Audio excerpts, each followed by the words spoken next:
Oh my god, I fucking had the mic muted. Okay, so you guys didn't even get to hear my ah. Okay, hold on. Let me check to make sure that everything is running as it should. Okay, audio. Audio looks good. I think, yeah, I think that's the only one that I need to worry about right now, because otherwise, why are we lagging so much? 4 in the morning playing blackjack, fucking loser. Spuds, good morning.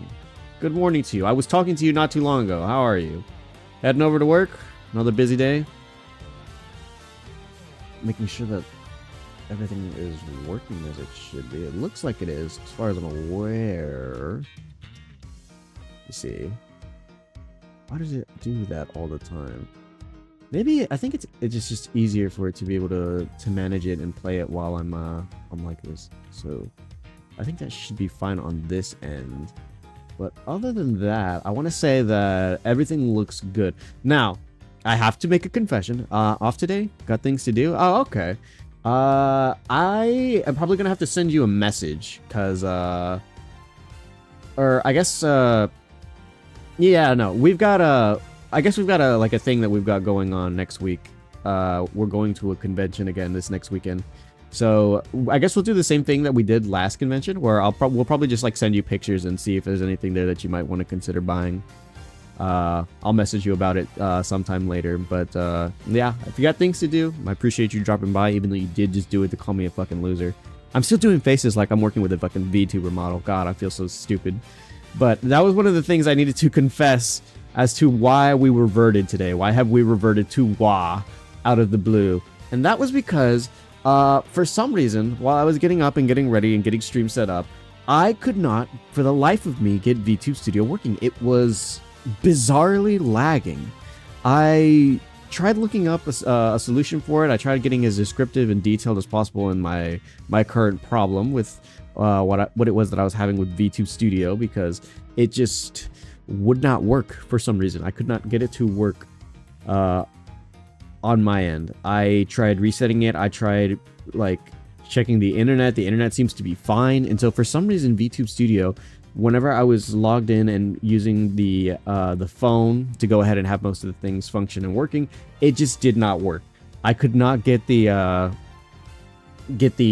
model to. It was just so laggy for some reason. I didn't have anything else open besides VTube Studio, and so I was like, okay, so it's what.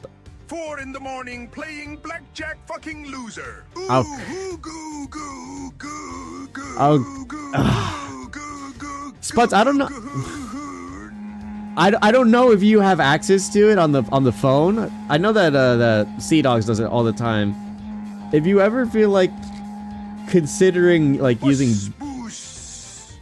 using bits for something on the Tangia, there's more there's more AIs or like TTS and stuff that you can go ahead and use like bits for on there. Otherwise, everything else is free as long as you watch the streams, the ones that I have right now. But like if there's like a Tangia like pop-up or something that you can interact with, I know that there's way more things there, and I had recently just updated it to where it should be at least all the ones that I would allow on stream for if people wanted to go ahead and disrupt it. But yeah, something worth considering. But yeah, going back to it, I could not get VTube Studio working today, and so thankfully, before I was working with VTuber models, I was working as a PNG. So we have our little Wah, our original character, and that's what we're going to be going ahead and using today. It feels like a nice return to form. I've got a whole bunch of stuff, or I have a lot less things definitely opened up this time around, since the throw redeems. Oh, I didn't turn those off, by the way. Hang on, I'm gonna go do that right now. But yeah, throw redeems will be off today, so you cannot go ahead and abuse me that way. Let's see, turn that off, and there you go. Okay, yeah, those will be turned off for now. But yeah, we return to WA tonight, or I guess rather today. The day's just gotten started, so I think I've yapped enough. I think we can go ahead and effectively get started. I am really excited, really happy to be able to, anytime I have an opportunity to be able to play or continue with Ace Attorney. Ooh, I just cannot help myself. I want to be able to go ahead and just hop back into it. It's so fun. I love this game so much, and so the fact that I can be able to quite literally get back into it is quite enthralling. I find it very entertaining. I love this game so much, but I need to get back into it. I guess I can be a little bit more calm with my movements and stuff since I'm going to be working strictly off of PNG. It's been a while, but I guess I'll get used to it. I got to get used to the voices again too. So, fuck. What did I? Hey, there's a bunch of footprints in the mud over there. I remember. I take it that you're still going to take your free alternatives for the time being then. Okay. I remember hearing rain fall out here while I was being held in there. Yep, it was just a passing rain. That's why the ground is already pretty much dried up. I should be thankful. It left us with some nice footprint samples. You know what? I bet if we followed them, we can find out where the kidnappers went. Plus, we'd be able to spot them from their muddy shoes. I don't think it would be that easy. Why not? Look carefully. There's quite a few different sets here. And we don't know which one of them belongs to the kidnappers. Oh, that's true. We don't know what kind of shoes they were wearing. If only we knew. Okay. So that's definitely something. They're not in the barrels. What can we look at entirely here? Hey, Mr. Edward, isn't one of those thingies you tie to horses? Yes, although the horses are in another location at the moment. Aw, and here I was hoping I could get a ride one, or I could ride one. You know how to ride a horse? Nope, never rode one in my life. But I have an Asian friend who was born in the year of the horse? Nonsense. Oh shit, how do you say that? Sequitur? Sequitur? Non sequitur is the only way to describe your logic. I'm going to assume that's how you say it. If these were real, I wonder what you'd put in them. Water would be the obvious answer. But if you stored water in barrels under the blazing hot sun, wouldn't it go bad? People of that period probably didn't care about how it tasted. Sorry, but I can't let you get away with making fun of our forefathers. I mean, maybe they really liked the strange taste. Look who's making fun of them now. Okay, so the only other thing I can talk to the cactus? A ver, cactus. Quédate un momento. Look, there's a blurb of the cactus there. This cactus is a very gracious gift to Gatewaterland from a local police precinct. I can't believe the police went as far as to donate a cactus to this place. So is the police department running a cactus farm on the side? Haha, just kidding. They wouldn't do something that silly. Actually, I have a vague impression I've seen a cactus farm at the precinct before. Is this a reference to, Oh, shoot. Hold on. Is this a reference back to, Oh, no, come on. He was my favorite character in Rise from the Ashes. Jake Marshall? Was this Marshall's little cactus collection he had? I don't know if it was a farm, but I know he had like a little collection. Now you... Oh, hang on. We can investigate them. Horses are painted on this garage door to complete the Wild West theme. They look so lifelike, don't you think? Are you thinking of wrangling, or rather stealing them? If you can coax them out of there, sure. Come on, I know you can sweet talk them out. I could be holding a cube of sugar in my hand and they wouldn't budge, Kay? Now you... Why can I talk to you?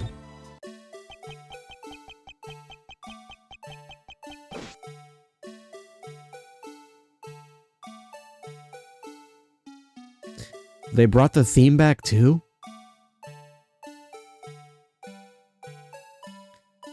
Holy crap. I was not expecting to hear this thing. I guess I should have expected it since this whole theme park is Blue Badger related. We hadn't heard it yet. So I wasn't sure if we were going to hear the Blue Badger theme at all again. But I guess. Does it speak? Hey, it's the Blue Badger. Badger, get! Oh, she's taking pictures. I really don't understand why she's so excited over this badger hunt. Speaking of badgers, there's a person inside there. Mr. Badger, I wonder if you might share with me what you saw. Does it speak? Who are you? He's doing that contorted, wriggling dance again. Aha! Wait, it's Meekins! It's Meekins! Wait. This is a new theme. Oh my god, wait, I haven't seen Meekins in forever. I think his only other... What? I think the only other time I ever heard Meekins speak was back in Rise from the Ashes. Oh, welcome in, Ryuki. How you doing? Hey, OG, I see that you met Meekins already. Yep, we We met with Meekins again. I didn't expect Meekins. What? I didn't expect him to be back. Or at least, like, I guess dressed as a badger? That's interesting. Hold on, I gotta take a drink. Okay, I think I remember my Meekins voice. I don't remember it entirely. It was definitely a little bit more higher pitch and goofy sounding. Oh! You've uncovered my undercover identity, sir. I was to remain under the head, sir. Aren't you Officer Meekins? Sir! Mike Meekins reporting for duty, sir. I haven't done the voice since Rise from the Ashes. I barely remember how I went, but I kind of remember the cadence to it. This man was a witness in one of the cases I had 2 years ago. About the only thing I remember about this officer is that he often spoke and acted before he thought, which gave me a great deal of headaches. Is he a friend of yours, Mr. Edgeworth? I've met him in the courtroom once before. How are you doing today, though, Ryuki? How's your day been? Started, ending? How's your happy time zone? Why was he so upset when we unmasked him? Does he have something to hide? Ah, okay. Officer Meekins, why are you standing here wasting time? Sir, because I'm not a police officer right now, sir. I'm the Blue Badger. And I'm creating memories and dreams for the kids. It's never a waste of time, sir. I have a dream to become as big as Detective Gumshoe, sir.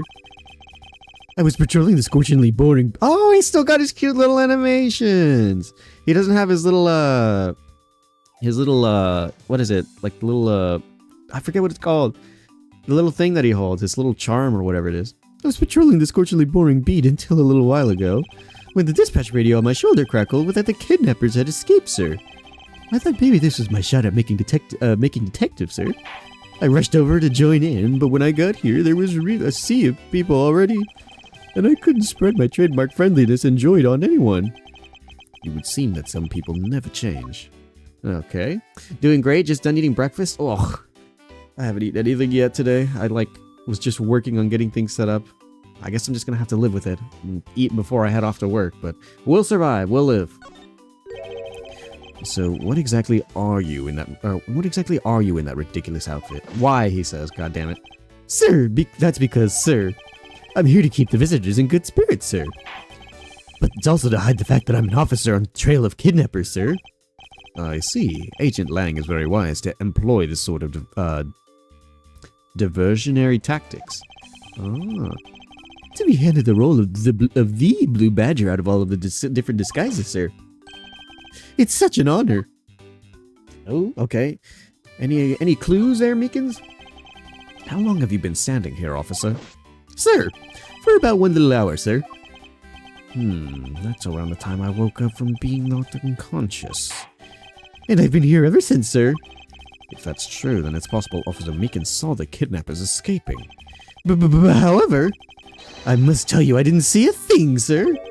I haven't asked you anything yet, officer. No, but I know you will, sir. Oh, he must be a clairvoyant. He's hiding something. Ooh! Ooh, okay, good call there, Edgeworth. Officer Meekins, I insist that you tell me more about your recent movements. Sir, I've been playing the Blue Badger this whole time, sir, and getting into it, too. I patrolled the park all while wearing this costume. And about 1 hour ago, I came over here, sir. I haven't seen any suspicious-looking people from this whole time. But I did see a badger, sir. A lone blue badger. What you said now is contradictory to the facts. How so, Mr. Edgeworth? This is what Officer Meekins' testimony contradicts.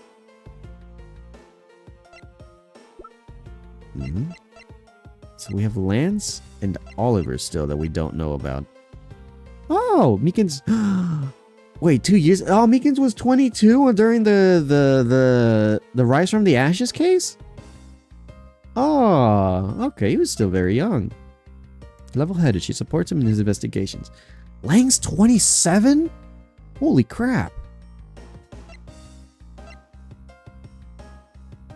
Oh my god, okay, I'm learning new things about so many different characters here. There's only one of each badger. Ah, okay, hang on.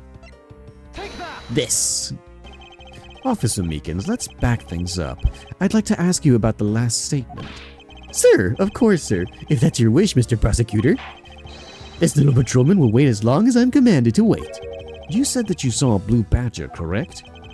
And yet, if you take a look at this, what you saw was not supposed to happen. This park is supposed to only have one of each badger in any given moment. Which means that as long as you are the blue badger, Officer Meekins, you should not have seen another blue badger wandering the premises. Ooh. Oh, what the? What, sir? And that would mean that there are 2 blue badgers walking around, but why? But wouldn't it be... Okay, so Meekins has given us a little bit more information, and I guess I've gotten all the information I can out of him. Excuse me, but if you could just let me through here. Sorry, can't let anyone through. Agent Lang's orders. Ugh, I suppose I'll have to deal with this impasse for now. But I did notice something else. I got a little thing from here. It looks like a set of tire tracks originating from the garage.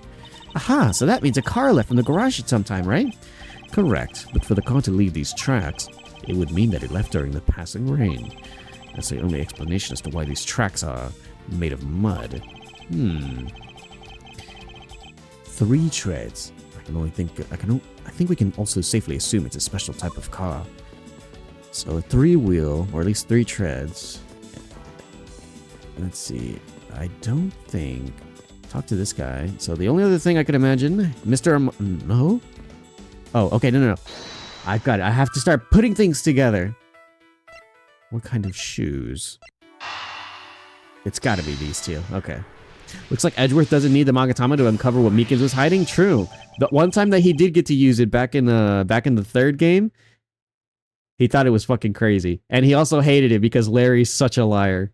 It was so funny watching all that happen. But yeah, I guess Edgeworth's just he's got a natural gift for squeezing information out of people, so he doesn't need to use it like Phoenix. A second blue badger? That shouldn't exist. Clearly, the true identity of the person underneath it is... Oh, I know. It's one of the kidnappers, right? The person who wore the costume to get away. Okay. Precisely. After all, the costume that went missing from the storage area are a blue badger, a proto badger, and a bad badger. Yes, those 3. So there are 3 phony badgers running around in the park somewhere, huh? So we've got 3 phonies? But what if allegedly if there's 2 kidnappers, maybe more, there could be a 3rd, potentially, allegedly. But why 3? Oh, I'm still gonna go under the pretense that we think that it's 2 people, since those were the Edgeworth heard 2 people. So then why is another one missing? Or why is another one stolen, rather? Okay, so that might be what these 2 are for then. Unless... Okay, no, this is it. Now that we know that the kidnappers were wearing badger costumes, those footprints from earlier take on a new, very significant meaning. Oh, you mean how now we know which tracks belong to the kidnappers, right? Yes, more than shoe prints. We need to follow the paw prints of badgers. Okay, Mr. Edgeworth, it's time to use those footprints and go badger hunting. Can I... so we're looking for footprints made by a costume. Edgeworth was done when he saw 5 Psylocks from Larry. It wasn't that he just saw 5 Psylocks. He got through Larry once. He managed to clear all the Psylocks that Larry had once, and then tried to squeeze him for more information. And then Larry summoned another 5 Psylocks immediately after. We didn't even get an answer, or like a full answer out of Larry before he pulled out another 5. Absolutely sent Edgeworth over the fucking... Well, okay. Absolutely sent Edgeworth over the edge with that one. And I don't blame him either. Having played through that game and having to deal with breaking all those Psylocks for some of those characters, yeah, I get it. But those games were fun. Phenomenal stuff. I love playing through the original Phoenix Wright Ace Attorney. Great stuff. If you haven't seen, they are on YouTube. I have, I think, my full, the full, I guess, playthrough or like stream VODs are on YouTube. And I rewatch one of them specifically every once in a while, and that's the final case for the 3rd game. That one absolutely sent me. I love the 3rd game a lot. That's what drove my like special love for Gato, and why I love, like, he's my most recent cosplay. Whenever the last convention I went to, I cosplayed for the first time as Gato, and I'm going to do so again at this next convention I'm going to. So I really that game and the series has really taken a toll for me. I really love it so much. That's why I'm so happy I'm able to play it again, and even more so. So we're looking for footprints made by a costume. Hey, I think I found them. There are 2 sets here. They both do look like possible candidates. This head is walking off to the west. Ah, it just stops. I can't make head or tails of where it's headed from here. I think we can assume it's headed towards the stadium. I wonder if there's any other leads. This one seems to be heading east. And it kind of just stops. Are we to assume that it's Meekins? Huh? Quick, Mr. Edgeworth, I've got him. I got one of the culprits. Oh, no, I'm not a kidnapper, sir. Did we ever explain that I was kidnapped to you, Meekins? Down, Kay. Clearly those footprints belong to Officer Meekins. But our criminals were each wearing a costume. Aha! Maybe they came over to this garage for something. That's what I would suppose. Officer Meekins, if you could step aside for a moment. We need to examine the garage. Or would Edgeworth say the garage? We need to investigate the garage. Sir, Roger Wilco, sir. Oh, he's hiding. He was hiding the handle. Let's open the shutter and see what we find. Maybe we'll find the kidnappers hiding inside. So what do they... Ah!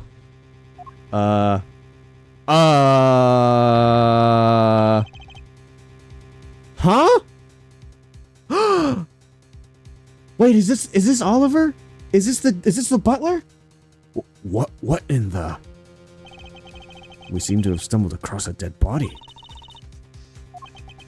She must be in severe shock to have been the first to find it. Now then, who is this man? It's Oliver. Mr. Romano, are you saying that this man is... Yes, he's my butler. How could something like this have happened? Indeed. And why did Mr. Deacon here... Why was Mr. Deacon here to begin with? I'd better investigate this crime scene quickly before Agent Lang and his men return. The kidnapper's footprints lead right to this garage, and right to a dead body. Is it possible one of the kidnappers is now a murder victim? No, he looks like such a nice old man. From my cursory examination, I believe this man died of a fatal bullet wound. Jesus. You sure are calm for someone who just found a body. It's surprisingly what one can be accustomed to in the span of 2 days. I won't rest until I've inspected every suspicious nook and cranny. Okay, hold on. I kind of want to... This seems like the right vehicle. Now then, we've got a couple of things to look at here. Namely, as long as the Interpol agent has control of this case, I'm not going to be able to have a real autopsy done on the victim. I'm no doctor, but let's see what we can piece together. What I can piece together myself. There are 2 gunshot wounds, one in his abdomen and one in his shoulder. So that means he was shot twice? No, I don't think so. I think the abdominal one is an entry wound, and the one near his shoulder is an exit wound. What? They shot from below and it ended up above? What kind of an angle were they going for here? Nice! I knew I could figure it out. I knew you could figure it out. It comes with experience, and I've had my share of crime scenes. Speaking of experience, this crime scene seems a bit too clean for a murder. Where the bullet went clean through. I should make a note of this oddity. Okay. Not just that, though. There's this little... This is an unusually shaped pendant. A horse. Guess we can say the butler didn't do it? Yeah. I wasn't sure, because he and I had like a little suspicion at first when I figured out that he and the son were both missing at around the same time. Now I just have even more questions. What is this? Is it some sort of valuable? Or something valuable? She seems to have regained some of her composure. Looks like a horse pendant. It's got an antique feel about it, and it's really pretty. Hold on. This is made of platinum silver. Nice! It is worth something after all. Ooh, and look at this. There's something written on the back. Colin Deveray. It's a name. Colin Deveray. But this man's name is... Ooh? But, assuming... Okay, is there... This looks like potential tire tracks. There's something else here that I can look at that I'm not currently made aware of. Colin Deveray. Okay, I guess we're gonna have to... Oh, whoops! Is this spot somehow connected to any of the evidence I hold? No, that was an accident. Okay, hold on. Let me look at my evidence again, then. Oliver Deacon. The head was left in the isolation room. I've just got a whole bunch of badgers as information in a murder scene. I don't think I can deduce anything right now. Okay, hang on. Can I... Okay, Mr. Romano, this body. Yes, that's my butler, Oliver. How could something like this have happened? Indeed. And why was Mr. Deacon here to begin with? Oh, okay, hold on. So no extra information it would look like. Okay, it looks like Aha! What a peculiar car. Yeah, from the looks of it, it must be the Blue Badger mobile. And it has 3 tires, so maybe it left those tire tracks behind. That's the Proto Badger one, then. That's simply not possible. Huh? Why? Take a look at the tires. There's no mud tracks to them. Therefore, it must have been here since before it started to rain. Oh, gotcha! Good eye! It's a shame I don't see any other clues around. Okay. No other clues are around. Anybody else here I can speak with, perhaps? There's gotta be something I'm missing. I'm missing a piece of evidence or something. I don't think I can deduce anything just yet. So that means I have to inspect something here and deduce it. With what pieces of evidence, though? The only things I can think of is that there are stolen costumes and we have a bad badger head. Separate to the body, the head was left inside the isolation room. So what? But how can I deduce any of that? That doesn't seem to come logically at all. We've got a gunshot wound and a necklace. Or a pendant, rather. It's the only thing I can come to think of to deduce. But what can I gather from the pendant and the wound? And even whenever I wanted... I don't have enough information to go ahead and...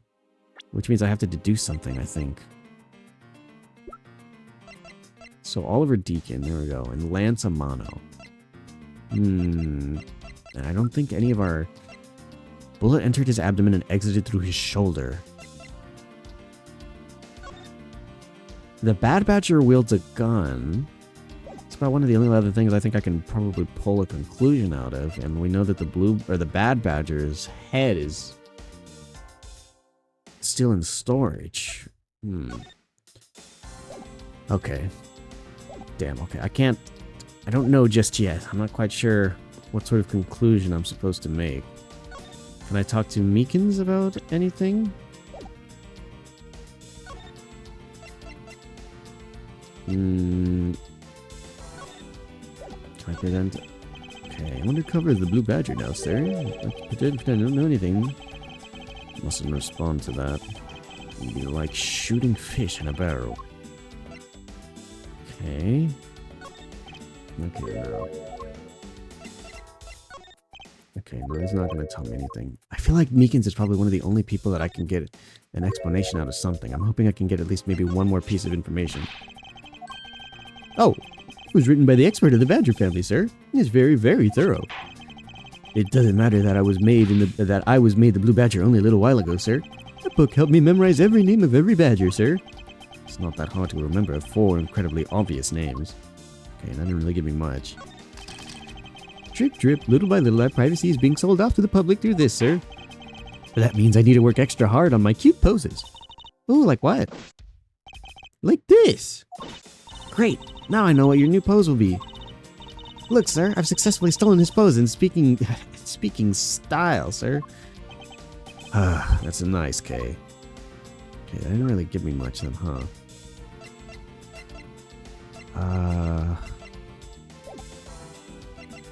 Yeah, no, I guess I don't have much I can work off of then, huh? What am I supposed to build? Oh, did you know? I really love this kind of chair. The way it rocks back and forth. When I grow old, I plan to sit in one of these and rock the day away every day. You don't have... Oh, wait, hold on. You don't have to wait, Mr. Edgeworth. You're just the right age for... Oh, she was roasting me for being old. Do I really project myself as someone of that age? What the hell, Kay? Damn it, I've got to make a deduction off of something. Oh. Kay, what do you think about the kidnapping? Well, I don't know anything about the victim. So actually, I was hoping you could tell me. Oh, that's right. I never did explain the situation to you. I got involved because of a phone call I received. It was from none other than the director of the Amano Group, Mr. Ernest Amano. His only son, Lance, has been kidnapped, and he wanted to help wanted me to help be the drop-off man. Little did I suspect that I would be abducted myself. And that's when I found you tied in a pole, screaming, "No!" Could you please drop that already? It appears that this case has taken a turn for the unexpected. I'll say, I was shocked to open that shutter and find a dead body inside. I suppose most people would be, since the average person rarely runs across a corpse. Wait, you just compared me to a normal person, didn't you? I'll have you know that I'm... Sorry, I suppose I should have recognized that you're a thief, correct? No, I'm a great thief. And a great thief is not surprised by anything. Apparently with great thievery comes great loss of short-term memory. Okay, so what can we deduce then? If you're going to steal anything, at least keep your hands off my lines. Alright, I'll return it to you. Here you go. My line will do for now. Okay. Can I get any information off of Kay?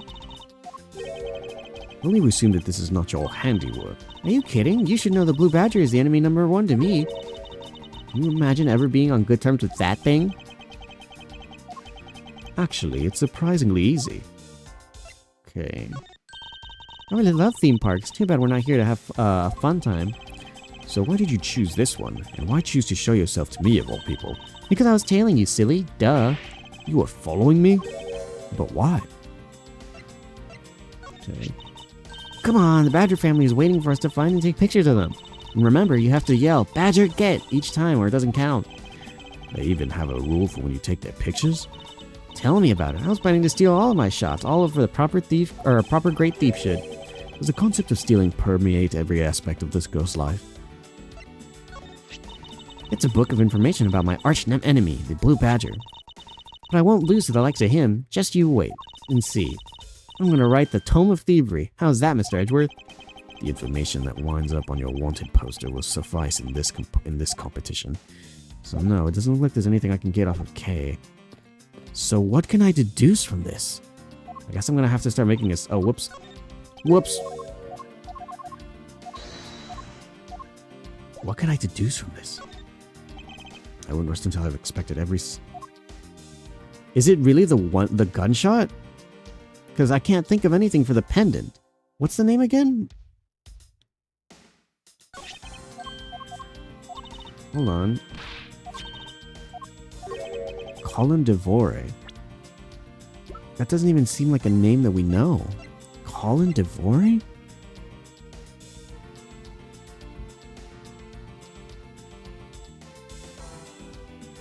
DeVore. Maybe if you flip the letters around. Colin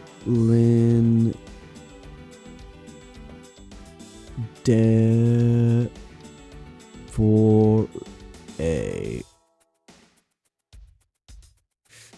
Is Oliver's real name Colin? If you flip the letters around, I think you can make the... Hold on. Oliver...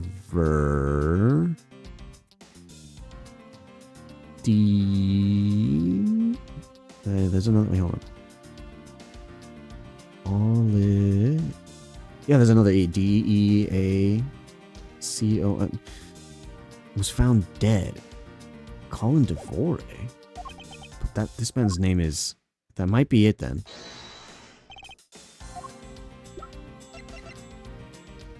Oh, wait, I can't... Oh, what? Oh. Oh, fuck. What? No, I thought I was onto something, but I can't present the profile for it? The victim is Oliver Deacon. Eureka. Okay. That I was right? Okay, I got it. Whew. There's something not right about the name on the pendant. The victim is the Amano family butler, and his name is Oliver Deacon. But the name on the pendant is Colin DeVore. I wonder what's up with that. I don't know, but I think we've hit upon an important piece of information. If you swap around a couple of the letters, then yeah, you could believe it to be something else. Shaped like a horse. Colin DeVore is engraved in the back. Okay, I just needed to get that done. Got it.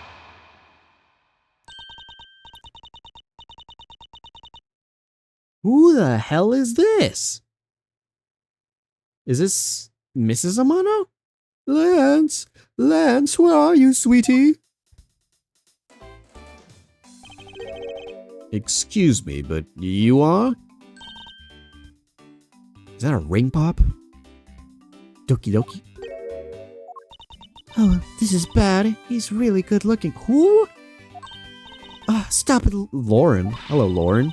Can't let yourself fall for for a playboy like him. You're in love with... Sounds like someone doesn't know the meaning of the phrase inner monologue, huh?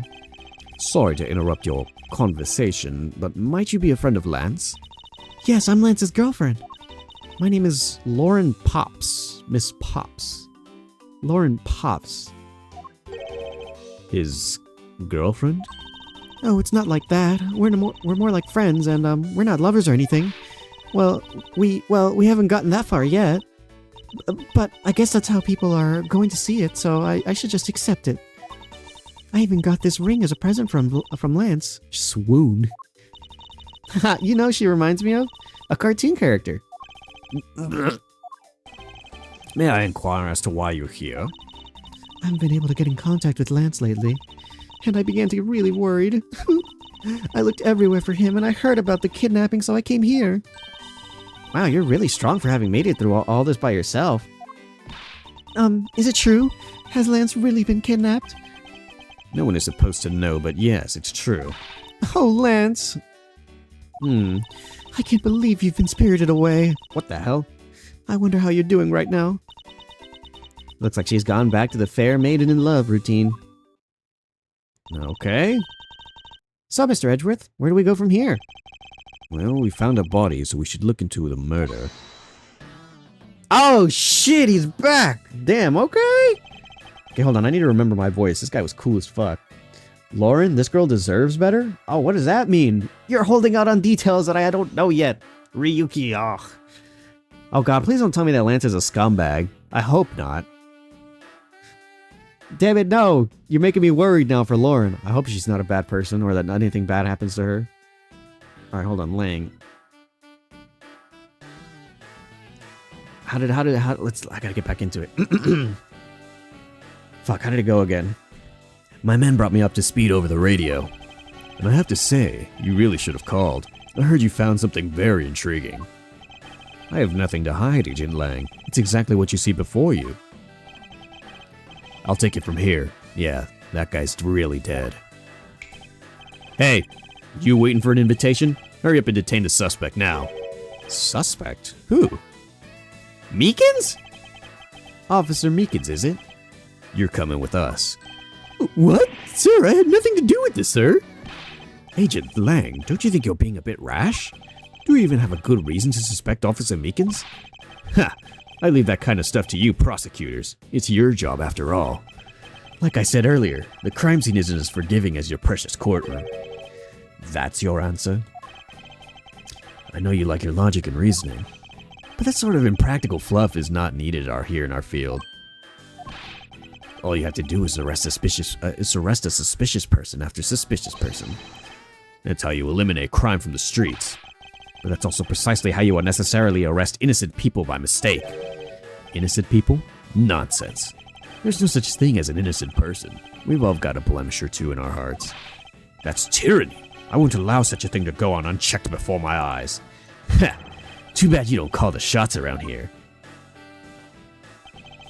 As I have sworn to uphold the laws of this land, I cannot allow you to take this man in. That you would arrest a man on false charges without even conducting an investigation. Have you no honor as a member of the law enforcement? You! How dare you speak so disrespectfully to our Shifu? Hold it! Oh? Wait, no, Ryuki, no, we can't arrest Meekins. You amuse me, prosecutor. Lang Ji says, every pack has its own rules. If you can play by their rules and come out on top, that is a true victory. Alright, I'll give your beloved laws a fair shake. I'll show you just how much investigation I've done. Oh shit, are we gonna argue? Through my line of logic. Oh shit! Ooh. I've seen a lot of bodies like the one carted off in. I've seen a lot of bodies like the one being carted off in my time. I can say he was shot by a single glance, but even you figured out that much, right? With your current gun laws, it's not exactly easy to get your hands on a gun. Not unless you're a member of the law enforcement like Officer Meekins, isn't that right? Huh? That's your reasoning? Solid as a rock. It's based on the philosophy of detainment. Dude, his theme is so fire. This guy is so cool. What's this philosophy of detainment? Ha! You don't know? In that case, pay attention, girly. In my country, the criminals have a saying, beware of the wolf. Why the wolf? Because in my language, lang means wolf, and you don't mess with me or my pack. As for the detainment philosophy, it's my father. It's my father is what? And as for my detainment philosophy, it's father. Okay, I'm adding an extra word. Its father is my honorable ancestor Lang Ji. You'd think I'd have heard of him and his teachings if he was that famous. Huh? Lang Ji developed it as he worked and locked criminals away thousands of years ago. To this day, the Zhangfa police still trains its recruits using his philosophies. But thousands of years ago? That makes your story about as believable as a fairy tale. Anything wears down and breaks over time. Do you really believe something as ancient as that can be applied in today's world? You want to put it to the test? Ooh, I love this character, dude. He's so cool. Alright. Seen bodies like this one carted off in my time. Hold it! So what can you tell me about the body? A lot. Even without an autopsy, I have my ways. They teach you the basics of forensics along with the detention philosophy. Oh, then you wouldn't mind telling me of what you figured out, correct? Yes, that much we did figure out. Yes, I think anyone who saw the bullet wound would come to the same conclusion. Not so fast! Heh, don't pat yourself on the back yet. What's that supposed to mean? What the fuck?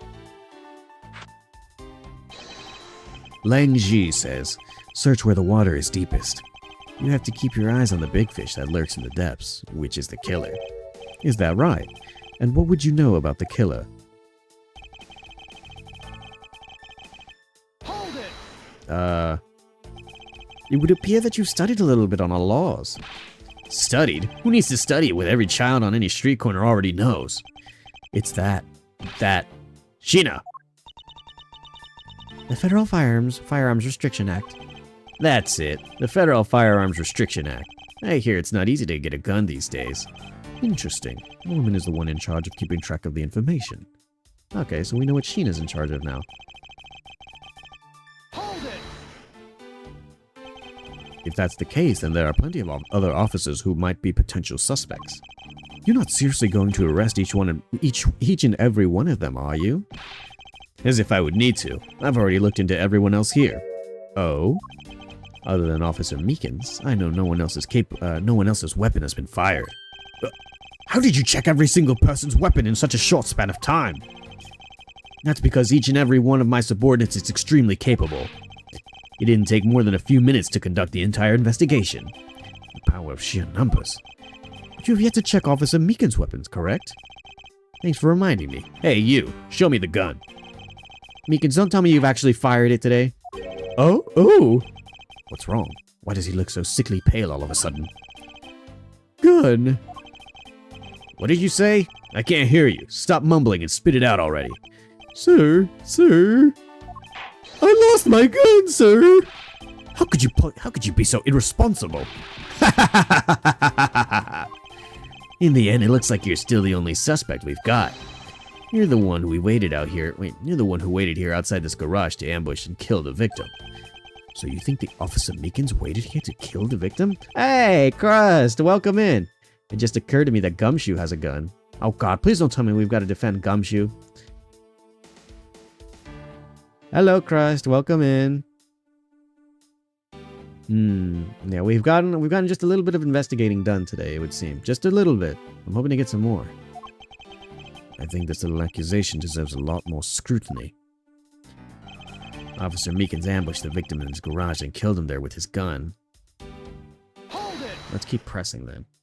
That's quite the bold accusation there, Lang. You mean to tell me the murder occurred here in this garage? Or this garage? From the fact that the suspect was found almost next to where the body was found.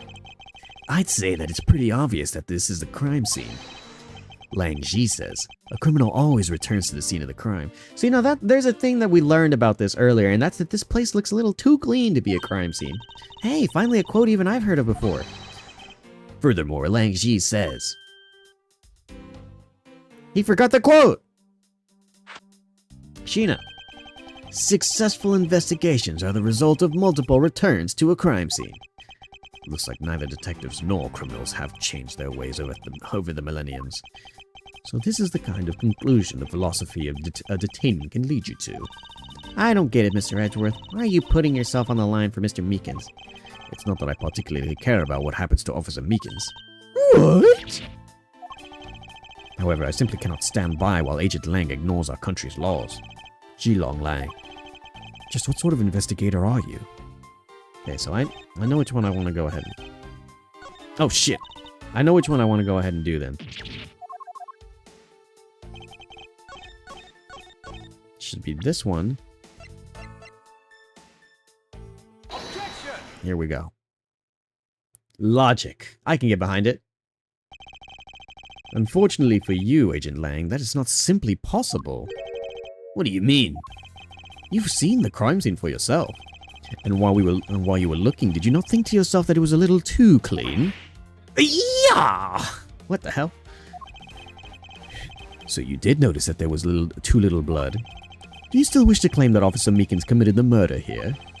Because this isn't the crime scene, and if it was your men who led you to think it was, then I suggest that you leave the case to the local police to set the record straight. Grrr. Not bad. I see your logic can be just as sound as mine. In that case, let me ask you this. Don't you think it's weird that officer was hanging out here in the first place? Weird? How so? Hey, you! The squad's not even supposed to be in this area, right? What were you doing neglecting your duties and loafing around here? Don't you dare give me some lame excuse like I found myself taking a walk. But sir, I really did take a walk, sir. You're a disgrace. How dare you take your pack obligation so lightly? Officer Meekins is looking extra meek. Is he holding something? Or is he hiding something? Mr. Edgeworth, please, sir. Save me the way that you did earlier, please, sir. Officer Meekins, please give us a detailed account of what happened. Sir, not you too. Oh, damn, wait, am I arguing with Meekins? Oh, it says it's Meekins' testimony, okay. I've come a long way, have I really? I've got a better feeling about these kind of things. I still second guess myself every once in a while, but I feel like it's actually not that hard to put logic to reason using Edgeworth's mindset. Some of the stuff I had to kind of string together with Phoenix definitely had me more than second guessing. I'm gonna be completely honest. And you were the main witness for all of my stupidity back then. It's true, sir. I wasn't assigned to this area, sir. I was told to check every square inch of the main gate area, sir. I also went looking for the kidnappers while selling dreams in the Blue Badger mobile, sir. But I got completely caught up in my role selling dreams to the children, sir. Before I knew it, I found myself here in this area, sir. That's okay. What is this Blue Badger mobile? Hang on a minute.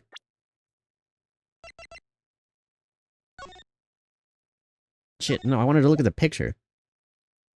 Is that whose Blue Badger mobile is that? Is that the Bad Badger or is that the Blue Badger? Because I know that Proto Badgers is the one that's gone. Whose is that? It's a moving store on wheels. It sells sweet dreams and merchandise, sir. So the Blue Badger mobile is just a roaming souvenir shop. Oh, okay, we got some information. Parked inside the Wild West area garage. Sir, I swear I was chasing the kidnappers down while I was being a good dream merchant. He seems rather worked up, even more than his usual hyperactive self. He sure seems sure of what he's saying. Can you try to calm down and lower your voice to a more reasonable level, officer? Sir! Roger, sir.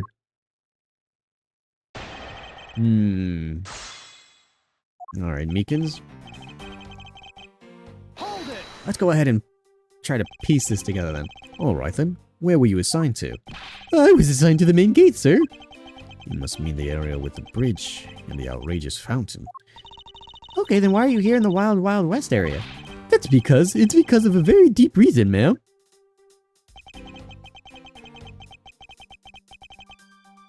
Huh? Hang on, can I look at the map? So the main gate area, okay, so it's not that far away actually. I was gonna say, how far, depending on how far away it is, like maybe there was something to it. But let's keep pressing for now. Wait a minute, hang on, I just looked at the background. The Bad Badger is worth $9 million? What did the Bad Badger do to warrant such a bounty? Describe to me how you conducted your investigation. Yes, sir. Well, first I made sure that there were no suspicious-looking people in the area, sir. But the only people that seemed to gather around me were little girls, sir. Well, what did you expect when you're dressed like the Blue Badger? I thought I had no choice at that point, sir, so I also went looking for the kidnappers. What exactly do you mean by selling dreams? Sir, the Blue Badger Mobile is where dreams are collected. What? Sweetness like you've never known except in dreams, ma'am. Like innocence drops. The bitterness found only in nightmares, ma'am. Like guilty drawbreakers. Selling those as I push the Blue Badger Mobile along is my sworn duty, ma'am. Huh?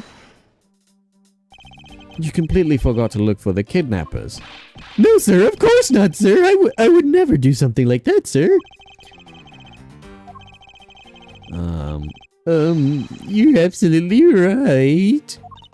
Wow, you're good at this, forcing people to confess things, Mr. Edgeworth. To be frank, I'm a little man, sir. I'm better at selling kids a few small dreams than looking for a big crook, sir. Enough wallowing in your own self-pity. Let's return to your testimony. Yes, sir. Okay, that doesn't really explain. How did you wind up all the way over here? I was in the middle of the sea of kids, sir. But one of the kids decided to challenge me to a fight, sir. A kid? I had to run away from the child's painful dropkicks before I knew it. Haha, the good old dropkick. I just shot my fair share of those when I was a kid. It was always the best when you felt one really connect with your opponent. In any case, you wound up here for a reason completely unrelated to the investigation. Sir! That's right, sir. That's not something you should be admitting to with your head held high, officer. Sounds like he simply forgot about his real job and became the Blue Badger. However, there's one flaw in Officer Meekins' story. So with the evidence that we do currently have gathered... There's two things I've got thought of, but like one of them I can't fully prove. Is the Blue Badger mobile the one that was...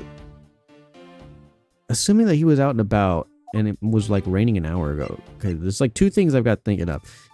A blue, a proto, and a bad badger. So there is a Blue Badger costume that is currently missing. So we could accuse him on that. Then we also do have that the Blue Badger mobile was parked inside with no tire marks.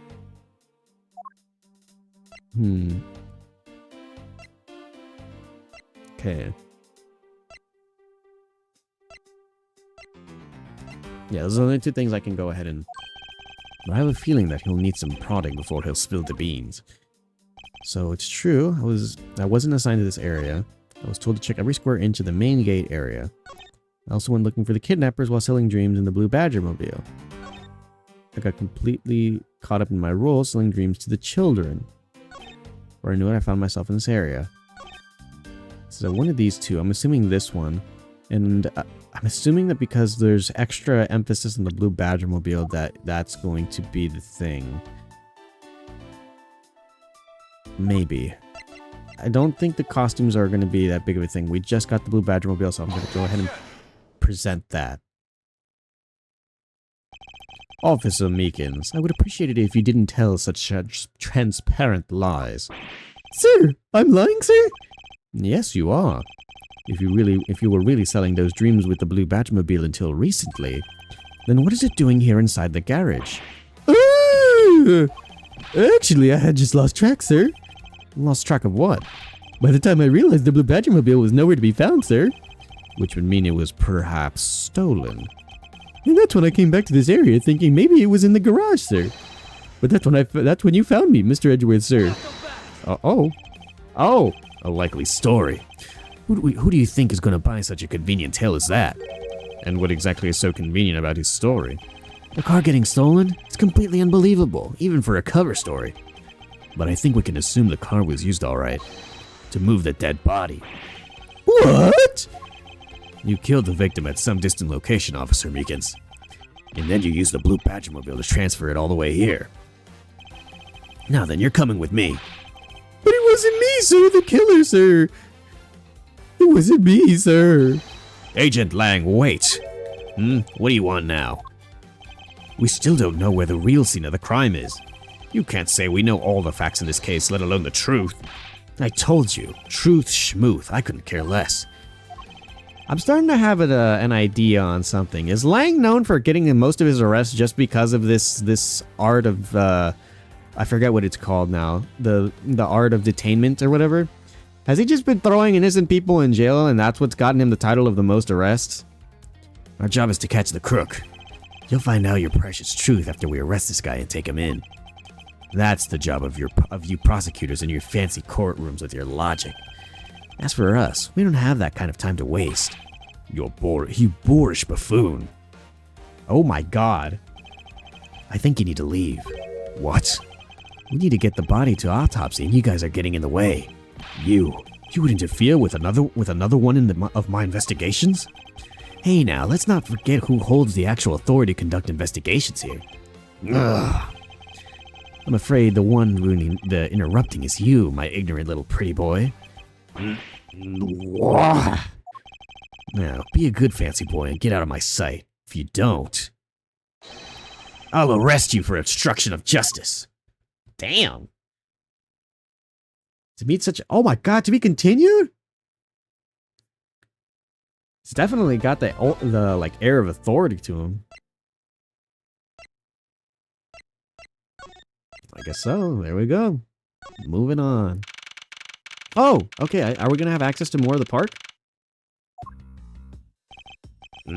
Chased out like a pair of peasants. Mr. Edgeworth? Yes, Kay? There's something even thieves would never steal. You know what that is? You really shouldn't steal anything. However, I'll bite. What shouldn't a thief steal? A life. It's too heavy of a burden on your soul to get away with ever. That's something we can agree on. Well said, Kay. No matter what we may try, murder is one crime that can never truly be hidden. And I intend to prove that by my own hands, when I apprehend the murderer myself. All right, and I'm going to work extra hard to be a good assistant. Let's go. I still never said that she could be my assistant. I'm just gonna have to drop the issue. The first thing we should do is locate the real scene of the murder. Oh, Edgeworth! Oh, not Edgeworth. Gumshoe's back. Okay, hold on. The cop, Mr. Edgeworth! Detective Gumshoe? Mr. Edgeworth, the stadium! Hurry, sir! This is supposed to be hush-hush, but they found a witness at the stadium. A witness? You! What did we tell you about leaving your... Oh, it's another... Oh, he's on... I didn't even see him on the left. You! What do you think you're doing leaving your assigned post? The jig is up. Mr. Edgeworth, remember that I'm always rooting for you, so go get him, sir! Those detectives sure look like they're enjoying themselves. It's not all fun and games. Hang on a minute. Dun, dun, dun, dun, dun, dun, dun, dun, dun, dun.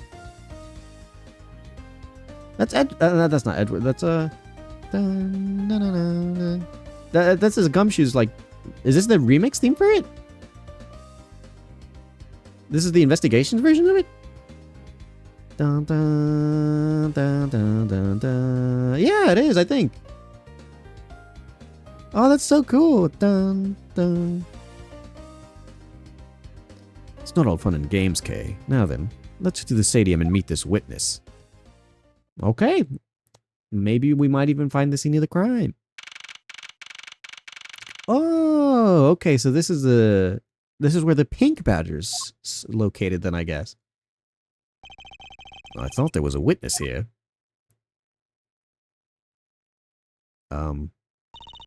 Yeah, I don't see anybody.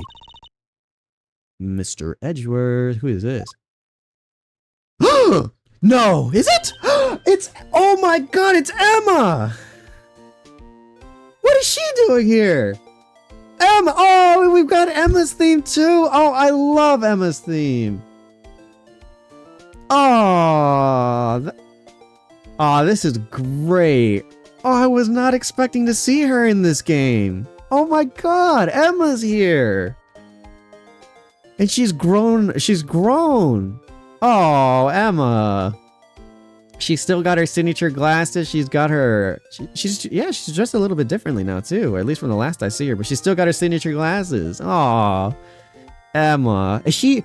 She was going into... Is she still studying forensics? Or like, Oh, I can't wait to speak more with Emma. Oh, it's so great to see Emma. Emma, I love being able to see you again. And I love her theme so much. Whenever I'm like just jamming the Ace Attorney music, it's definitely a standout for me. I love listening to Emma's theme.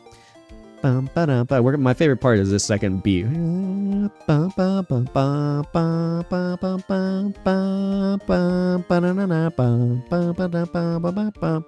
Oh, I think it's another. There's another part to it. I think when it comes back around, it's the part where it ends and it loops back into the original bit. I think is it this one? Yep,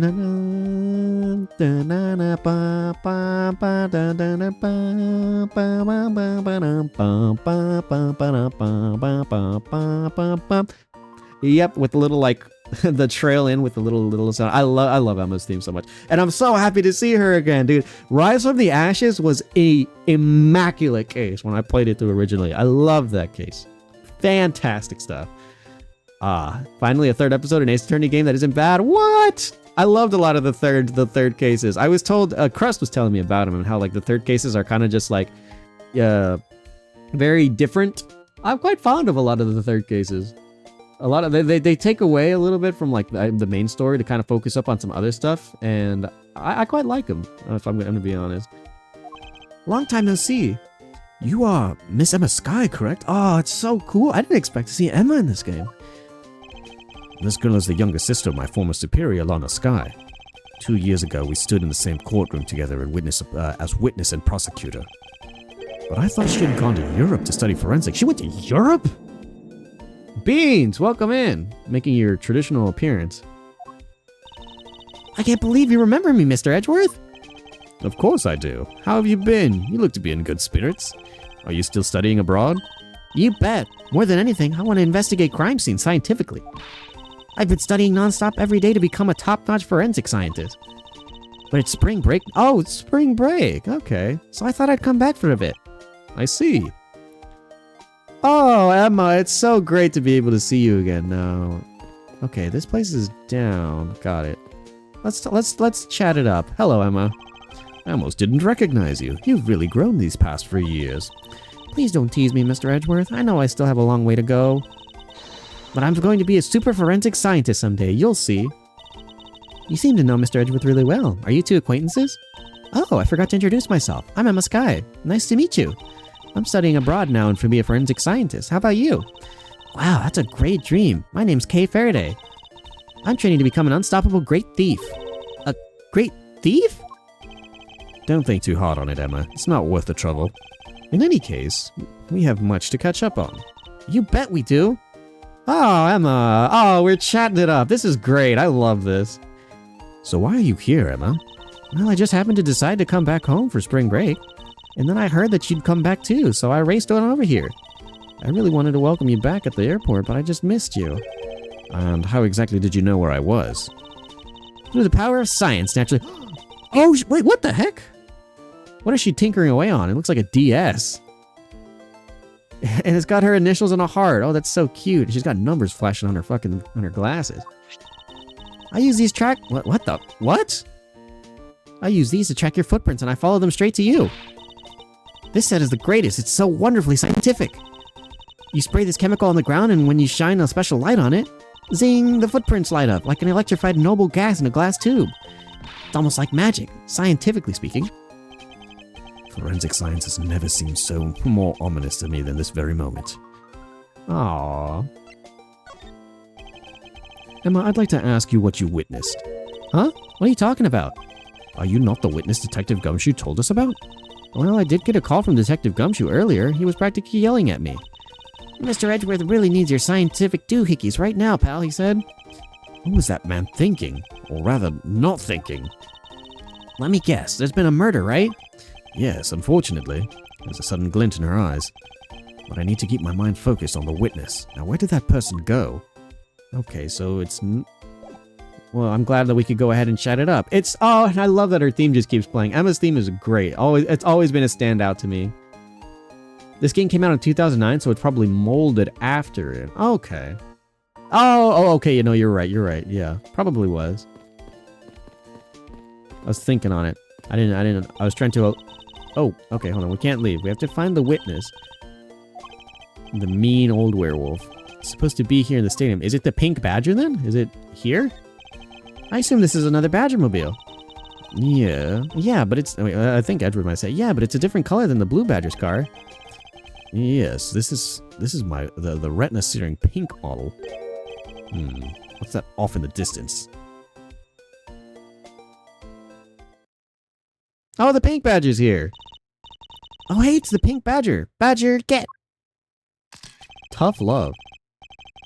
Badger, badger, badger. Is that supposed to be a reference to the stupid badger video? Badger, badger, badger, badger, badger, badger, badger, badger. Badger, badger, badger, badger. Just what does she see in these silly things? Oh my god, do all of them carry the stupid theme with them? I thought it was bad enough that I had to see it again when I saw the Blue Badger and Meekins again. Well, not Meekins, but like whenever like I saw Meekins as the Blue Badger and the theme was playing again. Why do all of them have the theme? I think this badger has something to say to you, Mr. Edgeworth. Are you by chance the witness I've been searching for? Why does she handcuff too? She's got cuffs on her and a sash that says tough love. What happened to this badger? Oh my god, and they got rid of Emma's... Are you kidding me? Okay, hold on, let me yap to this badger before... They got rid of Emma's theme. Uh-huh.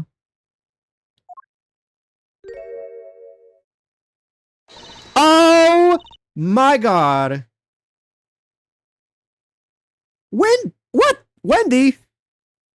Old bag? What the? Wait, what the? What? Why is the third case filled with so many, like, old returning characters? What? I wasn't expecting to see Meekins. And Emma's back now, too. And Old Bag? Does that mean that the... Who the hell would be the Bad Badger, then? Assuming the Bad Badger is not our criminal, and we find them, or maybe the Proto Badger. I feel like one of those two, or maybe both of those. Both of those could be our criminals, allegedly.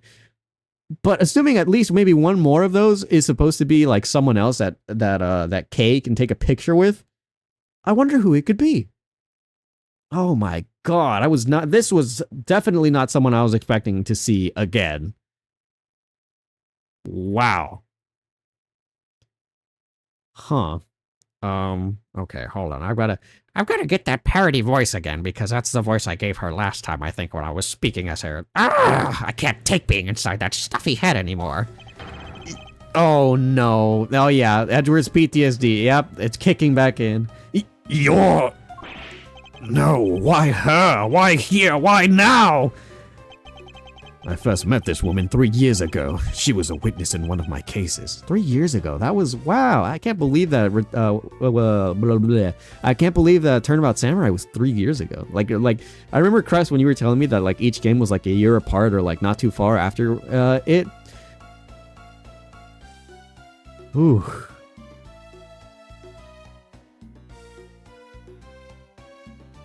You're so right. From Gatewater Security to Gatewater Land Mascot. Oh my god. Yeah, she was. Wait, no, it was it Gatewater? No. It was fuck. It wasn't Universe. What is it?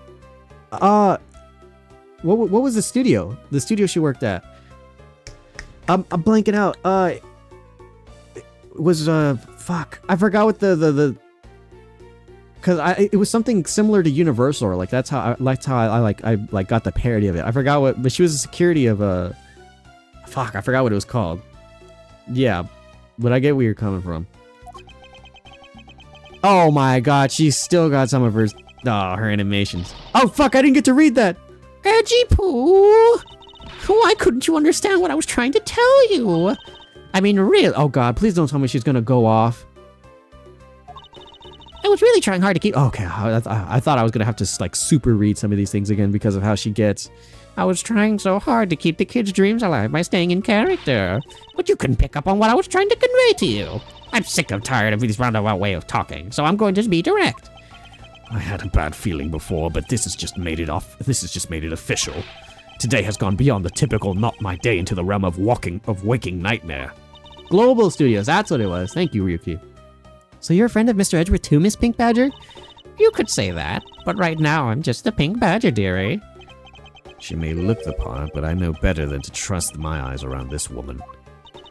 My name is Wendy Oldbag, but you can call me Wendy or Granny or whatever suits your fancy. Nice to meet you, Miss Oldbag. I'm Kay Faraday.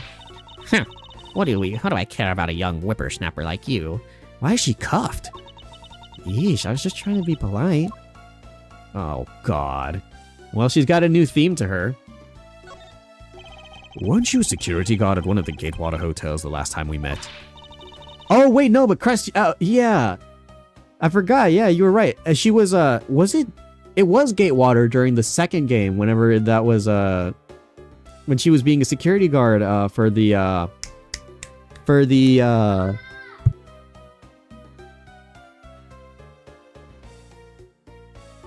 I'm forgetting, I forget what it's called, it was the one with Matt on guard. Yeah, ever since Hammer died, she's been jumping jobs. So yeah, oh my god, I can't believe I forgot that she was in every game so far, wasn't she? She was even in I'm trying to remember, hang on.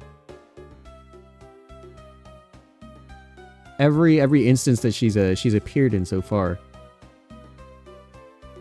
Oh yeah, and then she wasn't technically a part of the third game, but she worked with Larry. I remember that. So yeah, she was security at Global Studios. She worked at Gatewater, and then she worked at she made a cameo in the third game. I think after in the credits, right? Yeah, she was in the credits for Trials and Tribulations. Yeah, so she's been in every game technically. Oh god, I even up to Miles Edgeworth's Investigations. Wow, they really did not hold back with keeping this character around. Somehow, Wendy is still alive. It's still jumping jobs. Yeah, wow. Well, I go where I'm needed. I'm very good with what I do, unlike the youth of today. I get called in all the time to fill in when there aren't enough hands. But enough about me, Edgy Poo. I'm thoroughly dejected right now. I finally get the chance to see you again, and here you are talking with two young girls. Men are all the same. It doesn't matter. Oh, with young girls, why did the other day it happened to my young? Noticed me. He was going into arranged marriage at 18-year-old, and then when I see her, I just said permission to take the years. You seem to attract all sorts of interesting people, Mr. Edgeworth. Kay, please, I'm begging you, by all means, do not provoke her any further. Okay, yep, she definitely does continue her yap fest. Aren't you forgetting about something, Mr. Edgeworth? This person could be the witness. Honestly, I hope she isn't, but I don't think that fate is going to be so kind today. I saw what happened. I even saw the exact moment it happened. How's that? So it's true, she's the witness. I don't suppose I can afford to ignore the old bag. Yes, it was just a little while ago. I saw it happen right in front of me. In the moment of the murder. Do you mean to say that you witnessed someone being killed right before your eyes? Sounds like a pretty important piece of testimony to me. Oh boy. What the hell? She has such an interesting looking, like, what is it, the, like, slide card. I came into the stadium to take a short break. As I was resting, I happened to glance over and saw two men facing each other in the area. Suddenly, there was a loud gunshot, and the person who was shot fell to the ground. It was a very terrifying experience, let me tell you. Okay, well, that doesn't really give us much, huh? Looks like we hit the jackpot, huh, Mr. Edgeworth? Yes, I can't afford to ignore what she has to say.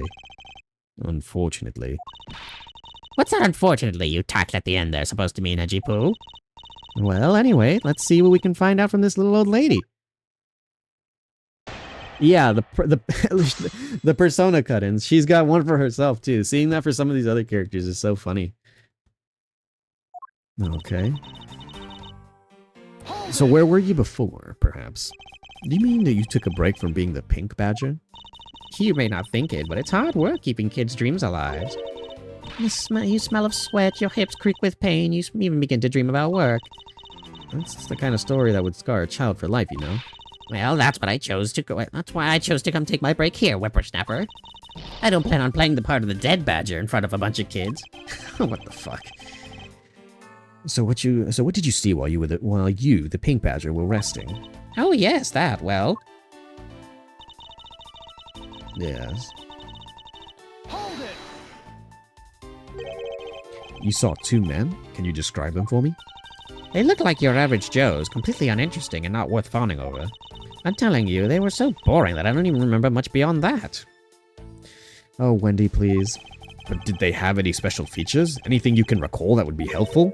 Oh my, don't tell me you're jealous of those two men. Hey, she's right. You do seem pretty worked up over them, Mr. Edgeworth. I'm not worked up over anyone, and I'm not jealous. It's alright, Eddie Pooh. Those two were just foals compared to the stallion like you. Oh my god. I thought so little of them that I lost interest the instant I laid eyes on them. The stallion stud, that is Edgeworth. Oh shit. Meant to press that.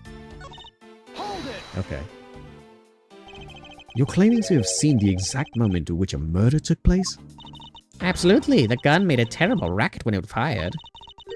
You didn't try to go help the person that got shot? I'm only one person, you smart alecky brat. What could I have done? But I took off as soon as I could to find someone who could help. Two men, one bullet. It's all consistent with what we found out from the body. Sadly, there wasn't exactly a lot of information to go off of in your testimony. Well, if I saw the guy again, I'm sure I could identify him for you. I mean, how do you expect me to remember anything without something jogging my memory? Self-centered, are we? While it was somewhat useful, her testimony also presents us with a new problem. Mr. Edgeworth! Yes? So about this new problem. What is that giant grin on your face? Do you want me to show you something really nice? No, thank you. Don't be so mean, I swear it's something you're going to like. What is that gadget you're holding?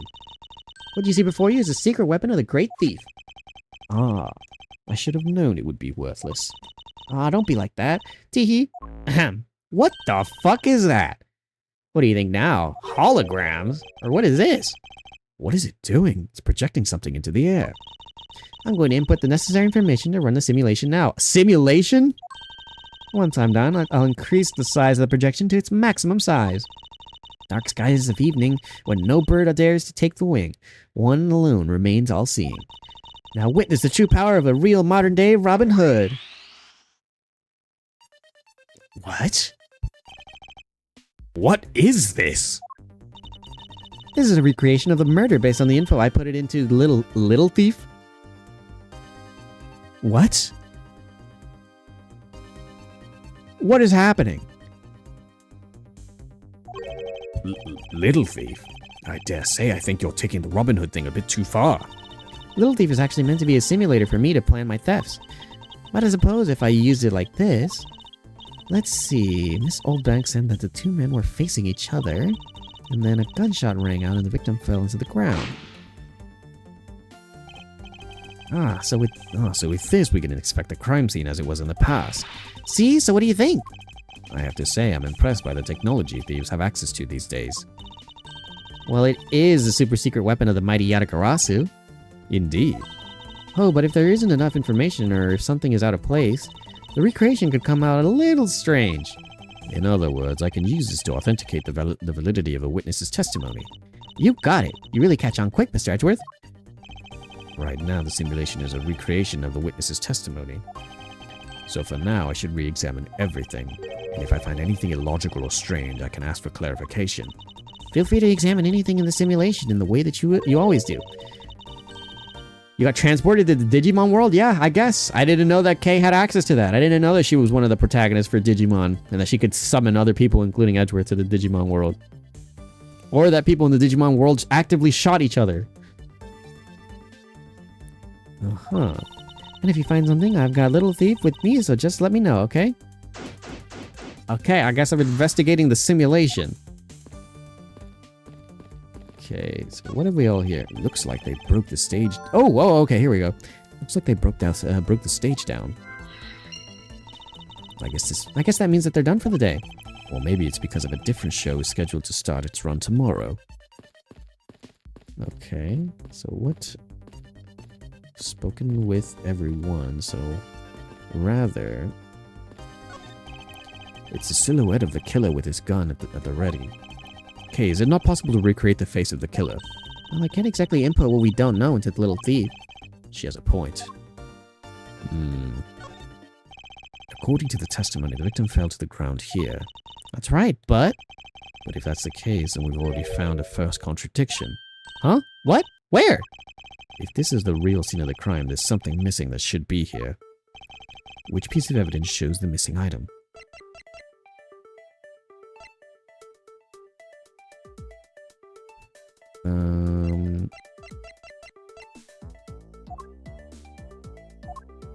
Okay, there's a couple of things here. Is this the fabled dark hour? Yeah, I guess somehow Kay has access to the dark hour. She has a dark hour in a pocket, pocket, or I guess it's like a shadow pocket. She can go ahead and just take us into the dark hour. Or the midnight channel. She has like a midnight channel pocket that she has on her little device, her little thief. Each piece of evidence shows the missing item. Bullet entered his abdomen and exited through his shoulder. Body was moved from somewhere. So I think that there being a lack of blood and a bullet not being found is definitely something worth considering. This shouldn't be it, and maybe Blue Badger tracks, but I'll go ahead and try this one. This is the contradiction. Oh, if this is the real scene of the crime, something specific should be here. If you think back, how did we deduce that the other crime scene was not the real one? Oh, I get what's missing now. There's no blood on the ground here either, right? Right. The fact that there's no blood here casts doubt on the witness's testimony. Veggie Poo, how could you doubt me like that? Are you calling me a liar? I know what I saw, and I saw the victim get shot down. You know, I don't think she's lying, Mr. Edgeworth. To be honest, I can't think of a reason why she would lie to me. In that case, maybe there is another explanation for the distinct lack of blood. Okay. So then I take it that we need to deduce. Victim was kidnapper. Why is there no blood? What can we deduce off of all of this? The victim was kidnapped. Following a kidnapper's prints led us to a body. Was the victim in a costume?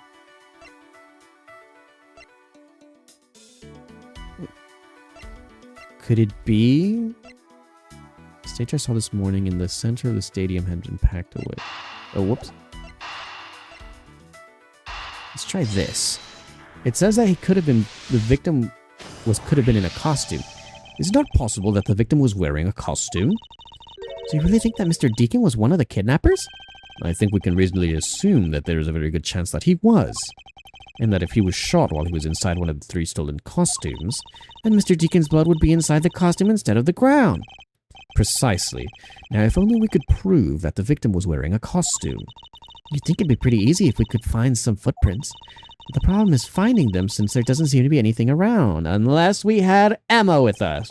Footprints, huh? I wonder how we can go about finding some of those. Well, I have an idea. Emma! This is amazing! Just feel the power of science! Emma, about the method that you were talking about for finding footprints. Finally, my expert knowledge in forensics is needed. Yes, well, can you detect a trace, even partial footprints? Leave it to me. My cutting-edge detection kit can find anything. Very well. If you could please analyze the footprints in this area. Okay, stand back and witness the power of science at work. And our footprints lead us...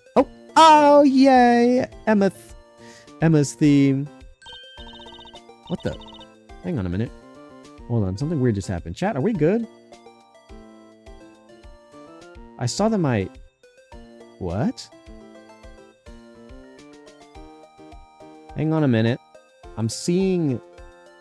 It says that stream is still up, but is Twitch? Ooh?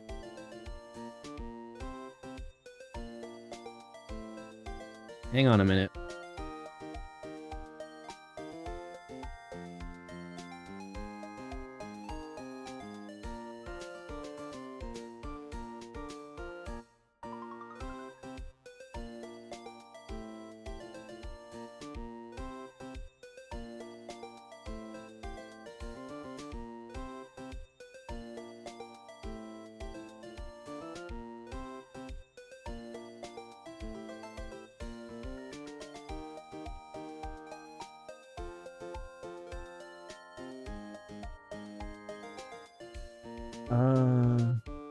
Hang on a minute. Oh! Okay, yeah, I just saw it. What on earth just happened? That didn't even, like, cause like, what? Hang on, I hope that didn't cut the stream in half. I'm double checking it right now. That's so weird, why did it do that? Hang on.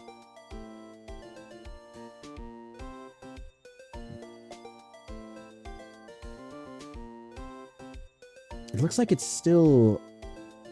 Oh no, I think it did cut it. Oh my god, that's so dumb. That was totally Twitch. I didn't even see any problems on Streamlabs. That was just actually unironically Twitch.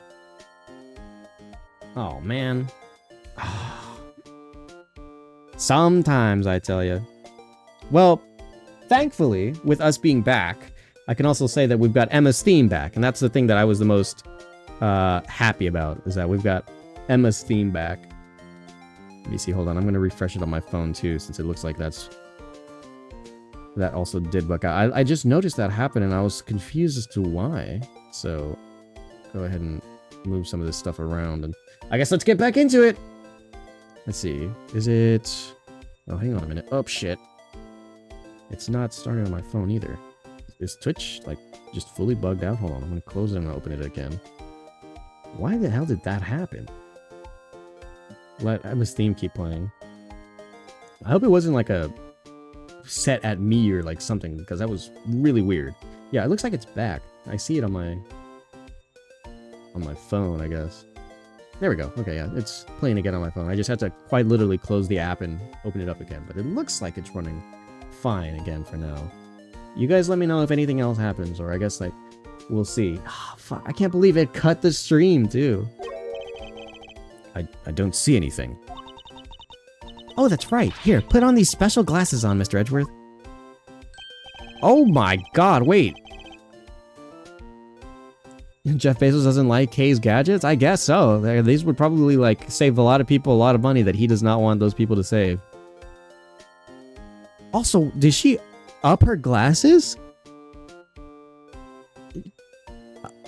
Did she, like, science modify her glasses to be able to spot these things?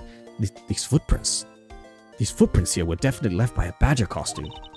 Judging by the way that these prints are layered out, those seem to be the newest. Then we conclude that the victim was definitely wearing a costume at the time. He was likely wearing one due to footprint shape and the lack of blood. Okay, in that case, I'll update Little Thief simulation parameters. I can't wait to see what we find out from this new info. Well, this is certainly a way to go about finding our information. Damn. Oh, okay, investigation complete. So the victim was wearing a costume when he died. And with that, we should be one step closer to the truth, right? I see the recreation has changed in accordance with the new information. We may be closer, but now something else has caught my attention.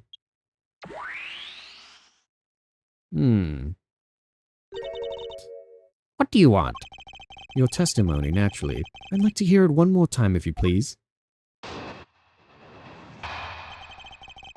Is it the same thing? I came to the stadium to take a short break. As I was resting, I happened to glance over and I saw two men facing. Suddenly, there was a loud gunshot and this person who was shot fell to the ground. It was a very terrifying experience, let me tell you. Okay. So does this mean that Miss Oldback's testimony has a contradiction in it? Yes, and I believe our best course of action is to compare it with your recreation. See? I just knew Little Thief would be of help. Now, let's see if we can put some more if we can pull more info out of Miss Oldback to put into the recreation. For that, we must first find the contradiction in her testimony. R.I.P. Blue Badger? One of the badgers is gone, I guess.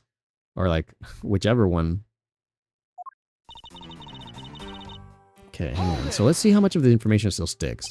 You mean you took a... Okay. The dead badger. Okay, as I was resting, I happened to glance over and I saw 2 men facing each other in that area. 2 men, she says. You saw 2 men? Can you describe them for me?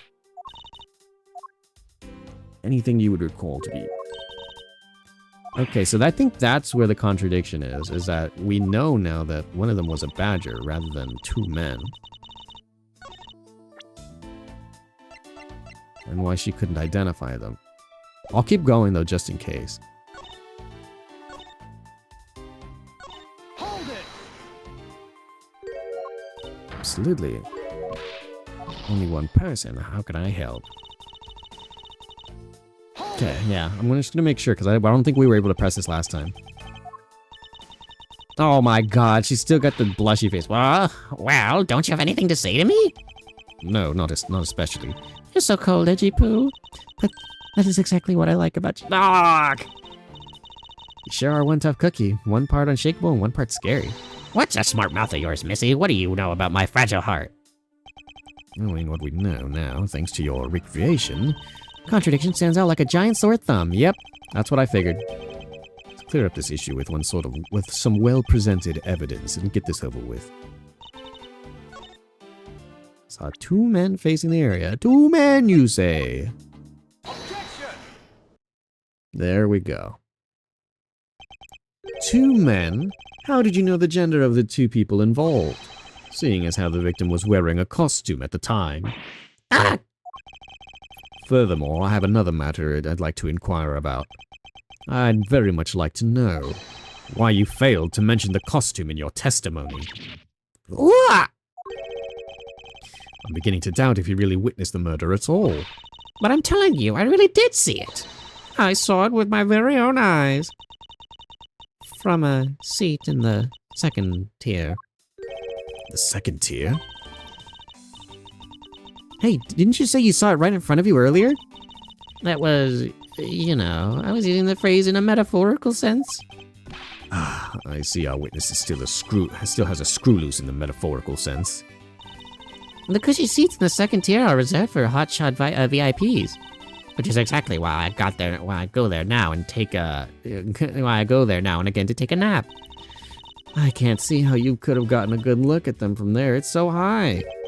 Were you able to see even the victim's costume from way up there? Well, I know I saw 2 people, but I couldn't really see what they looked like because they were in the stage's shadow. Okay. The stage's shadow.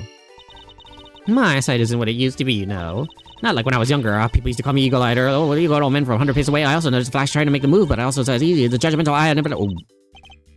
Oh. Let's return to our investigation, shall we, Kay? You got it. So what, are we gonna put an old bag in the simulation 2 feet or like 2 stories up? Okay, so we've got the footprints. So the stage, I feel like, should be something worth looking at. The stage's shadow? See and make sure. It's still the badger. This new silhouette of the victim is in the costume. Silhouettes can change depending on the information I input. A little thief can recreate more than just people. So investigate away. We may even find more info with info to which we make an accurate sim. All right, sounds like a plan. So I think then. So let's see if these 2 can go ahead and stack together then. If that woman's testimony is to be believed, the murder occurred before the stage was broken down. You want me to input a bit of info into Little Thief? Yes, if you please. Okay. So rather than a Magatama, we get Little Thief. What the? Wait! Oh my... Wait a minute. Okay, that's actually big news. Because I thought, hold on. Wait a minute. entered his abdomen and exited through his shoulder? Did we get the entry and the exit point of the wound wrong? Is it from the shoulder to the abdomen? But that doesn't make any sense. He must have been looking away then.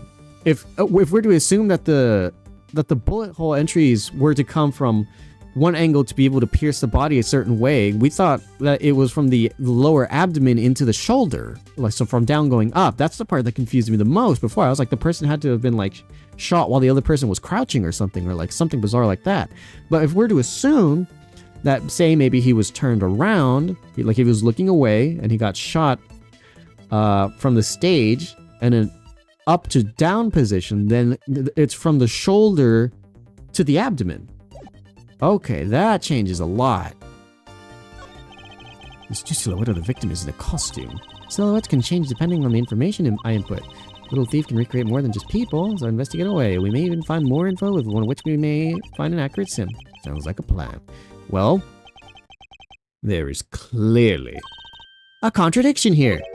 Please stop stealing my lines. Oh, come on. It wasn't that hard to see it coming, even for a layman like me. I suppose in any case, it's not possible for the killer to have stood here in that way, because there's a very real stage set up in the spot at this time. Yeesh, I told you I got it. Do you feel the need to explain everything? Yes, well, in any case, we still need to resolve this unusual situation. Isn't it obvious? The killer was on top of the stage, naturally. Right, Miss Oldbag? Yes, I remember now. The killer was standing on top of the stage. See, now let me update the info in the simulation.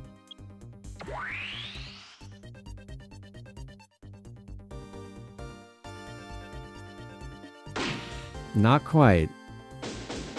Oh, well, complete. I still feel like there's a very necessary detail to get out of this. Well, oh, it's Lang. Well, what do we have here? Bunch of hooligans running amok, I see. Welcome back, Lang. Pleasure to see you. Agent Lang, how nice of you to join us. Well, I can't have you going around messing up my crime scenes. Agent Lang, we've discovered the real scene of the murder. The real scene of the murder is here, the stadium. I see. Thanks. For what? I'm just trying to show you my appreciation for all the time you saved me. Who knew that such a strange little toy could recreate a crime scene like that? Little thief is not a toy. You two. Sir! What? Are they rebuilding the stage? Oh, they are.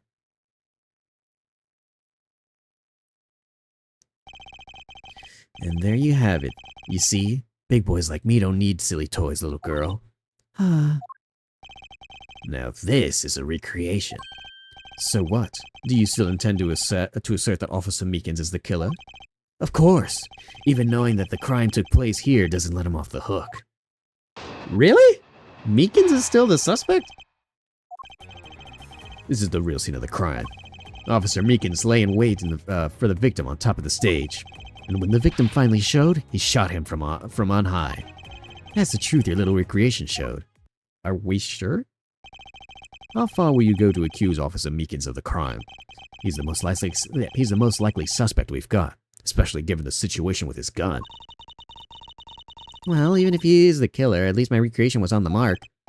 You see? Thank you for understanding, my little crow girl. Ugh, not some common crow. I'm the Yatagarasu, the Raven of Legend. Unfortunately for your conclusion has yet to be tested, so let's see how well it holds up. I need to get some information out of him. I don't feel like there's enough info that I can purse off of that just yet. Looks like we found the real crime scene first. Ha! Brag all you want, but we don't have all the free time, unlike you two. Unlike the two of you. You know, what you remind me of? A dog licking his wounds as he whimpers home. Well, I guess I should be thankful for all the time that you saved me. Xie. That's how we say thanks in my country. So Shangfa is, I guess, obviously based in China, or based off of China then. You're welcome. I hope he realizes we didn't do all this for him. But I'm here now, so I'll be taking over. As I was saying, this is where the crime scene took place. Officer Meekins lay in wait for the victim on top of the stage.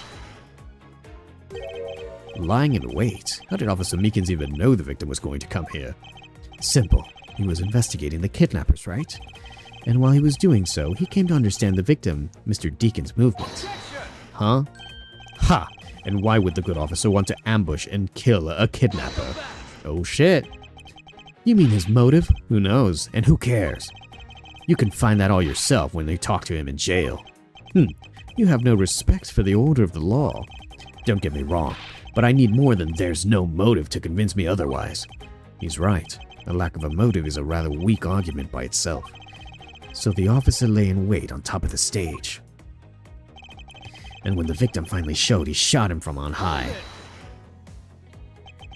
So you agree with how our recreation turned out? Like I said, I'm grateful that you were able to save me some time. Alright, but we still don't know why he chose to wait on top of the stage. Who cares? Maybe he wanted to become the Blue Badger. Who's to say he didn't see the stage and decided to put on a Badger stage on a show of his own?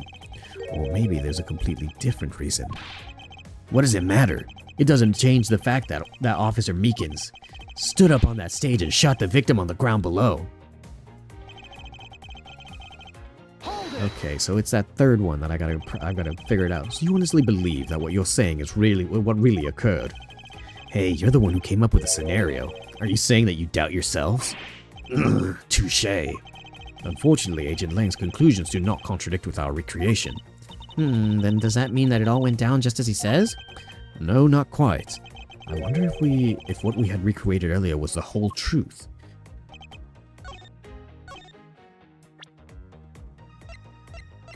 I'm willing to bet that it's the murder notes again. It's the only thing I can even remotely think of that could be of use for this.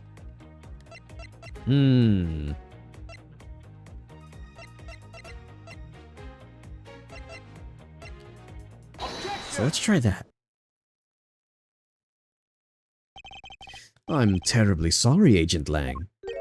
I should have warned you that our recreation is incomplete. You cut in quite unexpectedly after all. What's that supposed to mean? You said that the victim was shot by the killer from up above, correct? I hate to break it to you, but that's not possible. Huh? Why not? I recall Mr. Deacon's body specifically where the gunshot wounds were located. Actually, I didn't get that good of a look.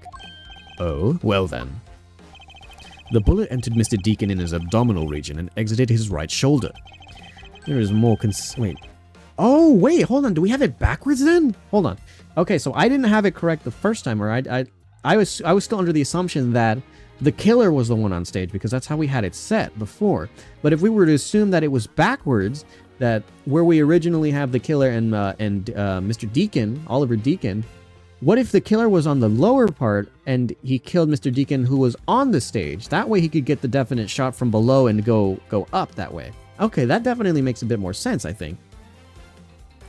This is more consistent with an angled shot from beneath the victim. Then, yes, our recreation had the victim being shot at an angle from above. a clear contradiction. You're discounting your own conclusions? No, this one point is the only flaw. This was the mistaken parameter of our recreation. Yes, the locations of the killer and the victim were wrong. Ah, I get it. I see what you're trying to say. I believe that the killer and the victim were standing opposite to what we initially thought. It was the victim who was on top of the stage and he was being shot by the killer. So let's see the recreation then. Yeah, I was right. So from below going up. If this is what happened, it also explains the positioning of the gunshot wound. But then what about the footprints? Since footprints don't lie, we can assume then that the killer was also whoa. Since footprints don't lie, we can assume then that the killer also wore a costume. Okay, I'll try using the data instead. So 2 badgers. God, this is gonna look... That looks so stupid. Seeing a badger shoot another badger in a simulation looks so stupid. Oh my god. Badger on badger violence, dude. That's so silly. Judging by the fact that both the killer and the victim were wearing costumes, I'd say it was a killing between the 2 kidnappers. That would be the most natural conclusion. Wouldn't you agree, Agent Lang?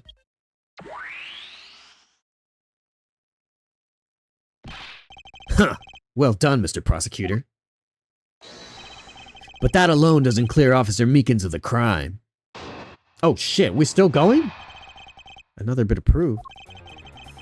I ask that you take another good look at the tire marks over there. The 3 marks are indicative of the blue Badgermobile. The story Officer Meekins told about the shop on wheels getting stolen was just a lie. He drove the blue Badgermobile here and committed the murder. Then he used the car to move the body to the garage in the Wild Wild West area. You believe he moved the body with the car? That's right. It was Officer Meekins himself who pointed us that way, the way he did. The 3-tire tread marks are very telling. However, is the blue Badgermobile the only thing capable of creating such a pattern? Do I have anything else that could?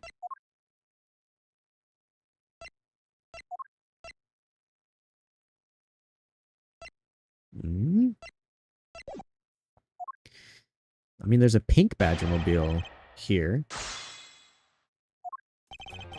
I ask that you take another good look at the tire marks over there. Is it possible for me to press and then get the pink Badgermobile? The tire marks? Yes, the tire marks. The ones there behind the stage. They were hidden up until now by the various pieces of stage equipment. As for when they were made, they must have been made after the rain had begun to fall. Correct? Yes, and probably around the same time as when the killer's footprints were made. The tires on the blue Badgermobile probably got pretty muddy because of that. I'd say it's the blue Badgermobile because, well, that's pretty obvious. No, that's not obvious. The 3 marks. Okay, hold on. So I think rather we can disprove it because the blue Badgermobile tires, 3 tire marks. I have to agree that the blue Badgermobile has 3 tires. Of course. The only thing in this park that could even make those marks is a roving shop. Are you forgetting that there are, in fact, 3 of them? You can't simply ignore the pink and the proto-Badgermobiles, Agent Lang. Not so fast.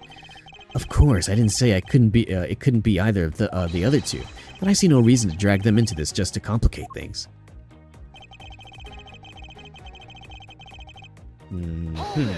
Okay. Of course, you have some sort of proof that it was all a lie, correct? Of course not. Well, that was blunt. But suppose it is a lie. It would explain a lot of things, like his movements and his whereabouts. Hold it! So you still claim that the tire marks belong to the blue Badgermobile? It must have arrived on the scene of the ground. It must have arrived on the scene after the ground had become wet with rain. Officer Meekins committed the murder. Then he used the car to move the body to the garage in the Wild Wild West area. Besides the blue Badgermobile, there are other ways the body could have moved. Recall what the Wild Wild West area looked like. With the blue Badgermobile and Mr. Deacon's body were in the garage. I'd say that's a proof. I suppose if one were to look at the place, that would be the logical conclusion.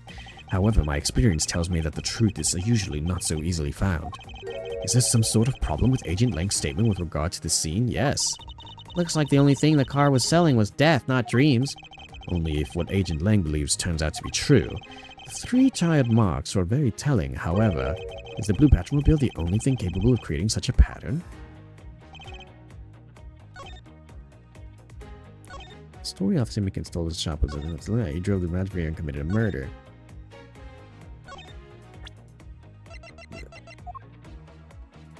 I would say that because there's no tire marks, rather mud, that's probably the best thing I have.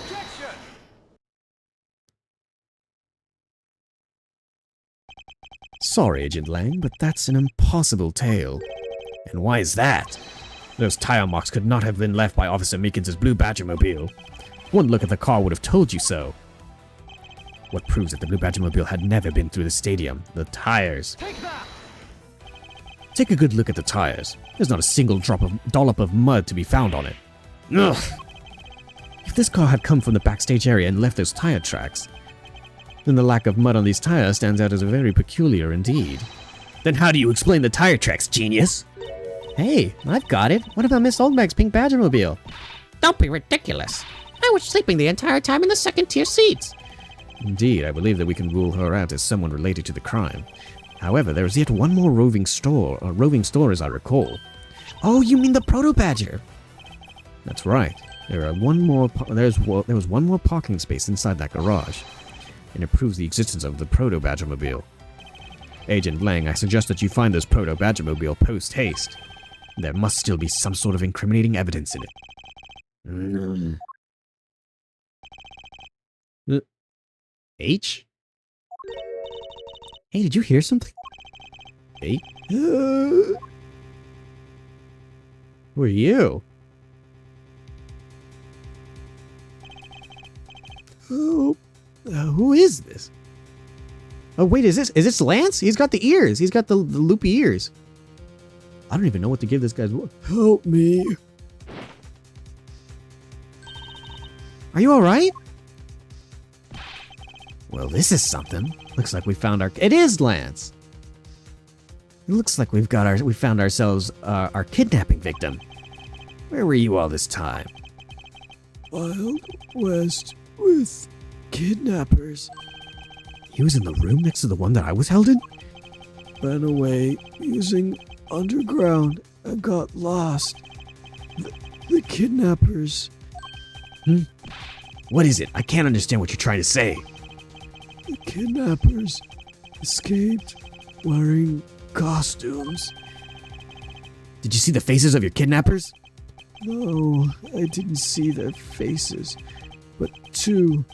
One was a woman? One was a woman? A woman? Quite an important piece of testimony. Hey, what are you guys doing? Stop standing there and get your cops on Stop standing there and get your cops on this already. Oh, whoa! I'll even let you guys have what the kid said just now. Consider it a gift. Whoa, they've got like synchronized, taking off of the glasses. Now, are you gonna get out of this crime scene or am I gonna have to get rough? Ugh, again? You're nothing but a big bully. Oh, wait, no, that's Emma. Sorry, Emma, I didn't mean to give you old bag's voice. Come on, Mr. Edgeworth, let's go. Oh, no, not you. You're very important. You're a very important witness to my case. I'm not about to let you go away that easily. Don't count on me to testify because I won't. Not for you. That's right. I won't either. You hear me, young whippersnapper? Hey, calm down. There's no need for all this hostility. I just want to take a statement from each of you. I'm not going to rough either of you up. I give you my word. Come now, fair maidens. What do you say? Will you cooperate? Fair maidens? My, you little rascal. You should know the way into a woman's heart. Lang Ji says, the passage of time is but a fleeting moment, and a lady is young forever. Trying to outdo my edgy-poo with your fancy schmancy saying. Let's get this over with. So we're clear, I'm only interested in giving you my statement. Sure, just as soon as my Mr. Prosecutor leaves us be. Mr. Edgeworth! Okay, so we found Lance. Can we just give him back? Can we be like, Mr. Amano, here, your son, we found him. Okay, so we're getting somewhere. There's more development still. Hang on. So how much... We've got to be getting close somehow, I think. Back to the Wild West. Mr. Amano, we found your son, and he seems to be a little bit disoriented but alive. Looks like we got the boot again. With Lance safe, the focus of the investigation will shift solely onto the murder. You mean the infighting between the kidnappers? Yes, and also the identity of the remaining kidnapper. So it's a woman. So assume... Okay, hold on. So Lance's kidnappers were... One of them was a woman. A man and a woman, I think he said.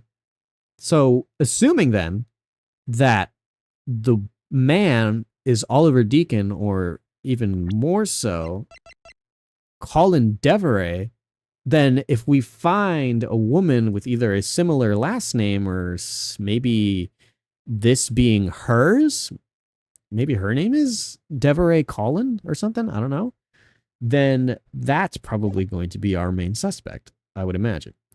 Miles, my boy. Tell me it's true. Tell me that you really found my boy. Yes, Mr. Amano, we found him earlier in the stadium. Then my little Lance is unhurt? He's not exactly the picture of perfect health, but his life is not in danger. He's being questioned right now by Agent Lang. Poor Lance. It must have been so horrible for him. Locked up in like a...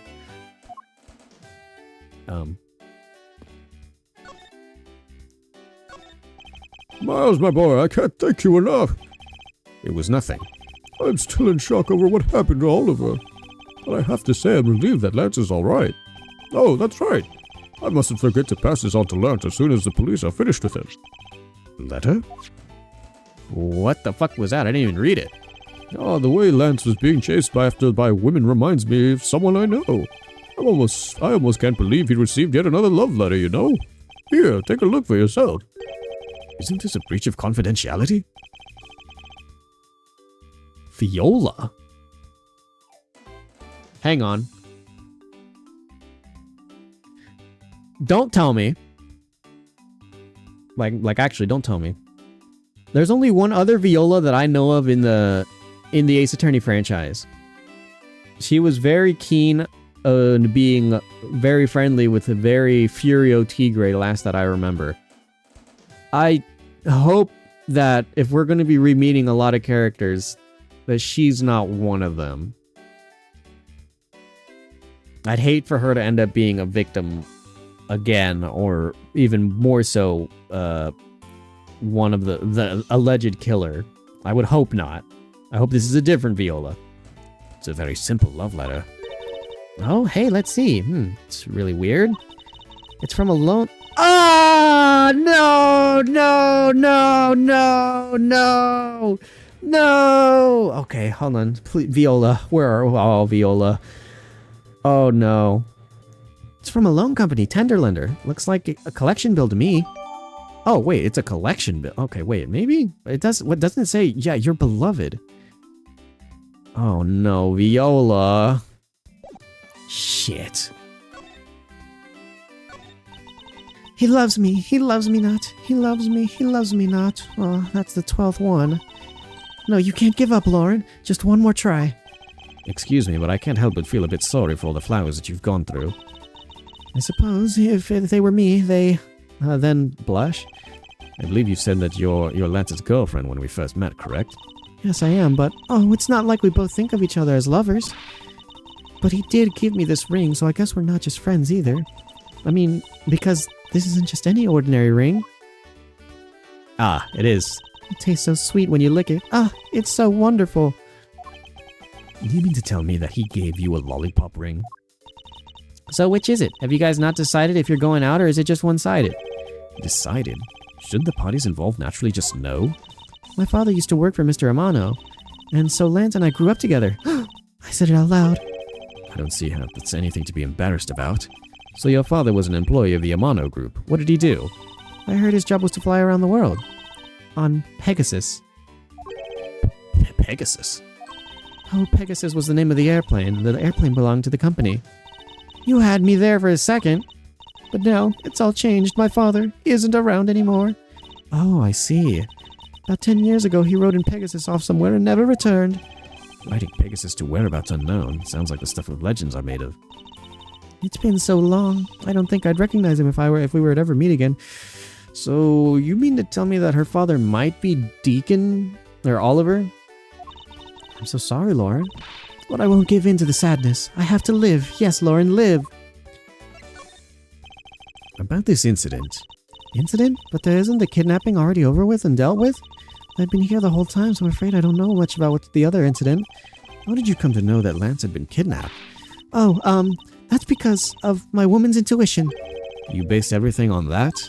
I know everything when it comes to my Lance. It's really strange. It really must be destiny. She started fantasizing again. So what are you going to do now, Mr. Edgeworth?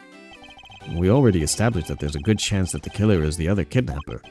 It's my duty to figure out who this other person is.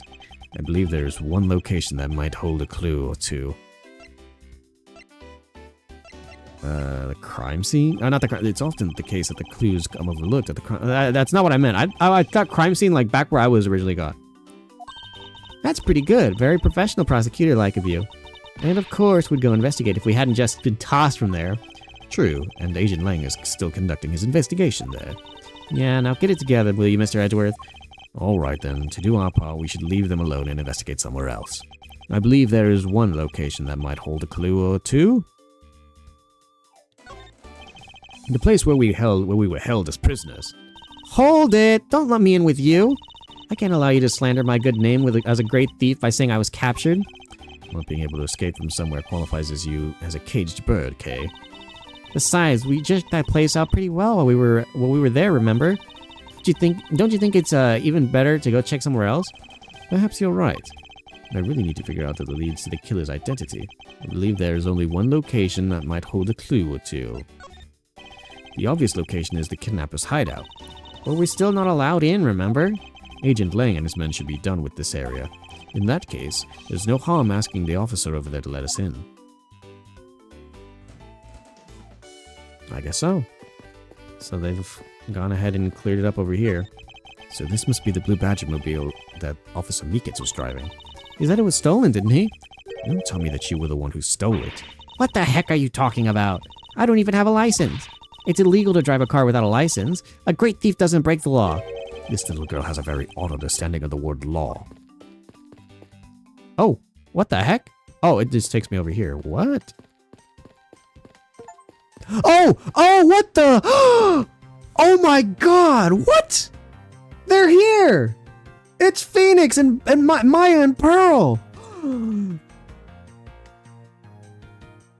I didn't even know I could. Whoa! Oh my god! You say that couples who cross this bridge together can find happiness. Oh wait, no, Edward said that. Oh, so the Gatewater Land pamphlet says. But you'd think that they'd already be happy because they were able to come together. Logistics aside, I wonder who came up with this tale and when. This bridge doesn't look old enough to be the stuff of legends. Well, some things are better left uninvestigated, don't you think? Ignorance is bliss. Oh, I can't interact with them at all. Oh, that's so cool though, they're here. Oh, that's so cool. Oh, I love that. But they're here during an investigation. One would normally think that if Phoenix was ever like in an area where something was going on, that he would be dragged into it in the worst way possible. To think that they were built a hotel, but now have their own safari park attraction. Talk about a veritable goulash of rides and attractions. So many of them, you'd think that they would have a ninja house. Like one of those buildings with a zillion secret places to hide in. Those are fun. Well, they don't. Hey, how can you be so sure? Oh, I know. I bet they really do have one, but it's hidden in real ninja fashion. Come on out, Ninja House. I know you're around here somewhere. A hidden ninja house. Next you'll be looking for a lost pirate ship. Okay, people I don't think I can really interact with. It's that man? Yeah, it's that man. Wonder who he is. Yep. I can only wonder who he is. I can see him from far away. Oh, that's so great. Even Pearl is still around. I love this so much. That's such a great... Oh, I love it. I did not even think that was a thing. I came over here and I was just going to explore and see if I can find things to look at, but that's great. I love that. That man. I wonder if there's any other references then. Is it possible that we could potentially find Zinniop, well, actually, no, Furio's in jail. Never mind. I think he would still be in jail. But Viola's maybe somewhere, or at least referenced here. God, okay, this is quite the interesting, like, investigation. Why is there a blue badger here, too? Are you deathly allergic to him or something? It's not that. It's more a half smile on his face. It's really unsettling. She's disturbed by the half smile? I'm more disturbed by its movements and how it managed to obstruct an investigation. Yeah. This man looks suspicious. It's like the precinct. Wait, what? The precinct guard? Look at that lovely smile on the blue badger's face. Oh, it's the chief! What the fuck? The chief is here! What the hell? This place is... What? This place is full with, like, characters and references. What the heck? It's the chief! He's the guy who originally designed the badger. Look at the lovely smile on the blue badger's face. Ah, it's looking at me. Make it stop. It's scary. It's alright, dear. You want to know something? I was the one who created the blue badger. See, look at his eyes. Don't they look just like Daddy's? It's scary. It's scary because they do look like you. Oh my god. Alright, chat. So we can make an assumption here. Oops, I accidentally bumped my drink. We can make an assumption here. Since we've never seen the chief's face through his glasses, we can assume that his eyes do look like the blue badger. So if there's any fan art out there of the chief of the precinct, then we know what his eyes look like. When he takes off his glasses, he has the same eyes as the blue badger. Well, that was rather depressing. I think I'd better leave the two of them alone. So this is the chief and his daughter. Oh, what the heck? I got another achievement. What the heck? Oh, that's so cool.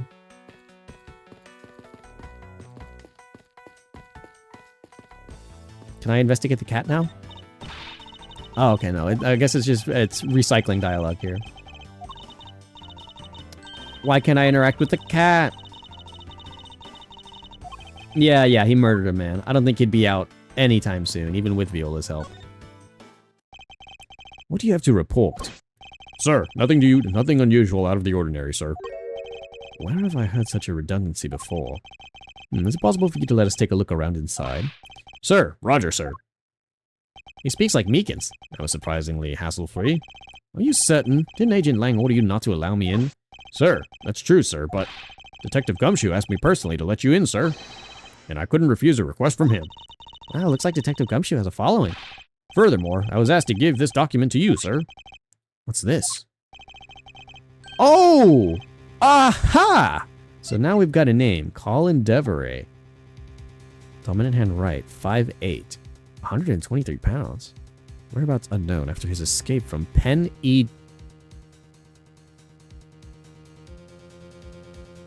Dent Prison. Stole a gun from a guard during his escape.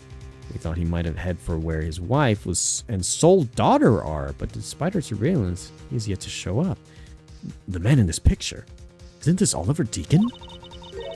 But the name here says Colin Deveray. That's the same name that was on the back of the pendant. It appears that Colin Deveray was his real name. What's this?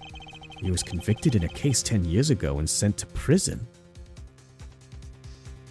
10 years? Oh no, wait, hold on. Puzzle pieces are starting to align, and I'm not sure if I'm liking how they're aligning for some people. What? Then what was he doing here? Apparently he broke out of jail and then he vanished. He must have become Oliver Deacon to cover up the fact that he was an escaped felon. Oh my god.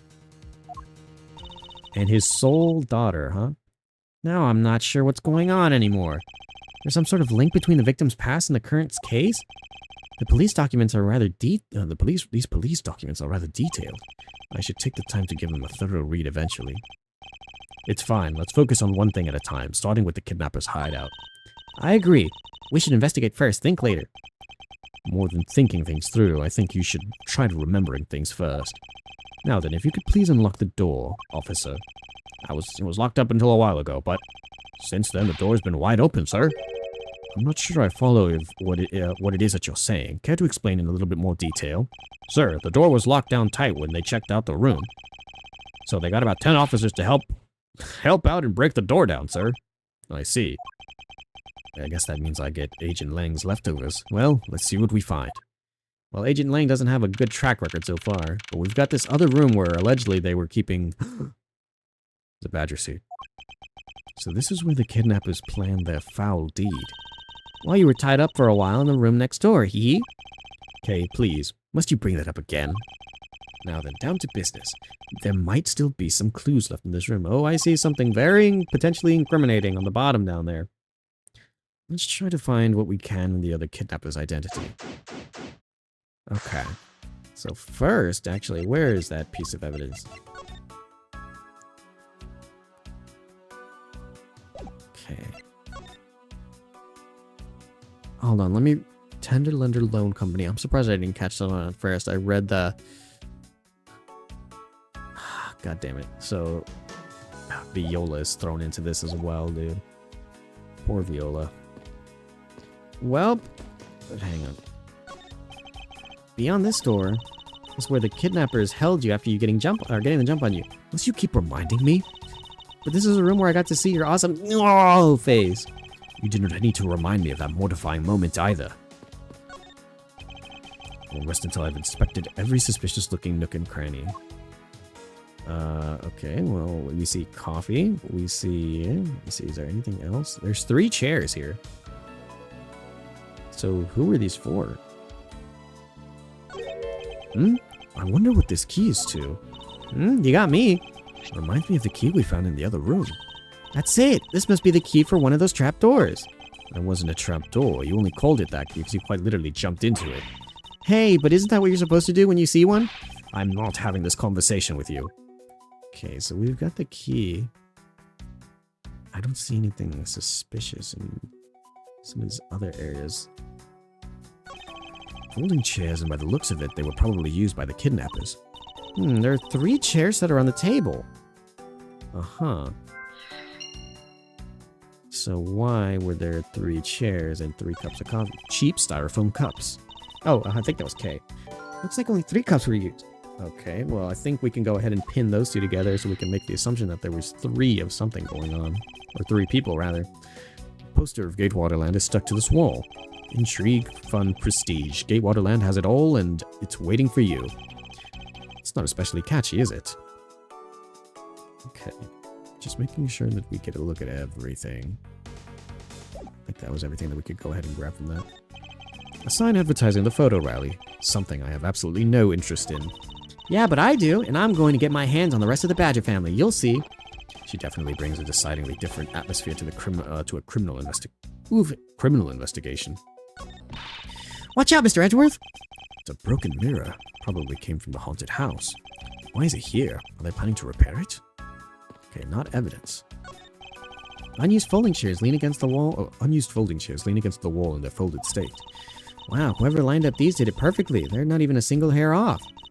I'd feel bad using these because they look like stealing the perfection away. I suspect it's more like you wouldn't want to be the one to put them away.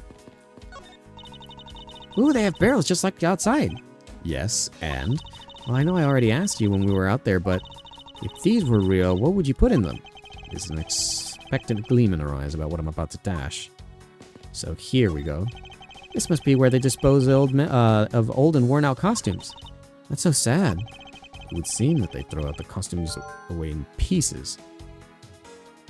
Oh! Wait, this is the bad badger, I think. There's a trash bin in an old and useless costume. Okay, hang on. Hey, there's a trapdoor in the room too. It's not a trapdoor, it's an entrance to an underground passage, Kay. I know that. The door leading to the outside world was locked, so Lance must have escaped his prison through here. Okay, so I think it's time that we... What is this? This door is thoroughly broken thanks to the police force who opened it. At one until I've expected every suspicious looking nook and cranny. What the hell is this? Looks like a sword, a broken sword. Strange. Why would it be broken like that? Okay, so that was a prop sword. Swords don't usually break on their own. That's true. Alright, then let's think about it. Let's think about it in this way. Maybe it broke when someone was trying to use it for or on something. Hypotheticals aren't going to get us anywhere. Perhaps we should think more on this later. Okay, so I can imagine that this is the one that was used to smack Edgeworth then. That doorknob handle thingy is looking pretty beat up. I suppose that's what happens when 10 officers break their way into a room with brute force. That's odd. The lock is still completely fine. Look, not a single dent. How is that possible after what the officer told us? Yeah, if the lock had been in use when the door was busted down, then the lock itself should be completely wrecked. So the lock on the door leading to the outside is undamaged. How can that be? Okay, interesting that. We already got our information on the barrels. And then the trapdoor. The panel that hid the entrance to the underground is propped up and wide open. Be careful of where you step, Kay. I only fell into the other opening once, you know. Okay, so I think this should be just about everything. So now I can go ahead and start making some connections.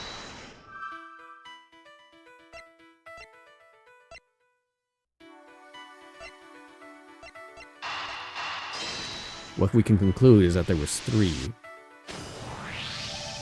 The common denominator between the cups and the folding chairs is at the number 3. Speaking of which, the number of missing costumes is also 3.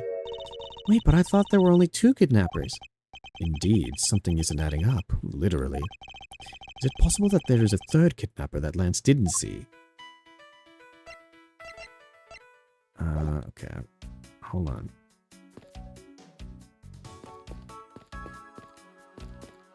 So I don't think I'm allowed to... Yeah, I'm not allowed to leave, which means that there's something I'm missing.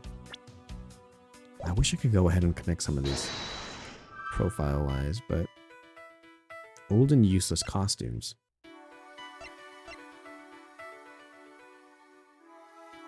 Was it not locked?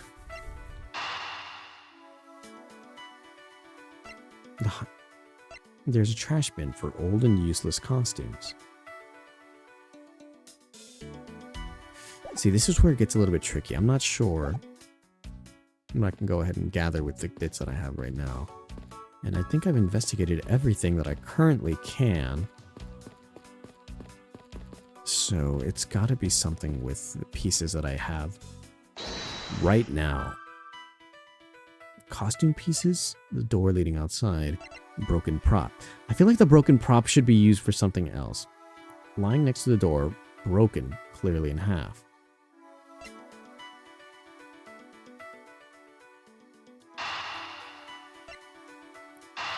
Could it be these two? No, it's not.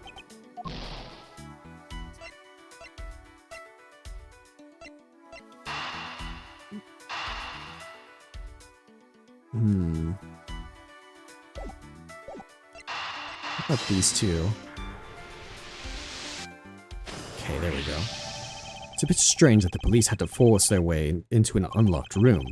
Oh, whoops, I think one look at the pristine door lock and anyone can see that it was not in use at the time. But the policeman outside said it took 10 men to get it open. A door that was locked tight despite it being not locked at all. It can only be because of this. Oh, you mean... Yes, it was used to jam the door. Here, take a look at the door handle. You see how the handle completely destroyed? Yes, yes, that's how the sword broke. So it was jammed. I thought that we might uncover the true identity of the kidnappers, but instead we've only uncovered more questions that need to be answered. What the? Ah! What is it? Well. Ooh, who is this? Who are you? And how do you know me? Someone connected to Edgeworth. Well, Mr. Edgeworth, am I correct? What are you doing suddenly popping out of a secret entrance like that? This is an underground passage used by staff members, sir. We Badgers also make use of it in our duties. Look, why don't you get out of there first and then we talk, okay? I beg your pardon, miss. Oh my fucking god, the music's back! Proto Badger, get! Alright, one more to go. What are you getting all excited about? Did you forget the photo rally? Duh! See, look, now all I have to do is get a picture of the Bad Badger and I'm done. Yes, I vaguely recall a contest or something of that sort. God damn it. What? It's gone! But where did it go? What happened? What's wrong? A Bad Badger costume is missing, sir. Oh? Is that all? Well, it's missing because the kidnappers stole it. I heard about how they were stolen, but they said that only 3 of the costumes had been taken.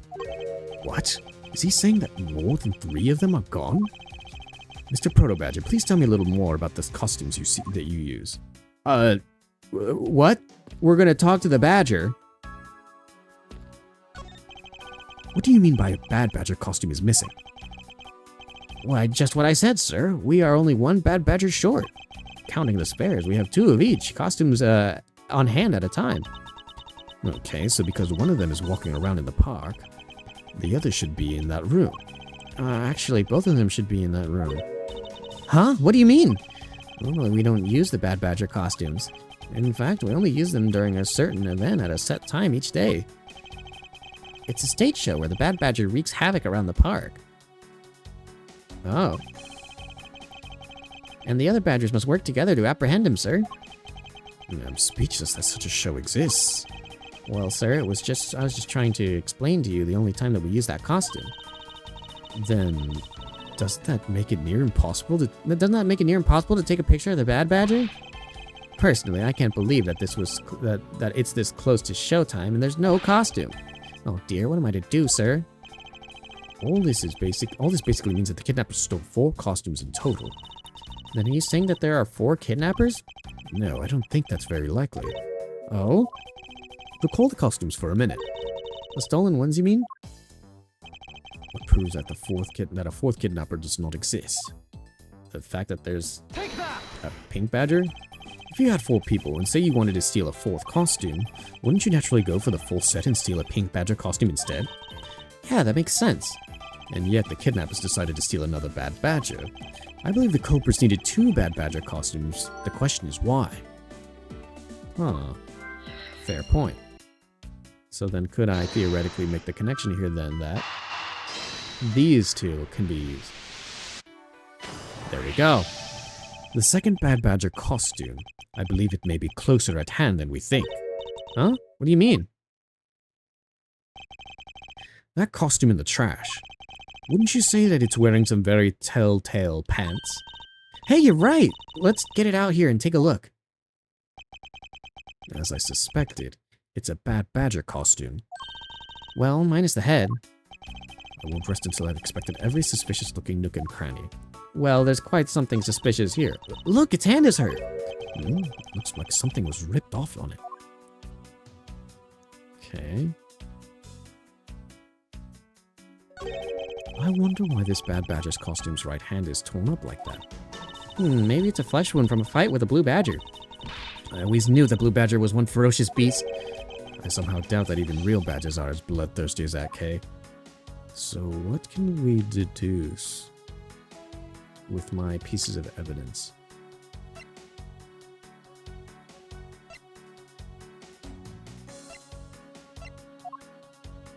Broken sword.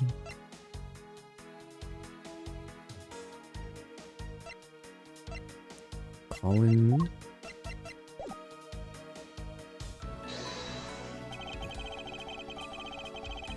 Maybe. Is it? Okay, nope. Okay, I was thinking that maybe that we could finally talk about why we have a head.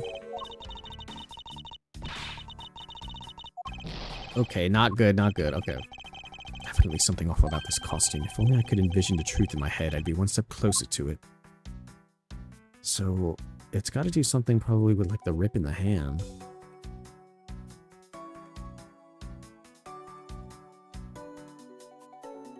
So, what could we deduce off of the rip in the hand?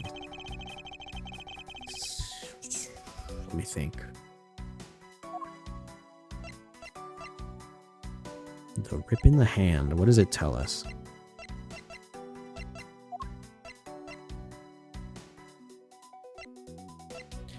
Luckily when one of them due to the footprint shape and the lack of blood.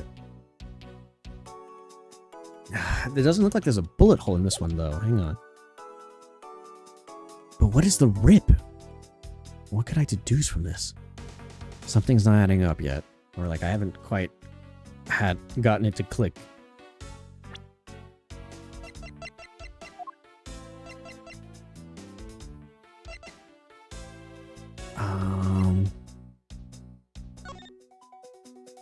Broken prop sword. Lack of blood.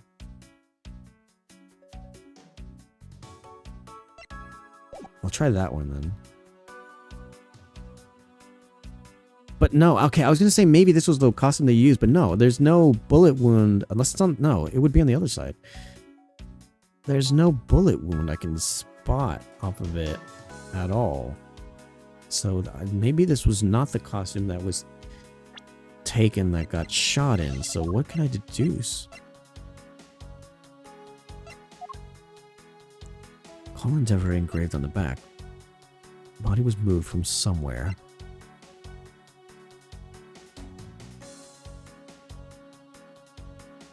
I could probably deduce that it was a stolen costume then. Let's try that. Oh, fuck. Okay, nope, that's not it either. Shit. Damn it. Okay. What is it? What can we deduce? There's only one of each part. Try to get...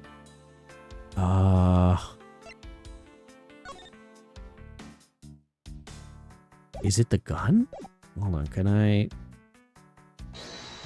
Let me try that. Okay, here. Oh, yeah, okay, I got it. I believe what we have here is an inconsistency. Huh? Between what?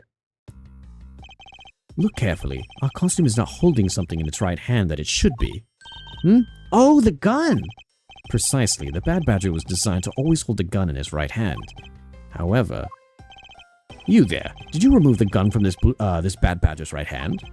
No, I did not, sir. The gun is supposed to be securely attached to the costume. As I thought, the rip itself confirms my hypothesis that the gun was forcibly removed.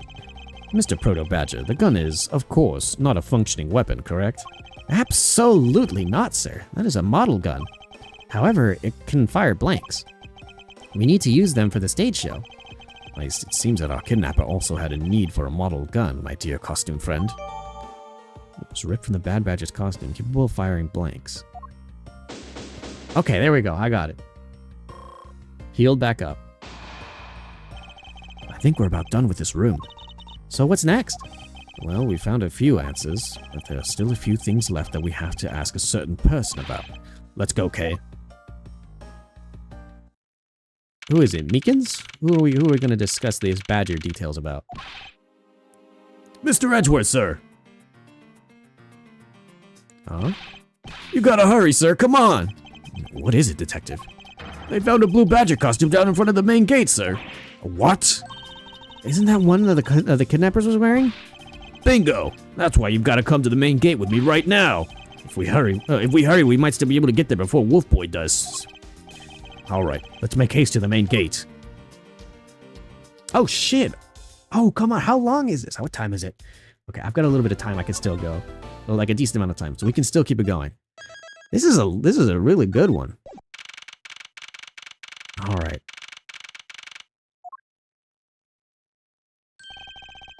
Where's the costume, Detective Gumshoe?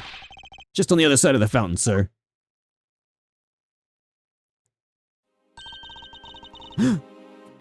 Was it out here in the open all along? No, it was discovered in the tall grass back there. We moved it out here in order to examine it once more thoroughly. And let's get down to it.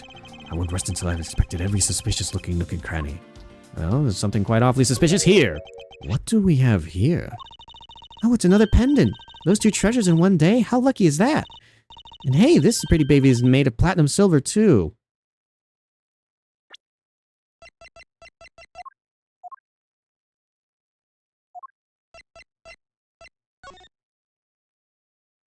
Stole a gun from a guard during his escape. We thought he might head for where his wife and sole daughter are, but despite our surveillance, he has yet to show up. Chat, I'm starting to get a little bit worried with how this story might unfold. Another pendant on top of the one that we found on Mr. Deacon? Is it possible that these two... Hold it right there. I had a feeling. Hands off, Mr. Prosecutor. You sure know how to cross the line, don't you? Ugh! A pendant, huh? This is a very decisive piece of evidence. How can you tell? Look here and read off what you see.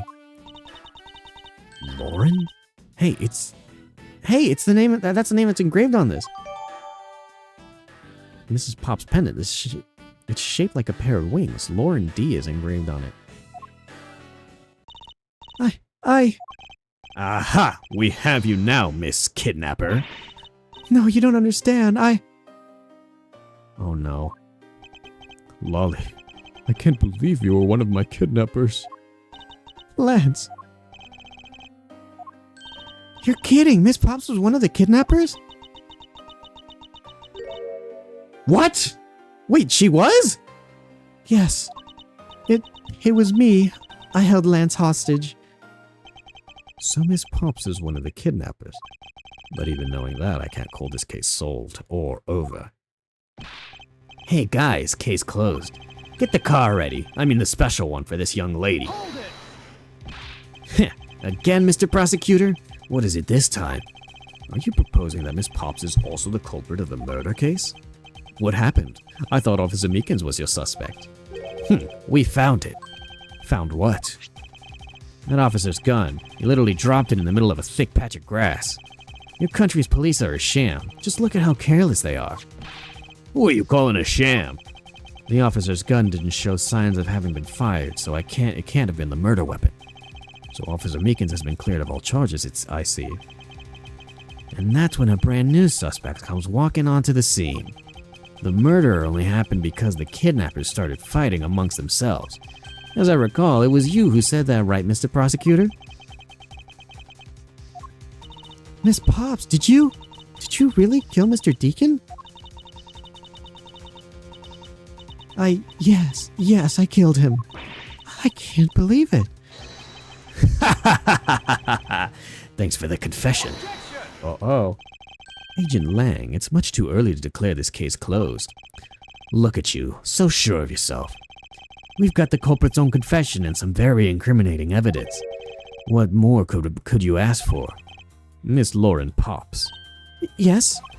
I want to hear it from you. Ooh, music. Tell me your side of all that has happened today, from the kidnapping to the murder. But why? I'm the kidnapper and the killer. Isn't that enough? What the hell? She's cutting her hair. It's fine if you're the one behind everything, but if that is the truth. Now then, will you tell us the truth? Or is there some reason why you can't? Ooh. I've had a change of heart. I think I'd enjoy seeing you sulk away as the losing mutt. All right, you heard me. Let's hear about all the evil deeds you committed today. Okay, Lauren, let's see if we can't clear your name then, huh? The one who came up with the kidnapping plan was the butler, Mr. Deacon. We knew that we could get rich by holding Lance hostage. Mr. Romano would pay anything to get his son back after all. Everything was going according to plan, but as soon as we got the money, Mr. Deacon turned on me and tried to kill me. Huh? There, you satisfied? She just confessed to her crimes a second time. At least you have the guts to admit what you've done. I can at least respect that much. Miss Pops, is what you said really the truth? Yes, it is. If that is the truth, it certainly isn't the whole truth, because there's something that seems a bit too improbable in her confession. Okay. I'm gonna make sure to press everything, but there is something here that's... Oh, whoops, hang on. He paid anything to get his son back after all. Everything was going according to plan, but as soon as we got the money, Mr. Deacon turned on me and tried to kill me. That's the part that I think I'm the most. Is capable of firing blanks. So we found that. Lauren D.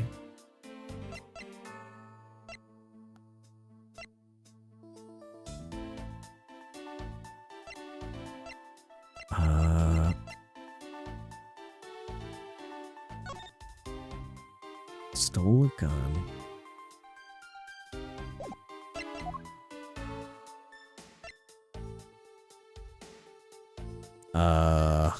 Okay, hang on.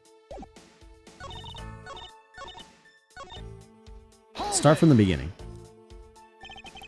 How well did you know the victim? I've spoken with him only a few times at Lance's house.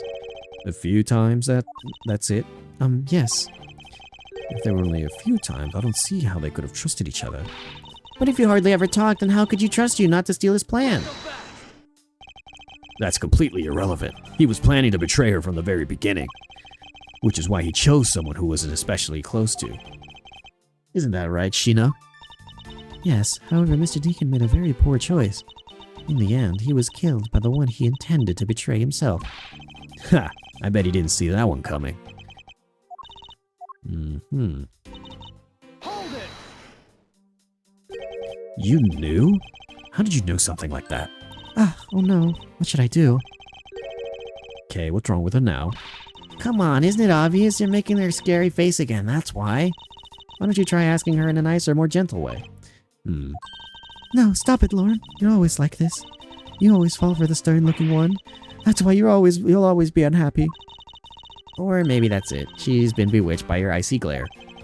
Mind your own business, Kay. Now then, Miss Pops, let's continue with your testimony. Oh yes, of course. Why did you believe that? Anyone who knows Mr. Romano would think the same. That Lance is the old man's greatest treasure. Suppose he would be a doting father like Mr. Or he would be to a doting father like Mr. Romano. I always figured that it was too. And I was always envious of Lance for it. Oh, because your dad's... I got this pendant from my father. And I believe that as long as I have this, I'll find my father again someday. He'll welcome me back and welcome me into his arms riding on the back of Pegasus. That pendant, she must truly believe it to be the wings of Pegasus. Uh-huh. Would you mind telling us a little bit more about the plan itself? Well, first we captured Lance. Oh, how'd you do that? Well, Mr. Deacon did that on his own, so I didn't quite know. Bah, and here I thought you knew how to steal people away. I shudder to think what you would do with such knowledge. Sorry, I really don't know, but somehow Mr. Deacon was able to contain him. All we had to do after that was wait for the ransom to be paid, but... Why do you think he did? I have no idea, but maybe he planned on doing so from the very beginning. Miss Pops. Wait, Mr. Deacon planned to kill Miss Pops from the very beginning? Was that ever really likely to happen? What should I do? Should I raise an objection? I'm sorry, but I don't think what you just claimed is all that likely. Huh? I don't think Mr. Deacon would have ever been capable of killing you. But why? We were total strangers. It's not uncommon for people to kill each other over money. Ooh. Miss Pops, you really are clueless, aren't you? What do you mean? You never knew what your role in the kidnapping was, nor do you know who you really are. But I do, and I can show you with this piece of evidence. This proves that Mr. Deacon wouldn't have been able to bring himself to kill Miss Pops. Where is it? Take that! Miss Pops, you don't know, do you? But this piece of evidence will tell you exactly who you really are. Oh man, this is what I was worried about. Looking at it, I still don't feel anything within me at all. Oh, Hey, Mr. Prosecutor, are you sure the only one who doesn't know anything isn't you? Okay, hold on. Wait.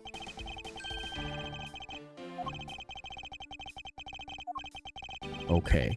I see kidnappers also weep when they get stabbed in the back. Even as you betray the one that you claim you to love the most. No, you don't understand. What's there to understand?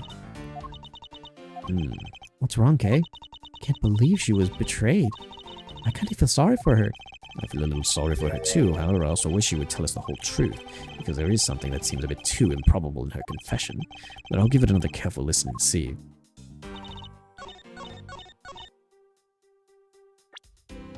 okay, hang on, wait. Hold it!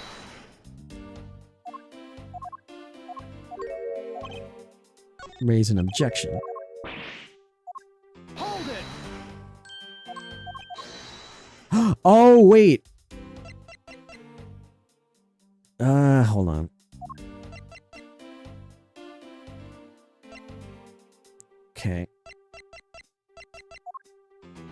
Take that! There we go. Why are you showing this to me? So what about the pendant? This horse pendant, along with that piece of evidence, shows you who you really are. Oh. Take that! So this, does that really have anything to do with the... Wait, what the heck? Oh, shit. Okay. Hold on. Oh, wait, shit. I'm supposed to combine the pendants. Okay, I thought I was trying to still prove something.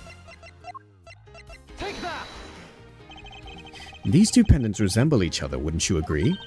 Hey, you're right. They're the same color and they're even made of the same material. I believe that these two pendants are actually one. Eh? Shall we give it a try? Wow, it's totally Pegasus.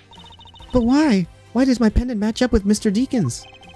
You're a smart lady. I'm sure you can imagine why this might be. No, that can't be.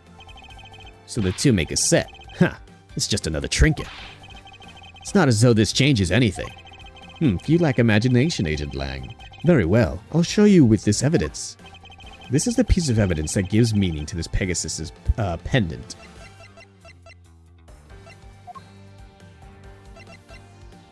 Is it this? It has to be this now, right? Oliver Deacon was just an alias for this man. His real name was Colin Deveray, the name that is etched into this onto the horse pendant. What? An alias? I suppose he had to hide the fact that he was a felon somehow in order to live. And it makes sense given what is written in Mr. Deveray's dossier. But what I really wanted to point out was this. Hang on. The specific section that reveals the true meaning. I couldn't read all that. Take that! Mr. Deveray had one daughter, and her name is Lauren Pops. That's a lie! That person was not my father! He couldn't come out and tell you he was your father because he was in hiding. However, I believe he was trying to secretly watch over you. Oh boy. Do you still believe that a man like that could kill the daughter he was separated from? Or even that such a man would allow his daughter to get involved in a kidnapping plot? Uh-oh.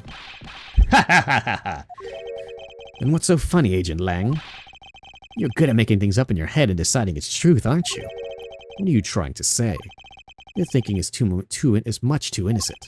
After all, I've thought of another possibility. Is that so? Well, let's hear it. Oh god, what is he going on about now? I'll grant you that the two of them are father and daughter. But is it possible that they both knew that fact? It was no coincidence that a reunited pair became involved in the House of Amano, and the two of them made good use of their meetings to plan this little kidnapping. Wouldn't you say that my scenario is perfectly probable as well? So this is his version of how things might have been. You don't have any proof that they didn't know of their true relationship, right?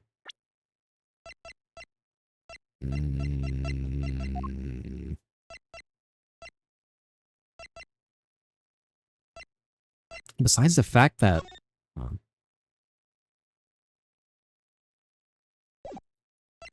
Besides what I was told by Lauren, I don't think so. And you're saying that the two of them committed the kidnapping together? That's right. As one really rotten family. Is that really what happened? I better take a long, hard look at the evidence. Yeah, I think so too. Okay.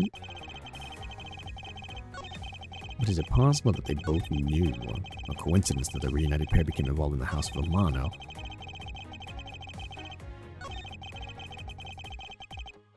Okay. Hold it! From the top. Precisely, and what father would ever willingly kill his own daughter? I've seen a lot of things in my travels, and I can tell you that being related by blood is sometimes proof of nothing. Hold it! You think they knew? Yeah, I don't think only the victim knew. I think the girl realized it as well. They both knew who the other person was, but they had to pretend that they didn't know. Because he was on the lam. You got it. The victim couldn't exactly go around flaunting who he was. Furthermore... Hold it! One is a butler and one is a friend of the son, you mean?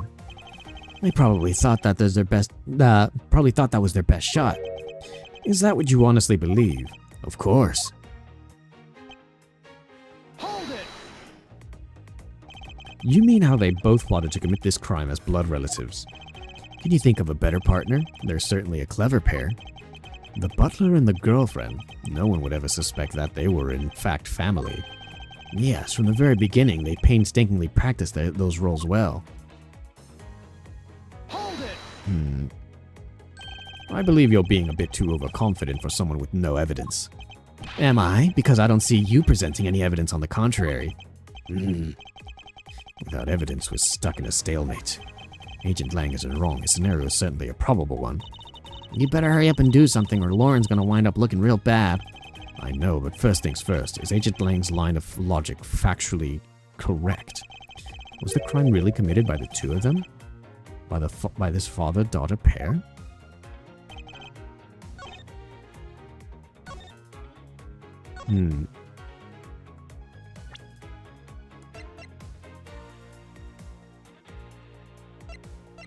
There's 3. Hang on.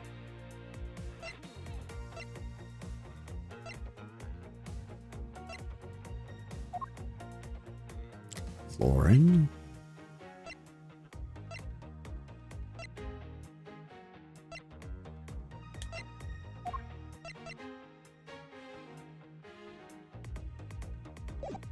Hang on.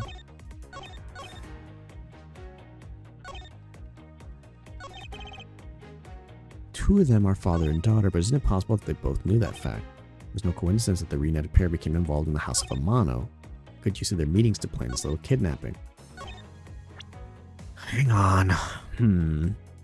Okay. Because I don't think I can present profiles, which means that it has to be something within the evidence.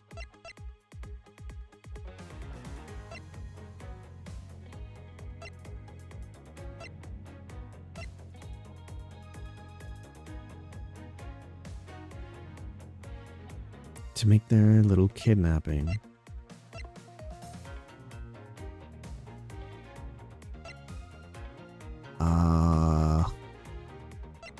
I've got two things here that I'm working off of. It could be the fact that the victim was wearing a costume and the fact that there are 3 costumes missing.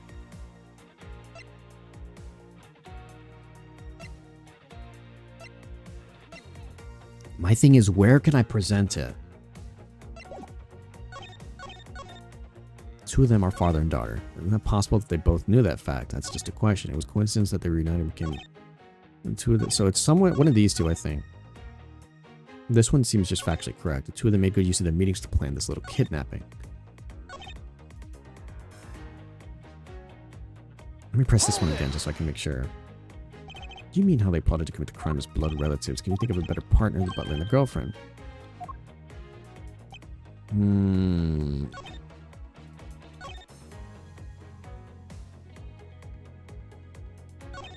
What could it be? It was coincident. Hold on. One is a butler and... Is that what you honestly believe?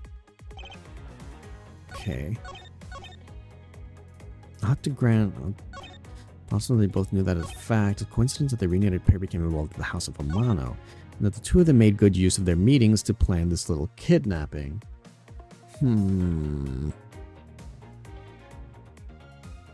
Planned a kidnapping.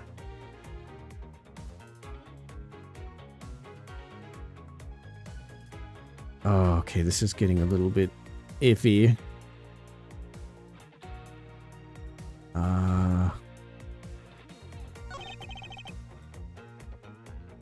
Damn, okay, this is tricky. And the 2 of them... I wanted to do on this one because it says the 2 of them. Good use of their meetings to plan this little kidnapping. 2 of them got used to their plans. Kidnapping. The kidnapper stole 3 costumes, a blue, a proto, and a bad badger.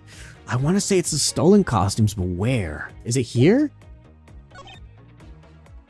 This scenario is perfectly probable as well. Let me try from the top. The 2 of them are father and daughter, yes. But isn't it possible that they both knew that fact? See, if I had some information that could prove that this fact is wrong, it's possible that they both knew that fact.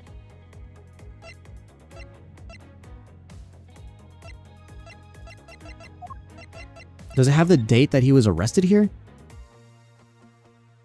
Stole a gun from guarding. He has yet to show. It could be this again. But I don't think it has the date of when he was... I don't think it has the date for when he was... Oh, fuck.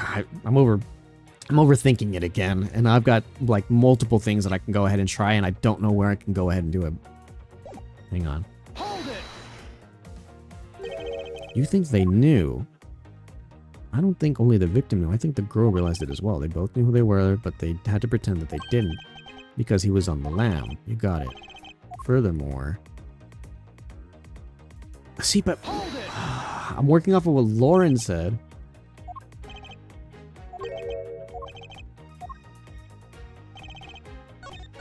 Hold on, let me try this one again. I think the girl realized it as well. They both knew the other person was, but they had to pretend that they didn't because he was on the lam. You got it. The victim couldn't exactly go around flaunting who he was. Furthermore... this is getting frustrating. I'm overthinking things, I think. No coincidences that a reunited pair became involved in the House of Amano. The 2 of them made good use of their meeting to plan the little kidnapping.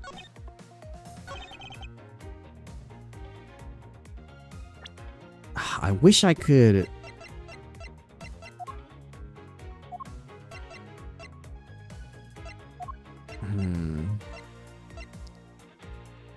One of the kidnappers separated from a real father Deacon. Because I don't think it says here. Colin Deveray. Dominant hand right. Height 5'8". It doesn't say anything. It just says the whereabouts unknown after his escape from Penny Dent prison. Stole a gun from guard during his escape. We thought he might head for where his wife and sole daughter are, but despite our surveillance, he's yet to show up. The only other things that I got are the costumes. It's no coincidence our united pair became involved in the House of Amano, and the two of them making good use of their meetings to plan this little kidnapping. Son of a bitch! The scenario is certainly a probable one. What was the crime really committed by the two of them, by the father-daughter pair? But where, I see, it's what Edgeworth says there that makes me wonder, lean more towards the costumes, but where do I present that? I'll try it out. See if my... Oh, okay, it was. Woo! I wasn't sure. This kidnapping wasn't planned by just two people alone. And what kind of proof do you have of that? Quite simply, there were 3 kidnappers. 3?! 4 costumes were stolen from the Wild Wild West area's backroom. We found one of them in the kidnapper's hideout, but as for the other 3, we can assume that they were being worn by 3 different people. We also found a set of 3 cups and 3 folding chairs that were used in the hideout. It all clearly points to a 3-man group, and I believe this third person is the real mastermind behind the kidnapping. Who? Who is this mastermind? I present to you the brains behind the kidnapping. Huh? What? Wait, what? I'm supposed to accuse somebody? Oh shit, what? Wait. So the mastermind behind the plan... What? What?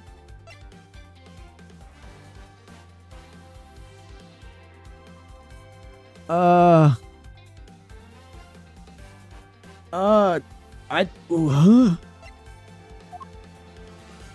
One of the kidnappers. So Lauren and Deacon, the brains behind the kidnapping?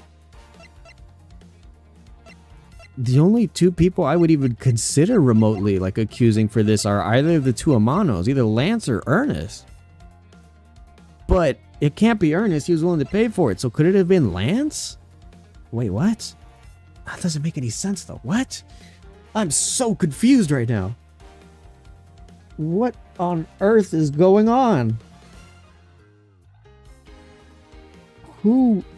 The mastermind? I don't know. Unless we're supposed to present that maybe it's one of the ones that we already do know? But Deacon was probably...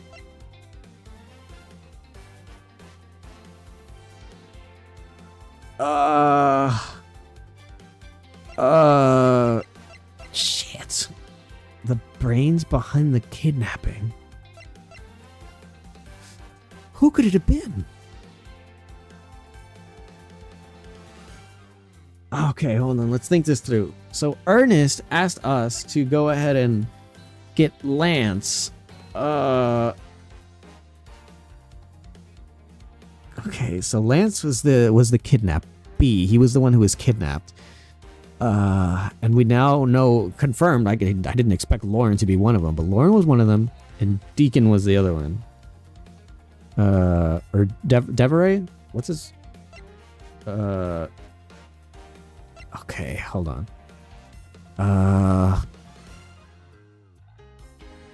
Because I don't think anybody else like fits the bill, so it's got to be either one of the Amanos. I wonder if Lance recalls a third kidnapper? No, you're right. He just said that one of them was a woman, and we know that to be... What? Hold on, I'm like trying to... I'm pulling a game theory, I think. I might have something. Take that! Let me see. Lanzamano?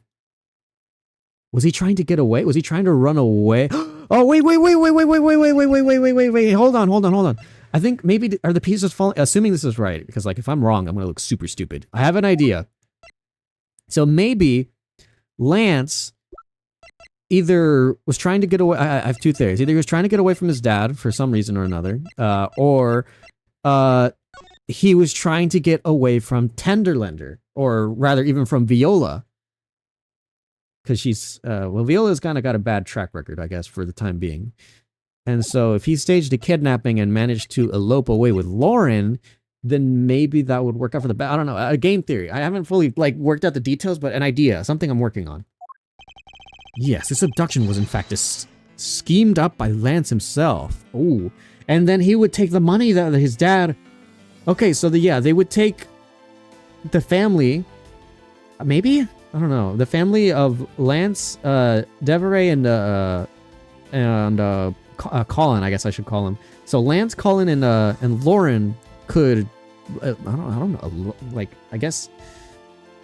So Oliver could, or Colin could have his daughter, and so that Lance could run away. I'm trying to work it out. Well, we'll see.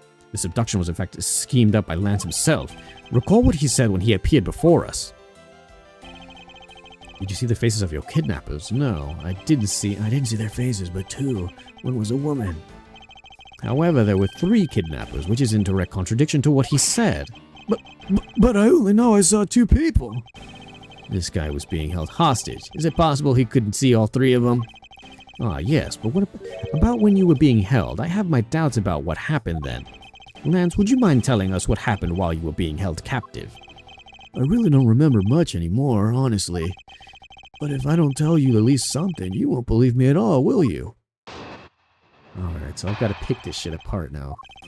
I was kidnapped yesterday morning. They had me shut in that room, blindfolded the entire time. But the kidnapper suddenly disappeared around the time I heard rain falling outside. My hands were cuffed, but it was a stroke of luck that they left me alone. I made my escape and ran away from that room as fast as I could. Through the underground passageway, I presume. Are you okay? Sorry, I really didn't want to recall that horrible ordeal, but... now you believe me, right? No, not quite.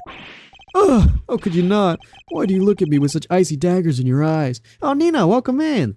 This guy totally looks like he'd fake a kidnapping. I mean, I guess we're about to find out. That seems to be the conclusion that we're drawing. Because he's a prosecutor, and because they all like that. Or they're all like that. I'll have you know, Agent Lang, as a prosecutor's eyes are for discerning the truth. And should they be interpreted to be cruel at times, and should they be interpreted to be cruel at times, then so be it. Chih. There's a sticking point in Lance's testimony. Let's see what he offers up when I push a little. Check his wrist?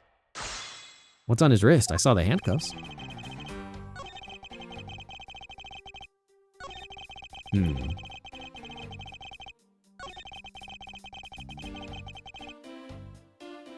not gonna lie, it looks like he can kind of get out of those pretty easily. Maybe it's just me. Let's start from the top. Hold it. If he supposedly got tied up, he should have like imprints. Maybe. I know that we gotta push it a little bit. Can you tell us about when you were abducted in a little more detail? It was a strange morning. I felt like I was right in the middle of a great calm. And where were you when you experienced this calm? Our family garden, of course. Where else could I have been? Well, excuse me for asking. This child is more princess than prince. I was out taking a walk to shake off my morning blah. Then out of the blue, someone behind clamps a hand over my mouth. You didn't see your attacker. They must have used some drug to knock me out, because before I knew it, I was off in La La Land again. When I woke up, I was in the kidnapper's hideout already, all tied up. Hold it! Blindfolded and everything. By that room, you mean the room in the kidnapper's hideout, correct? Yes, but I was blindfolded the whole time, so I didn't know that until I made my escape. And you were in the same room as your kidnappers. They spoke in hushed tones, but I could catch bits of their conversation. It was definitely two people, and one of them was definitely a woman. I was so scared I could tell that they were nearby, so I didn't dare make a move. Okay. The kidnappers disappeared. Are these new Miles Edgeworth, or has it been that long since I played? I don't remember this Lance guy. This is, I think I'm going to need probably some confirmation from chat, but this is the Miles Edgeworth Investigations, collection that they recently released, like sometime earlier this year, I want to say in like January or so. So I'm not sure. This is my first time playing it, but I think it's supposed to be like a remaster or like something of the sort. So maybe, I don't know.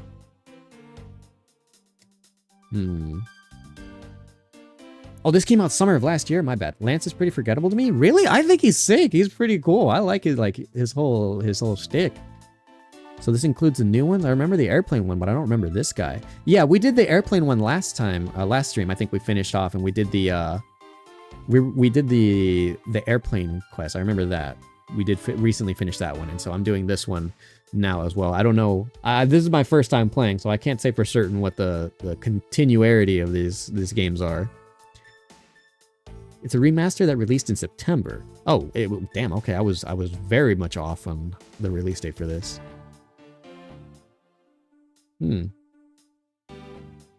Investigations 2 is new for the West. So the second game is, but this first game is still something that has released before them. I guess. I'm assuming. I'll take your word for it, because your word's better than mine here. Ah, the kidnappers disappeared. The room fell into a sudden silence. I'd been left behind like an unwanted mutt. And what do you mean by an unwanted mutt? What a pointless question. It's not like he's going to tell you anything new, you know. It's a poetic simile. You should learn how to use them too. You may look refined on the outside, but it's no good if you're not refined on the inside as well.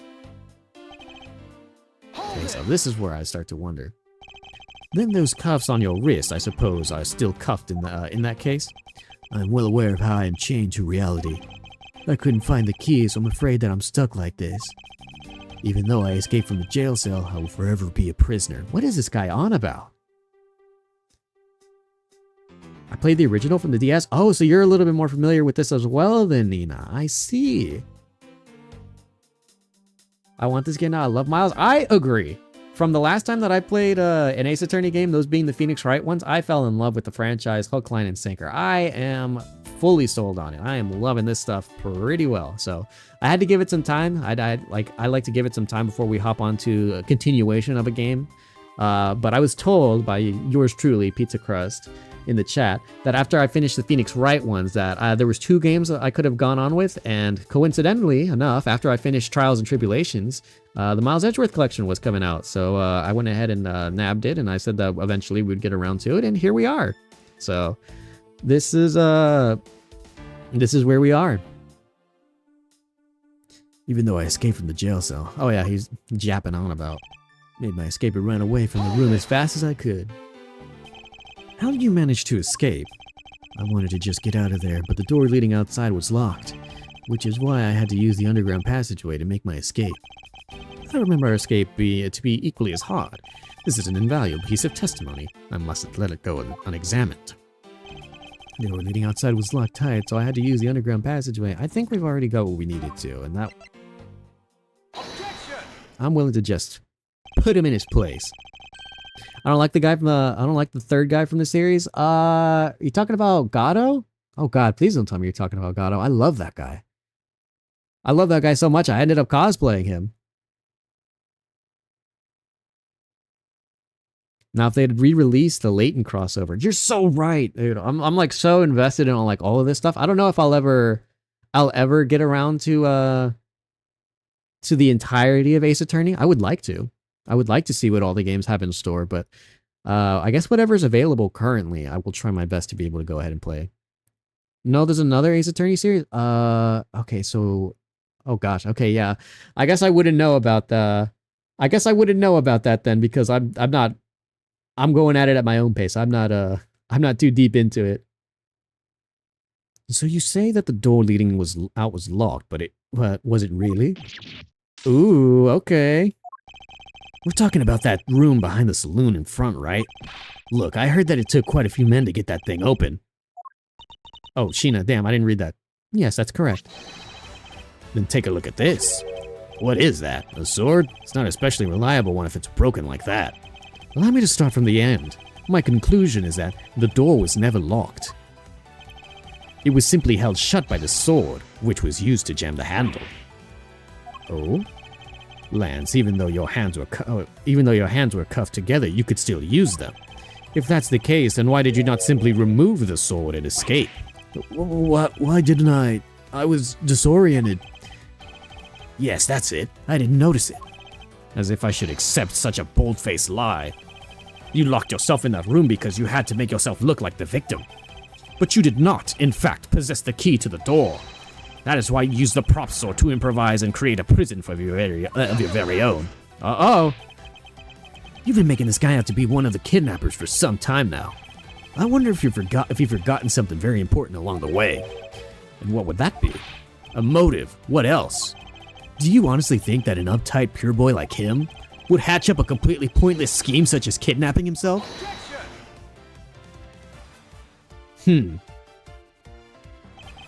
This proves that Lance did indeed have a motive to commit this crime. Is it the... To put it simply, Lance has a very urgent need for money. Ah, right. So more so than the money and wanting to get kidnapped, why wouldn't he just ask his dad, though? Hold on. That's a little bit weird. Hold on. I'll let him approach on it. Uh-oh, you guys are going into Apollo Justice stuff. I don't know about this. It's not him per se. It's the background stories of what happened. Oh, okay. I guess I'll leave you guys to yap to it because I don't know anything about that game or that character. Who's Athena though? Is that a further Ace Attorney? Is that like great Ace Attorney stuff or? I guess I'll find out when I get there. To put it simply, Lance has a very urgent need for money. This is hardly your typical love letter. It is, in fact, a collections bill. It appears that our upstanding boy has accumulated quite a debt. Isn't that right, Lance? Yeah, those cuffs are flying off of him. Looks like it's hard being the son of a rich man, too. It must be rough when you have to resort to stealing from your own old man, huh? Ugh, all right, I give up. I abducted myself. Lance! Oh, hang on. It's over, Lolly. In this life, we really are bound to our fates after all. All I wanted was to go out with you, to our new town, somewhere where no one would know us. I wanted us to be well off with that 1 million, but now, that dream is over. Oh, Lance. Then are you giving yourself up? Yes, I had planned to run away from this world with my Lolly. Oliver even helped us with the plan, but then he had to go and stab us in the back. He turned on you. Maybe he wanted to split the ransom money. That's my guess. It happened almost right after you made the drop-off. When we were alone, he attacked me all of a sudden. After a brief struggle, I was able to contain him and keep him under control. When we left him inside that room as Lolly and I made our escape. We wore different costumes and split up. Lolly left first in the Blue Badger costume. That would mean that the person Officer Meekin saw was Miss Pops. But right then, that old man just had to wake up. I was careless, and he tackled me pretty hard from behind.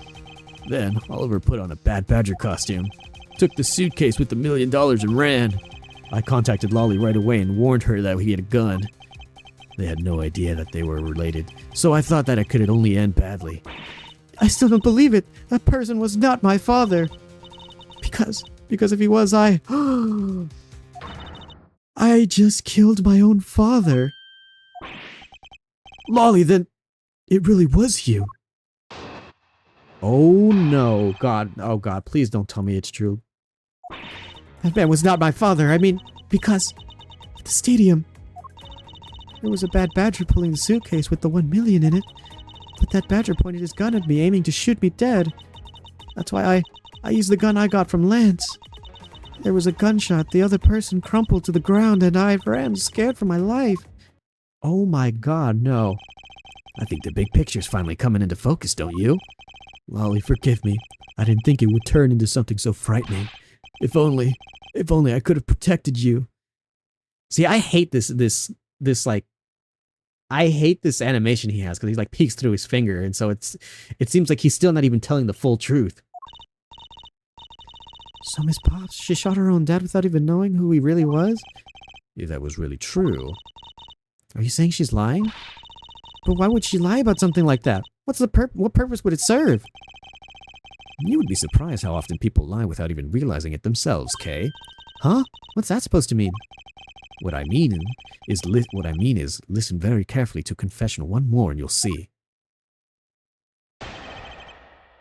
Hmm? Because at the stadium, There was a bad badger pulling a suitcase with the 1 million in it. but that badger pointed his gun at me, aiming to shoot me dead. That's why I used the gun I got from Lance. There was a gunshot, the other person crumpled to the ground and... Hold on. Why did Lance have a gun? This like... I didn't glaze over it at first, but... Like, it kind of just clicked a little bit more. Let's start from the top. Please calm down and let's slowly talk through this. But All you have to do is simply tell us what happened at the stadium. Leave it to us to search out the truth. Can you do that for me? Alright, so at the stadium... Uh-huh. That was the ransom money, wasn't it? Yes, that's how I was able to identify Mr. Deacon almost immediately. It was all thanks to what Lance told me. And what did he tell you? Well, he called me on my cell phone and told me Mr. Deacon had betrayed us and had run off with the ransom money. And about how he had a gun. Were you able to clearly see the gun? Yes, I got a very good look at it while it was pointed at me. Oh, Father, why would you try to shoot me? You really think the father would shoot his own daughter, Mr. Edgeworth?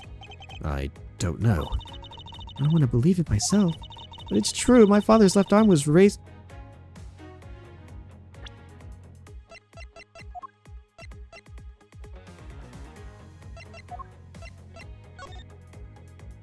Not this one.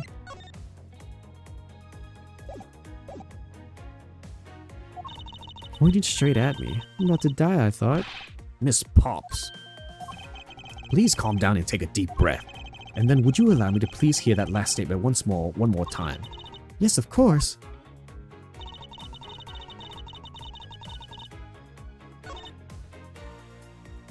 Okay, hold on. This was another detail I wanted to go over. You shot Mr. Deacon. Miss Pops. Yes, I shot him. Ha ha ha. So, and that, as they say, is that. Agent Lang, Miss Pops is far from done. She hasn't even finished her testimony yet. You're going to continue questioning her? What a waste of time. Miss Pops, if you please. All right. All right. And you felt your life was in danger, correct? Yes, I'm about to die, I thought. So... Okay. I'm willing to put two things on the line here.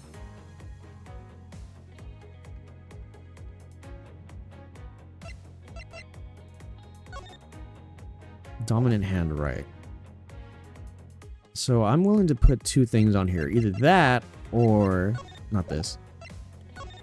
That's on the right hand. So I've got two things here that I'm willing to go ahead and...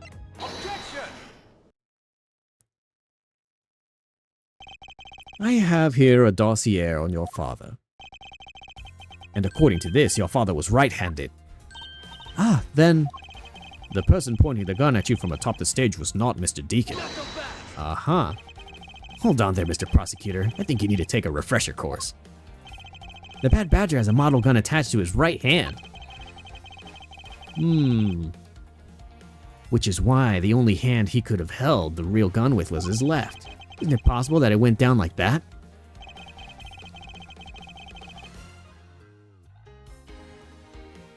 Wait, hold on. Are you good on tune? Wait, are you asking about... Wait. Are you saying that the sound is off, or are you asking something else, Crust? I have a feeling that you misspelled something. Are you asking me if I'm good on time, or are you asking about, like, sound something?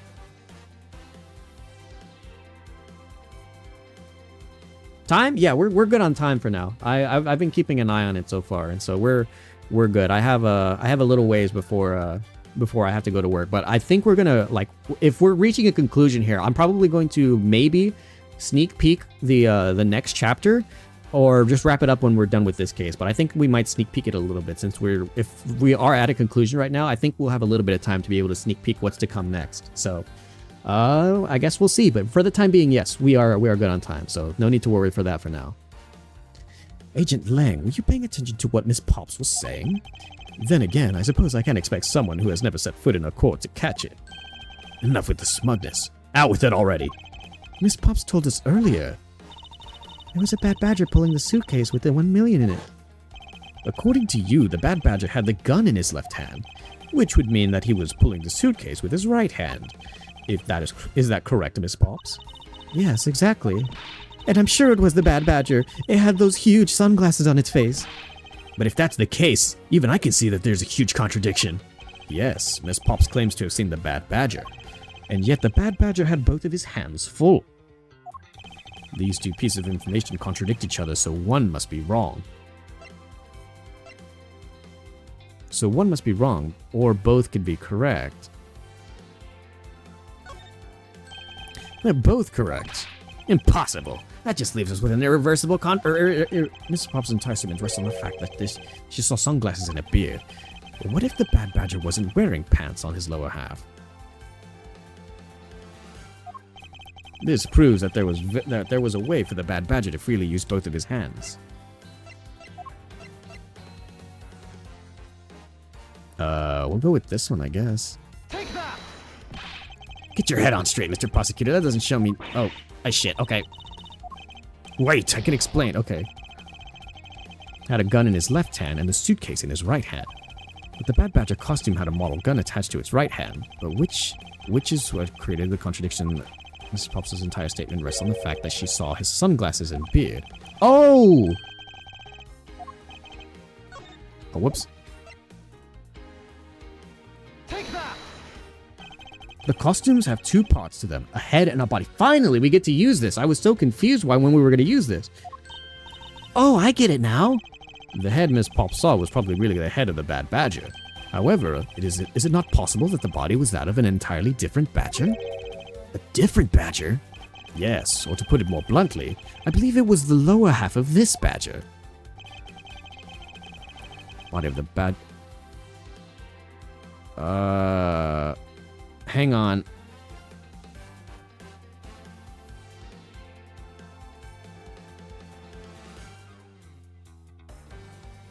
Does it...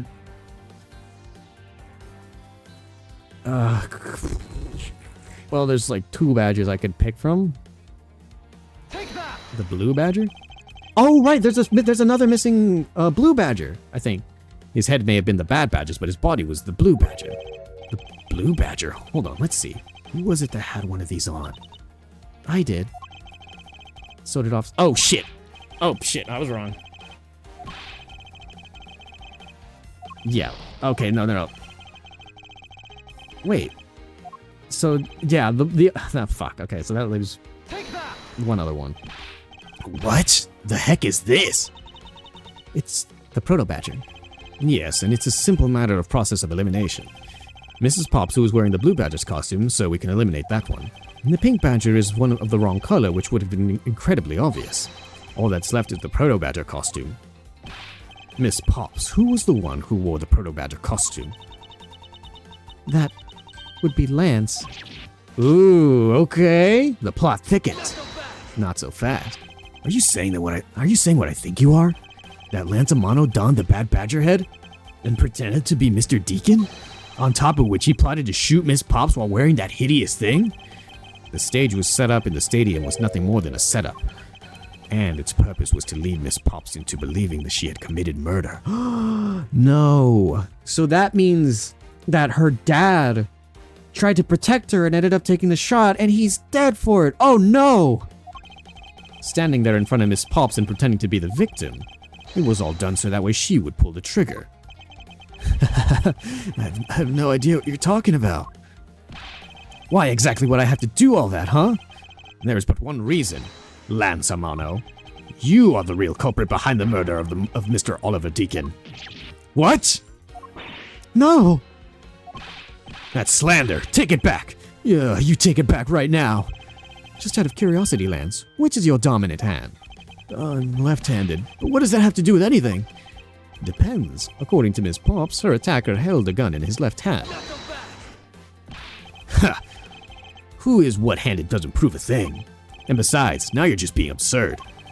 It's not like the Proto-Badger's bulletproof. One misfire and he would have found himself dead, right? Of course, logically, if he had been shot, he probably would be here with us. But I believe he had thought of that as well, and prepared accordingly. And this should be all the evidence that you need. This is how Lance made sure that he wouldn't be hit by a bullet.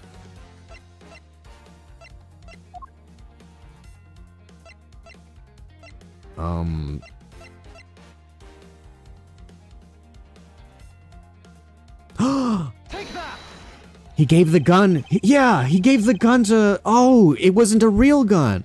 We found one half of a bad badger costume in the hideout, a broken one. It was not the same one that the victim was wearing. Plus, it was missing something. And that something is the model gun that the bad badger carries, which can fire blanks. What? Miss Pops, where is the gun that you use now? I threw it away into the sea. That makes it a bit tough to verify what it was. Although I believe that we can safely assume that it was the model gun in question. I've heard enough. All you've been spouting so far is pure conjecture. I admit that as long as the model gun is lost to us, I can't prove I'm right. However, I can say that the probability that I am right is very high. Okay, let's pretend that you're right, and that the murder in the stadium was a fabrication. In that case, where do you think the murder really took place, Mr. Prosecutor? I don't know yet. Ha! I knew you were full of it. However, I do believe that the murder took place during the earlier time frame. Please wait a second. That's simply not possible. Because I saw Mr. Deacon after he was restrained by Lance. She saw the victim in the state of being restrained? Oh my god, it keeps going! Oh my god. Came back to the hideout long after the other two. By that time, Lance had already subdued and restrained Mr. Deacon. It tied Mr. Deacon securely to the beam in the room next door. The room next door? After that, the two of us put on our costumes and made our escape. Next door? So Mr. Deacon... Oh, wait, hold on. So Mr. Deacon must have escaped after the two of you left, right? We thought that'd attract too much attention if we left together, so I left first. We planned to meet up again in the stage in the stadium. But then as I was walking through the park, I got a call from Lance on my cell phone. Oliver managed to escape. It looked like he was waiting until I was alone. He also stole the gun from me at the time. And then the murder happened. Mr. Deacon must have overheard their plan to meet up at the stage. Well, Mr. Prosecutor, Miss Pop saw the victim with her own eyes. Which means that the victim was really still alive at the time, wouldn't you agree? Why does that sound wrong to me? There must be something amiss about this account. Let's see what happens when I examine it in more detail. Holy crap. Okay, hold on. We had tied Mr. Deacon securely to the beam in the room next door. Okay, so let's start from the top. When exactly did you arrive back to the hideout? That was after we'd picked up the ransom money. And where were you up until the time that you returned? I was scouting the park out and making preparations for our escape. I walked around in various areas looking for the best route. Oh, so each one of them had their own rules to play. After I was done, I went back to the hideout. How did Lance look at the time? Well, he looked shocked. He also looked a little down. When I saw his sadness in his eyes, Thank you, that's enough for now. And what about Mr. Deacon? What was his situation like? Hold it! You're sure that it was Mr. Deacon that you saw? Yes, I'm certain of what I saw. Did you go into the other room to check? Lance said it was the best if I didn't get too close to him. Lance, he's such a kind soul. Then are you telling me that you did not confirm that it was Mr. Deacon for yourself? I checked through the slit in the door that separates the two rooms. He had a bad badger's hat on, and I'm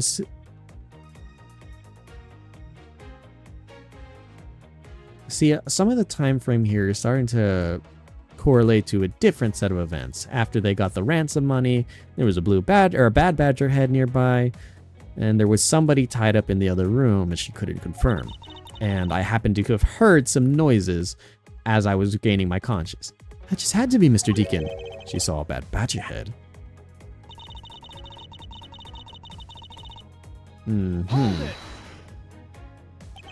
So the tied up Mr. Deacon was still in the bad badger costume. Yes, and? It would appear that she misread the whole situation. What now? Should I raise an objection? I would say so. The person you saw was not the victim. What? Why not? I will tell you why not. With this. Miss Pops. This Miss Pops shows us that the person you saw was not the victim.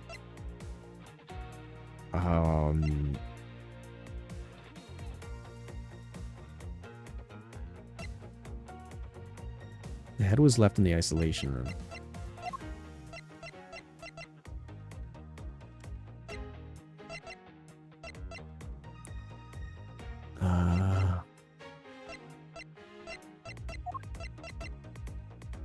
Take that! Miss Pops, the person you saw was not Mr. Deacon at all. Huh?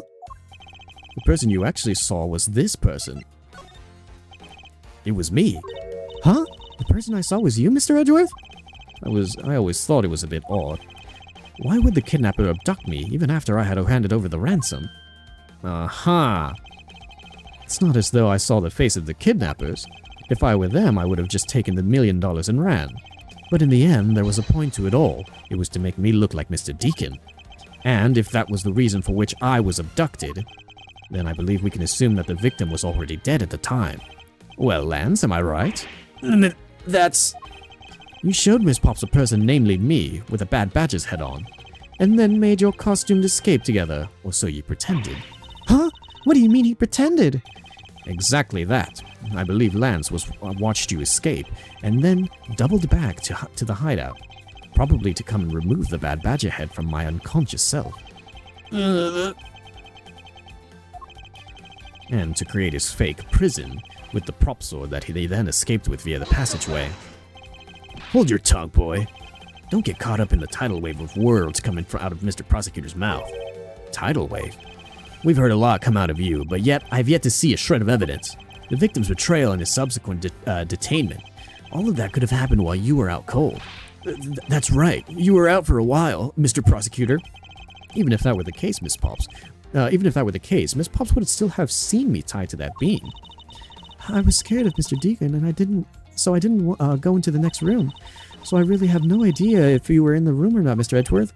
You see, it would seem that you can't prove a thing. Ugh. Who said that? Please wait. Mr. Romano. Oh, Miles, my boy, it looks like you're really giving it your all. And Lance, it's not good to cause trouble for others. Dad? Let's see, you are the one in charge of the investigation, correct? Yeah, that's right. I'm sorry that my son has been nothing but trouble. This probably won't make up for anything, but I have some evidence for you. Oh, do you now? Huh? Is that what I think it is?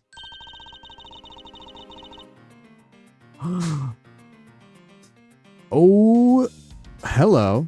It's a bad badger costume the victim was wearing with a gun. I couldn't wait around for the police, so I went and found these myself. It appears that they were disposed of in the sea. Is there no one in this country who actually obeys the laws? There now. Agent Lang, please calm down. What the heck is that scrap of paper? This appears to be a letter from the Chief of Police. Please allow Mr. Romano complete freedom to do as he sees fit, it says. What? The Chief of Police? What the? Just who does he think he is? Person who wields the highest authority in this area. Oh, there. Now, there now. There is no need to be so upset. Heh, I'm not a cop from this land, so I'm not bound by the laws of your country. No. This wasn't meant to strong-arm you into anything. It's just a request. I'm only asking is that you please respect the laws of the land. Ugh, I can't really say no to that. However, returning to the topic at hand, it doesn't matter who found the evidence, its valuables remain unchanged. Alright, now let's take a look at the new evidence. I've already got the results back. I had a special forensics research lab that I'm good on terms with conduct the test. They verified that the blood in this costume belonged to Oliver. As for the gun, the only fingerprints they could find were yours, Lauren. What? You disappoint me, Miles. I can't believe that you would cause my son such stress and heartache. Thank goodness I was able to find the final piece of evidence. With this, you'll have no reason left to push my poor boy around. That's it? These are the case-making pieces of evidence? Ha! I'll be the judge of that. I won't rest until I've inspected every suspicious-looking nook and cranny. Well, we've got something else here. What's this? Looks like there's something inside the costume head. Hey, they sparkle. I bet they're really valuable. Sorry, but they're just pieces of a mirror. Why are they in here? So we've got mirror pieces. And then I think the other important bit, this bullet hole. It looks kind of burnt around the edges. Wait, those burn marks were left by the gunpowder. This is the most important fact. Why is that? Because this is proof that the victim was shot at point-blank range. Oh, hang on a minute. Could this gun be an actual murder weapon? I think I've pieced it together. Well, are these not the most definitive pieces of evidence you've ever seen? Thank you, Dad. This should be enough to convince even Mr. Edgeworth over there. We'll have to see about that then. Make no mistake, there are fingerprints on the murderous gun, and they prove that it was Lolly who killed Oliver. But Oliver was also after Lolly's life. So Mr. Edgeworth, even you must see that Lolly was only acting in self-defense. Well, is that so? Your fingerprints on the weapon, huh? Oh no, this isn't helpful at all. Look, Mr. Edgeworth, all I want to do is save Lolly. But in the end, all I can do is watch on as she takes the punishment for her crimes. That may be all you can do. However, I still have a case to be solved and a job to do. The job of unraveling your insidious lie. You wound me. Why won't you believe me even in the face of all this evidence? Alright, Lance. Let's put all this shit to rest, huh? The gun that you gave her, by the way?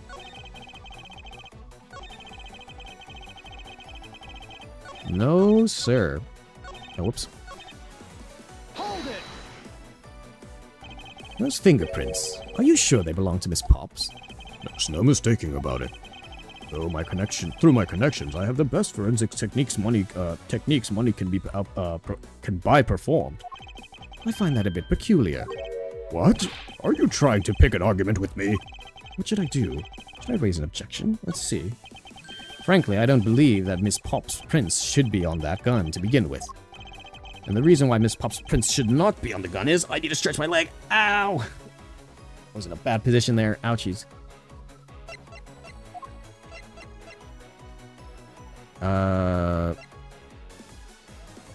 Okay, hang on.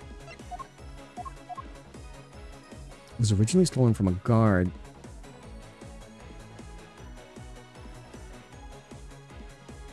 By victim during escape. Okay, there's a few things here we can work with. I was thinking a few things. I was thinking it was because she was wearing a costume. Take that! With this piece of... Which piece is that? Oh, shit. Okay, hang on. Okay, not good. Maybe she did it. There's something specific that makes it impossible to leave prints. Okay, hang on. We'll keep going. I might have to come back to it. You sure are calm for someone who's accusing his own girlfriend of murder. You have it all wrong. Allowing her to pay the price is a form of love. She says that she also wants to pay back her debt to society, but... Hold it! And why do you believe that the victim was set on taking Miss Pop's life? I suppose it's because he wanted to silence her, to keep her quiet because she knows the truth behind the kidnapping. In that case, why did he not target you as well? That's because he knew that if he killed me, he wouldn't be able to control my father. Oh, right you are. Even if it cost me millions, I would have had the killer found. I believe he didn't kill you for an entirely different reason. However, I digress. Look, more than why he didn't kill me, I'm worried about what's gonna happen. What happened to Lolly? Okay, so yeah, it's that first one. It's justifiable self-defense. I suppose that's a possibility given the circumstances. Really? Oh, thank goodness. However, self-defense was not necessary in this case. What do you mean? Miss Pops is innocent. She didn't do anything, so why would she need to defend herself from nothing? You still don't believe a word I say, do you? This entire argument hinges on the fact that her fingerprints are on the gun. However, the truth does not lie here. It lies in whatever he is hiding from me, but not for long. So this is the one. Her fingerprints on the gun. So I was thinking...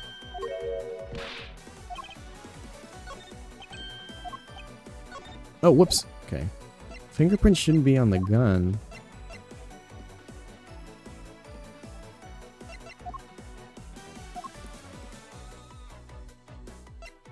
Uh-huh.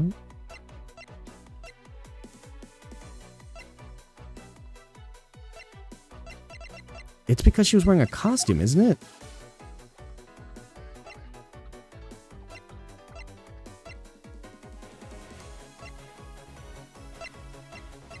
Ah, shit. Okay, hang on.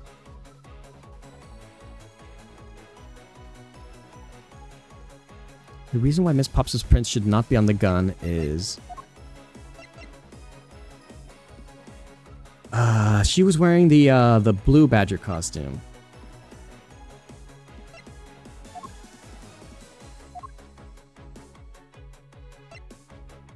Uh-huh, ripped from the Bad Badger's costume. It's capable of firing blanks.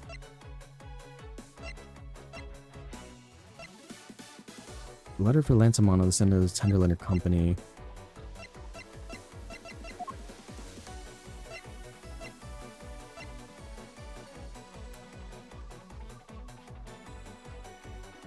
Could be this, I think. Around the time that... There we go. It's simply not possible for Miss Pops to have left any prints on the murder weapon. Because while she was at the stadium, Miss Pops was wearing a costume. Huh? But there's been no mistake. We found fingerprints.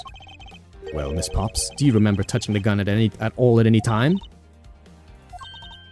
Yes. As a matter of fact, I did hold it for a bit back in the hideout. I handed it off to Mr. Deacon when he and Lance left for the haunted house. To retrieve the ransom money, I suppose. And there you have it. That is when Miss Pops' fingerprints found their way onto the gun. Grrr. Do you understand now, Mr. Romano? The fingerprints do nothing to prove that Miss Pops is the murderer. But you still don't have anything to prove that she isn't the killer, right? You seem very adamant about insisting that your girlfriend is a cold-blooded killer. Oh, Lance. What? No way! I'm incredibly worried about her. But that doesn't change the fact that you don't have any evidence, right? That's where you're wrong. I have the evidence. What? How? The story that Miss Pops killed the victim at the stage in the stadium. The whole affair is simply not true because that was not the real crime scene but a setup. This proves that the real murder was not committed at the stadium at all. Take that! This piece of it. Okay, it's because we don't know what it is yet. I was thinking, shit. Okay. Okay, hang on. By the way, this pursuit theme is called Lying Coldly. That makes sense. Also, you have the arranged soundtrack, I see. Oh, is that what it is? I didn't know that was a feature. It must be something I didn't...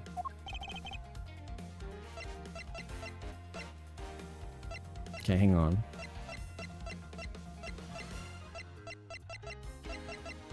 The real murder was not committed at the stadium at all.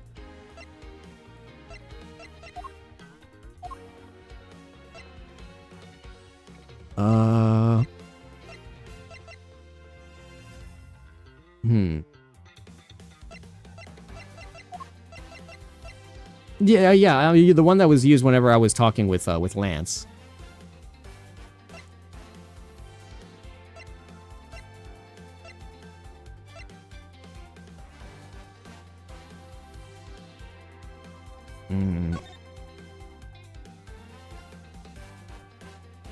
Lower right abdomen.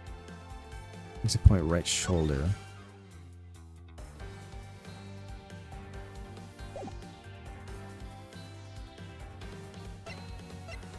Probably the murder notes is the only thing I can think of. Let's try that. Take that! Shit, it's not. Okay, hold on.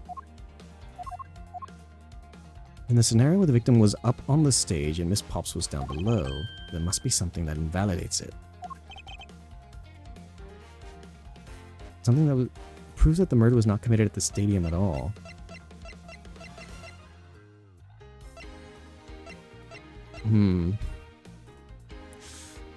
Okay, hang on.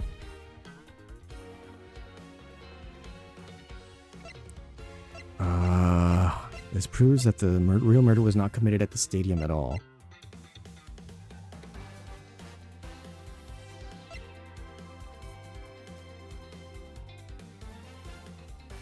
Take that!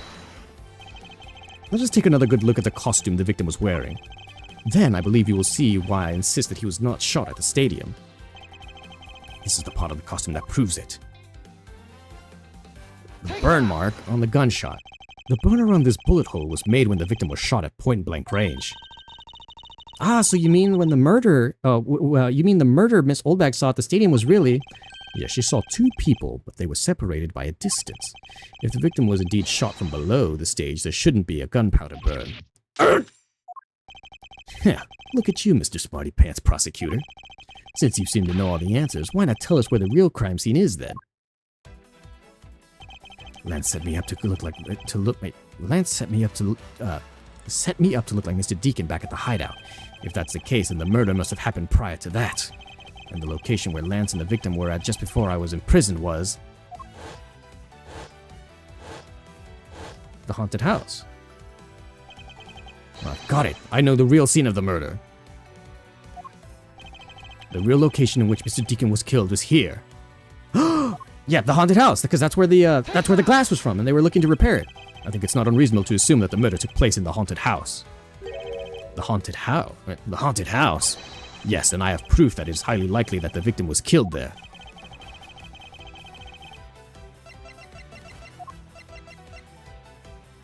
Take that! These were inside the costume the victim was wearing. They're fragments of a mirror. A mirror? And what does that have to do with anything? Indeed, you don't exactly expect to find pieces of mirror inside of a costume. Yeah, they're actually pretty dangerous. However, there is one place I can think of where there are a plethora of mirror fragments. And that is the haunted house. Lance Amano, I propose that you killed Mr. Deacon with a revolver in the haunted house. After that, you stole the Blue Badgermobile to move his body to the Wild Wild West area. The timing of when the Blue Badgermobile was stolen confirms this as a fact. Miles, my boy, say no more. I'm sorry, Mr. Romano, but I cannot do that. Be quiet. Yes, please do something. Stop that boy from speaking any more nonsense. Ernest Amano, correct? I meant you. Now be quiet, Gramps. How dare you? I don't need words. The only thing I require is evidence. Decisive evidence. And to call these mirror bits decisive is a bit too presumptuous, Mr. Prosecutor. What? Sheena, wasn't there a mirror in the kidnapper's hideout? Yes, there was a mirror there. A mirror that's for the haunted house. You see, isn't it possible the fragments got into the costume there? But Agent Lang, there are no fragments on the floor, so the probability is very low. Probability? Lang Ji says, on truth's past, the word probability does not exist. The only thing that does is definitive proof. The question, Mr. Prosecutor, is do you have the definitive proof you need? Mr. Edgeworth, do you? Do I have solid evidence that proves the murder took place in the haunted house? The answer is no. See? So you don't have any. Shut up. I don't have the evidence yet, but I'm certain that the murder occurred around the time that I turned the ransom over. At that time, the only people at the haunted house besides myself were Lance and Mr. Deacon. If I can prove that the murder took place at the haunted house, then I can prove Lance's guilt in connection to the murder. What now, Mr. Edgeworth? Agent Lang, I have a special request. Yeah? I'd like to prove to you that the scene of the crime was indeed the haunted house. Why in the world are you asking the werewolf for permission? Because I don't really have a choice. If I want to find the truth. Alright, permission granted. but you're not to touch a single thing, got it? That won't be a problem. All that's important to me is that the truth be brought to light. It doesn't matter who or how it's done, as long as it is. Sheena! I'm here. Fill in the paperwork for the authorization immediately.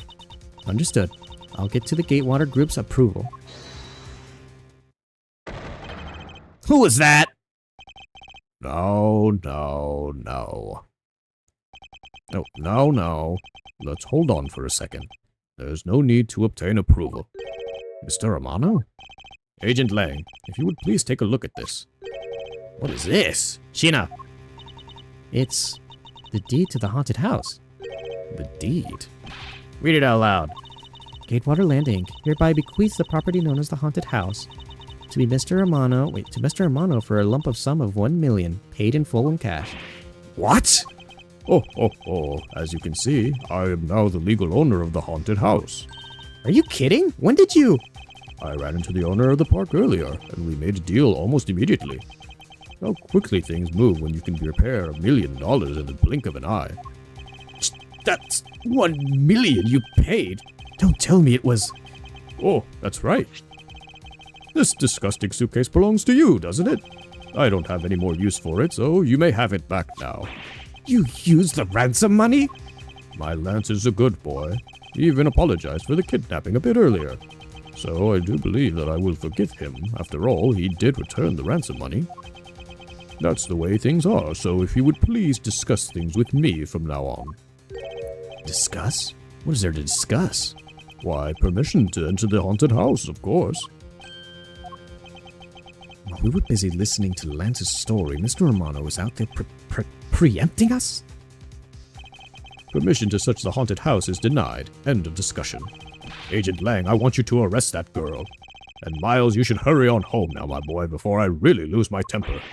Ugh, Mr. Romano definitely has the deck stacked in his favor here. What should I do? If I leave it like this, the truth will be lost forever. What? Don't do... To be continued? I thought we were reaching a conclusion. What? Bullshit, I say. If I can't get permission to investigate the crime scene, then the truth will be lost. Hold it. Okay? Ooh. Okay, Kay. Mr. Edgeworth, what are you doing spacing out? Have you forgotten? There's only one thing you should do at a time like this. And what is that? When the people are in a bind, the hero of justice appears to save the day. Look, you just leave it to me. For I am Kay Faraday, the second of the great Yatagarasu. But I thought that you were a thief, not a hero. The Yatagarasu is noble and is always a thief of justice. That's... of course. If we have enough information, I can recreate the inside of the haunted house with this. Plus, if we then factor in everyone's testimony, you can recreate exactly what happened when I dropped off the ransom money. We may be able to figure out some new information through this. It's worth a try. Agent Lang. So you want to use your little toy. Be my guest. Okay, hang on. You're all about to witness the true power of real modern-day Robin Hood. Detective Gumshoe. Is there a copy of the haunted house's blueprint among the police reference documents? Yes, sir. We got it just in case we needed it for the kidnapping case. All right, I'll input the haunted house data then.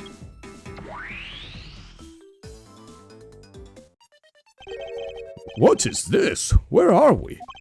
It's like we're inside the haunted house. Even if we can't inspect the real location itself, the path to the truth slumbers here. If I can successfully navigate my way using logic, I'll be able to ultimately arrive to the truth. Now then, I believe I'm ready to investigate the crime scene. Oh my god, okay. Okay, so what should I recreate first? You haven't figured it out yet? Maybe I should have. Maybe I have, maybe I haven't. I'm going to make you do all the hard work. Very well. I'd like to inspect the moment in which I was ambushed by my abductor. So Lance was the one who hit me, by the way. Since we know that that Deacon or Colin was wearing the bad badger, and I was attacked by a proto badger. Okay, the two of them were definitely in this place at the time. If I can verify that, I may provide me with a new lead. I just had to come out of the hallway after leaving the money inside the dining room. At the time I saw a badger slumped over on the floor at the end of the hole. Eh? What was the badger doing all the way down there? I also thought it strange. However, I thought that maybe it was simply a mannequin that was set there for atmosphere. Do you know which badger it was? No, it was too dark to tell. All I saw was its silhouette. In that case, I guess I'll just program a badger silhouette for now. Okay, programming complete.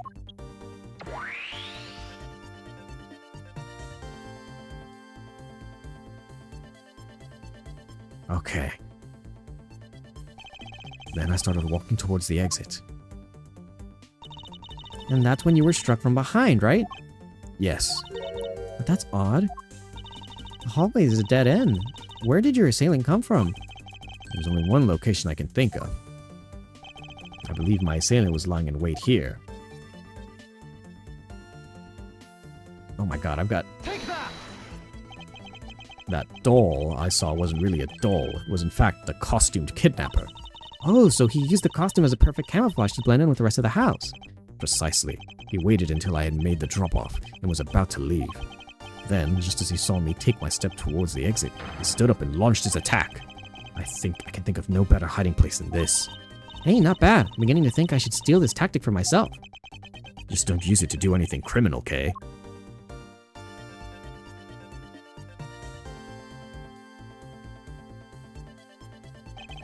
Well, Lance?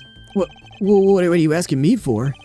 As one of the kidnappers, I figured I should give you the chance to confess first. I was one of the kidnappers, but I don't know anything. I did come up with the haunted house, but I never set foot inside. I left Oliver in charge of picking up the ransom money. He didn't set foot inside. Is he telling the truth, or is this another lie? All right, and you're claiming that this was Mr. Deacon who assaulted me. Yes, I'm sure it was him. Okay, inputting the new info now. Mr. Deacon was the bad badger, right? Since the bad badger has a gun attached to its right hand, which is what I'm being smacked with, I'll have to change it till the weapon is in its left. Oh, okay.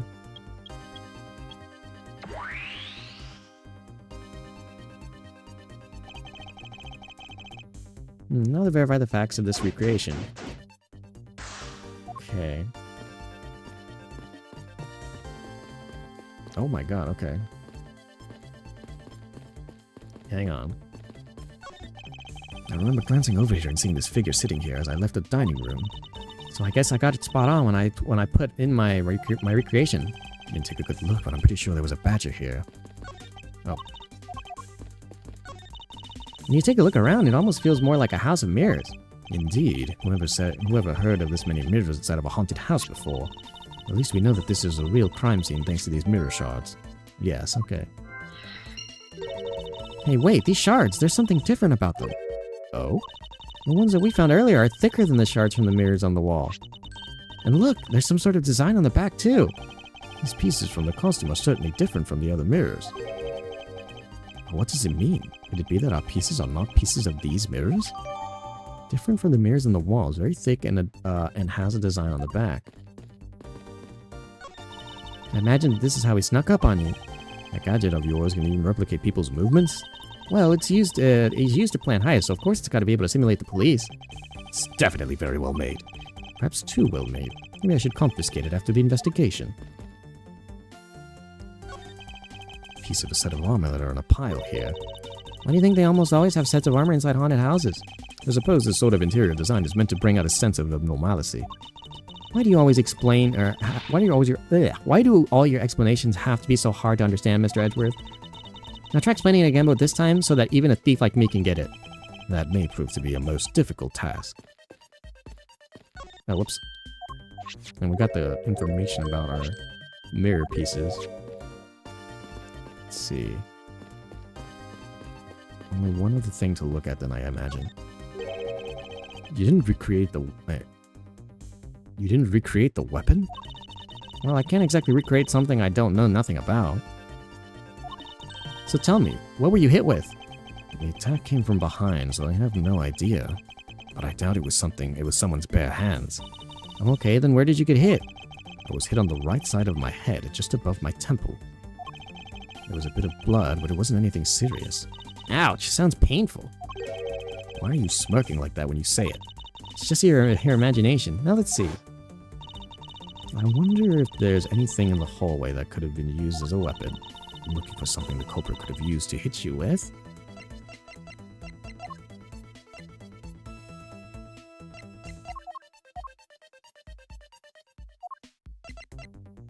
Take that! For the sword? I have it. There was indeed one such object lying there in the hallway. A prop sword. Are you talking about the this thing here?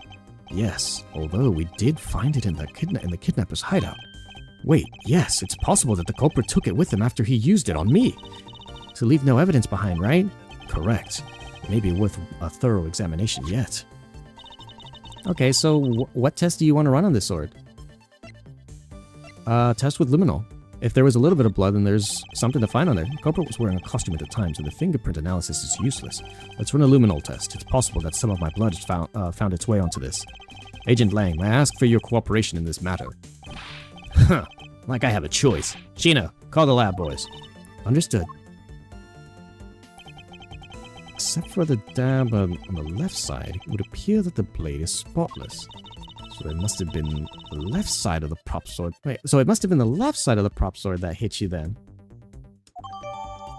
Culprit hit me in the right temple area with this. Okay, I'll update the recreation with a new piece of info.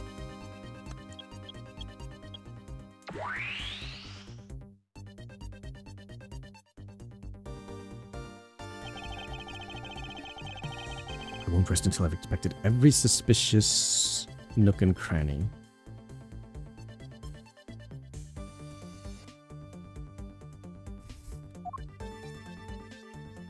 Okay, hang on.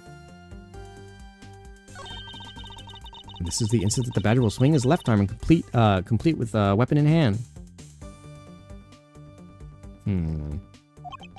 Yes, to club me with the left side of the prop sword. Hang on, hold on. I need to do some dimensional. Left side of the... Hold on. I'm like turning around so I can go ahead and try to recreate the left side of the sword. Would that be the... Hold on, that doesn't seem to make any sense to me. Hold on. Am I getting my dimensions messed up? God, I better not be fucking this up. Hang on. That just doesn't seem right. Oh my god. It's just fine the way it is. Wait, maybe not. Is it just my imagination or something not quite right? That's what I'm assuming is wrong. You know, the bad badger is pretty bad looking when you see him up close. Well, did you expect a character named what did you expect from a character named the Bad Badger?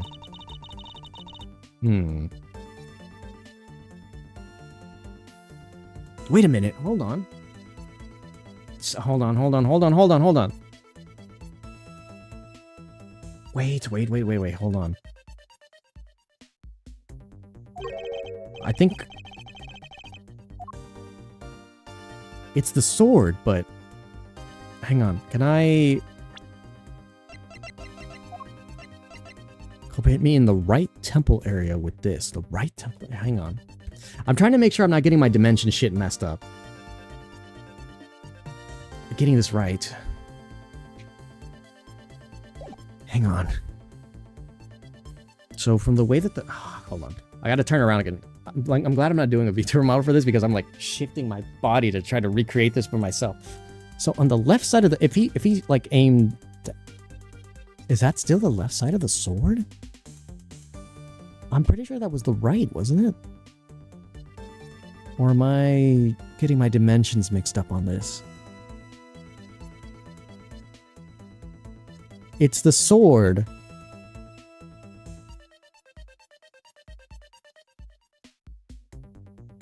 We know it's not the Bad Badger, though.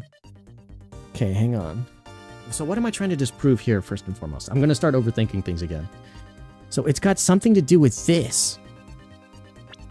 What pieces of evidence do we have for that? The sword, it hit me on the right side of the temple area with this. Okay, hold on. God. So the way that it's held, the way that it smacked me. Hold on, let me look at it. So he's holding it like that.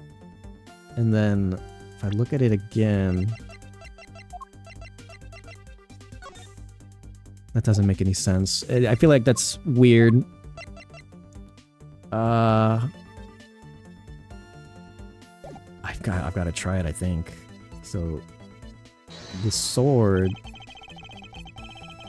With the sword?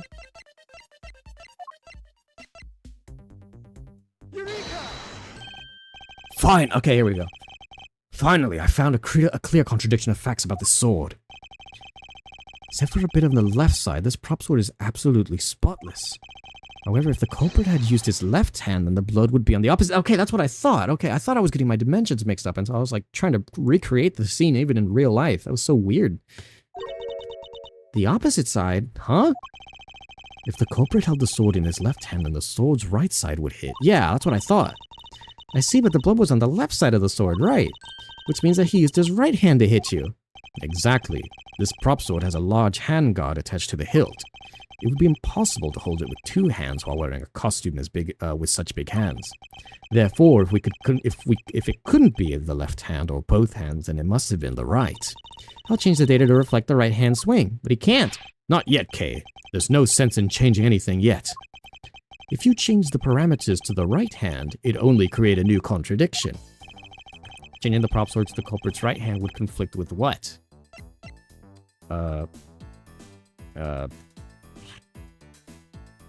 Is it the...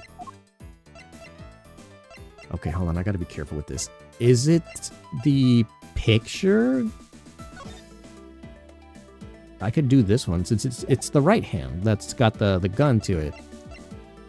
I'm gonna make sure I'm double checking all of our evidence. Hang on.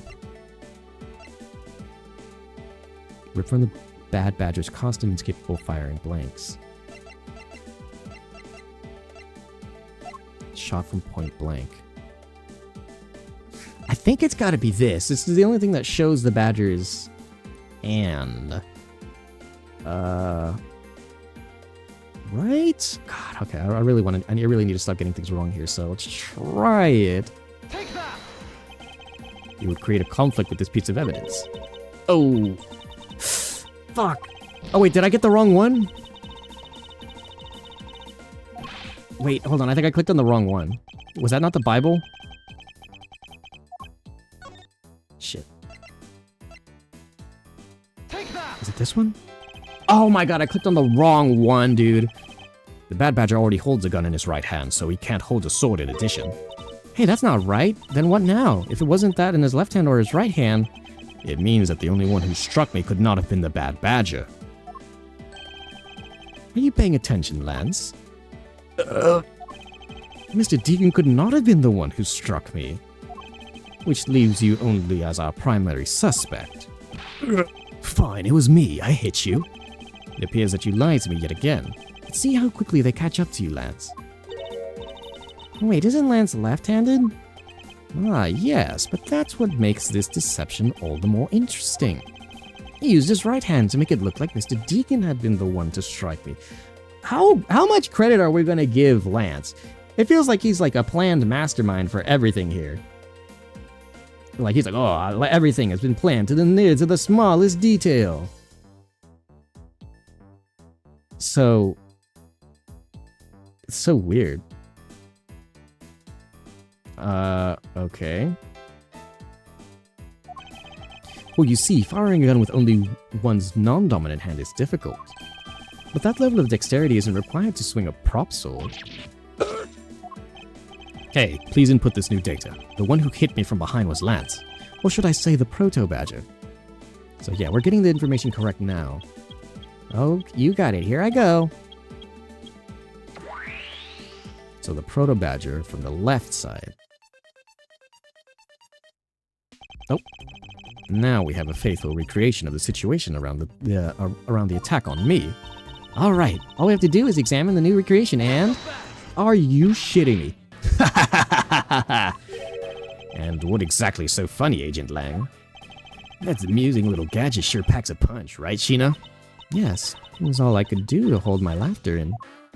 Hey, don't make fun of little thief, you mean old werewolf. He and Mr. Edgeworth bring out the best in each other. You had your little fun, but now it's my turn. I've sat quietly by listening. But the crude conclusions you two keep spewing don't whet the wolf's appetite. There's no guarantee that your toy will always show the real situation at any given time. All it displays is whatever information you put in there, right? Well, when you put it that way, Your suppositions are wrong. It's not your fault I'm going to let you go on. It's not your fault, so I'm going to let you go on in this. There's a trick to this haunted house. And what may that be exactly? A trick beyond what your tiny imaginations can produce. Sheena! so Sheena's got some information for us? Here you are. Now then, what you missed, girlie, is written right here in the pamphlet.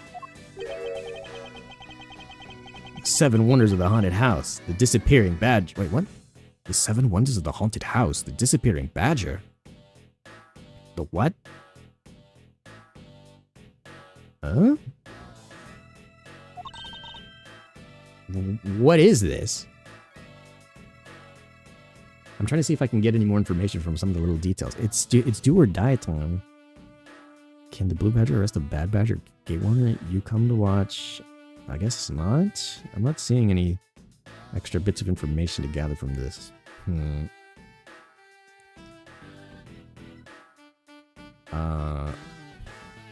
What is this? I'd say that someone around here is fond of theatrics. And as you can see, they set a doll down at the end of this hallway for that purpose. Basically, the blue badger you saw was just a stupid doll. What? How could this be? Guess that throws your whole theory around about it being your attacker just right out the window. Ugh. But that can't be right. Maybe the culprit hid the doll somewhere. And then he laid down and pretended to be it instead. Are you serious? If the criminal couldn't even hide himself in the hallway, how could he hide a giant doll? Huh. You get it now, thanks to your presumptions. Your logic started off weak and led you to the completely wrong conclusion. God fucking damn it. Ugh. Now then, off your high horses. Mr. Edgeworth. Okay, I wonder if you could please input the new information for me. You don't know when to quit, do you? I can't quit, not until I can declare that I've found the truth. Agent Lang, for the additional information, you have my thanks. There you go again. Well, let's see if I care. Okay, I'm updating the recreation now.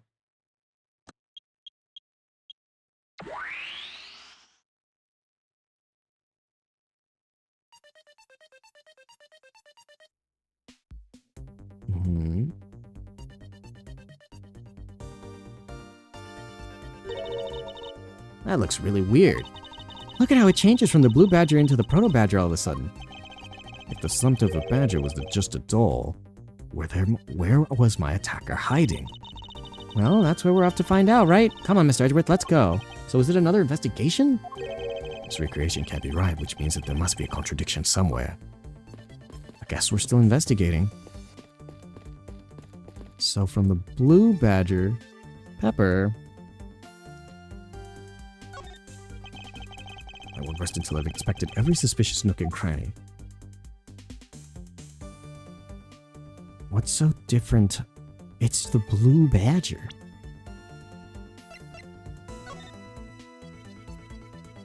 What's so different about this badger?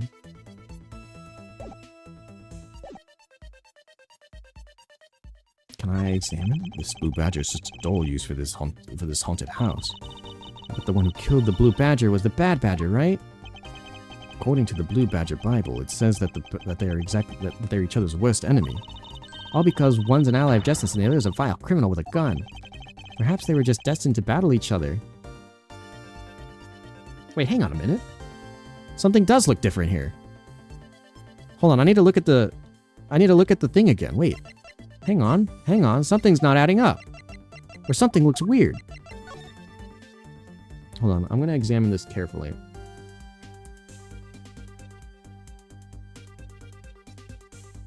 So shoulder, at least looking at it from our angle, belt, shoulder right. Is that right? Hang on. So yeah, belt, shoulder right. Is it backwards? It's like the Steel Samurai and the Evil Magistrate. Yeah, no, his is on the left. Okay, I thought, wait, what? Hold on. Is that right? No, that doesn't see, so if we're looking at it from the same angle where it's, wait, what? What do I even deduce from that, though? The badger's backwards. Or, like, the badger's belts are backwards.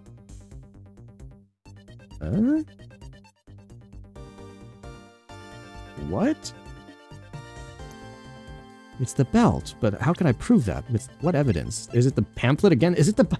How many times am I going to use this Bible? I swear to God. Hold on, Can I save? Yeah, please let me save. I feel like we're coming up on something very dangerous here. And I'm not really sure how many more extra tries I have. So I'm willing to bet that it's the... Hang on, let me look at my stuff again. Oh, there's two pictures here. Hold on. Okay, so this is how it's supposed to look. Wait. So, wait, hold on. Is that wrong? So yeah, on this picture, it's coming on the left. Wait, no, that's right. Is it right?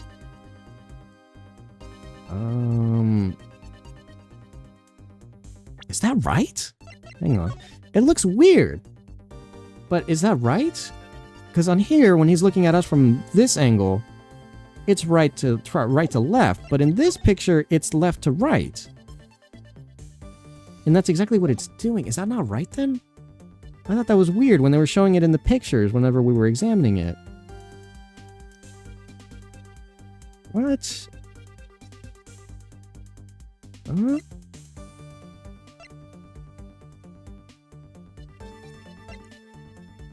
What?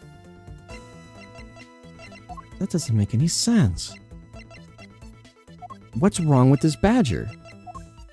What evidence could I deduce that this badger is different? Besides the fact that it looks weird. But it looks normal in the other picture.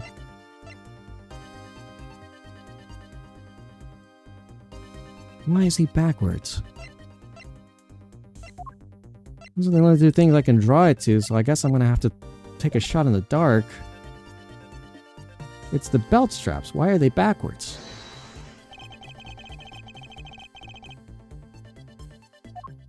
So it's either the Bible again, which we've used like throughout the entire thing on multiple instances. It has to be. Because in this picture it looks normal, so unless... Because that looks normal, but why is it different?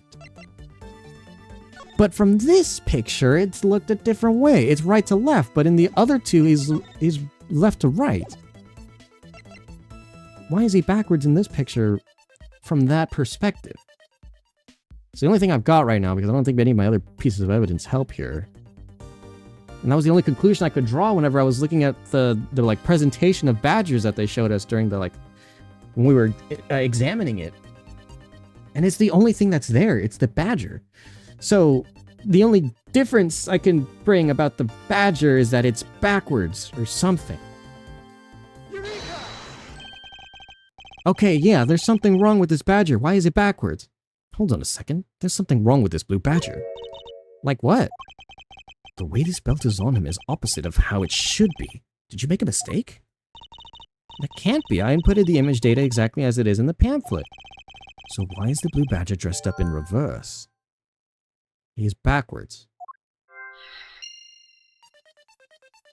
Does that... The blue badger is in the pamphlet photo is in reverse to the regular blue badger. But why?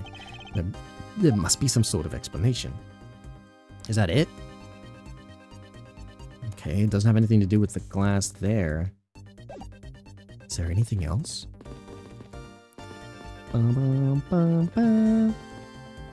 gotta be something. Oh, actually, hang on. Do I have...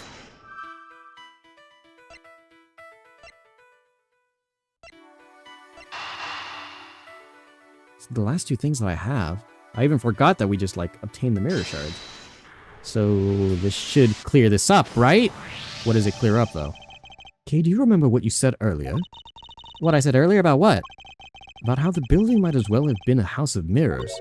A house of mirrors? Oh! That would explain the reversed or mirror. Oh! Oh! Oh, okay, I get it. Oh! Okay, yeah, I get it. That's why he's backwards. It's quite literally a mirrored image. Okay. Bro, that was racking my brain so freaking hard. I was like, why is he backwards? That doesn't make any sense. But then what is it then? Why is the badger backwards in the image that way? What did they have like a mirror in front of him? Or is it like one of those like house of mirror things where like you can see through the mirror, but like you can't see past it? I don't know. Okay. Yes, the blue badger might not have been more than a reflected image of a real one. And was the blue badger you saw just a reflection?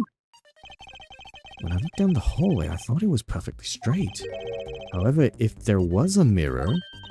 Oh, then it would actually form an... Oh! Okay, wait, yeah, that's a pretty fair assumption then, huh? So then assuming that it wasn't a straight dead-end line and that it was a reflected image of something that was... Okay.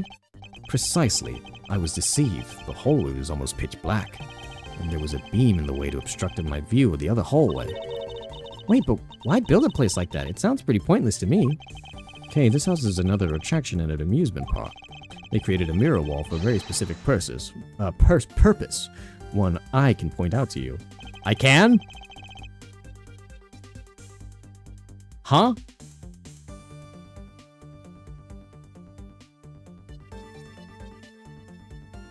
What? What? This was the reason they built a mirror wall?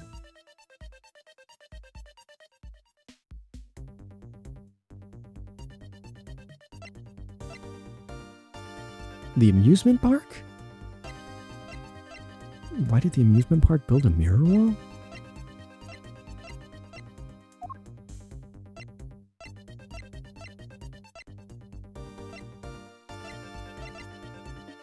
Is it because it's one of the 7 wonders?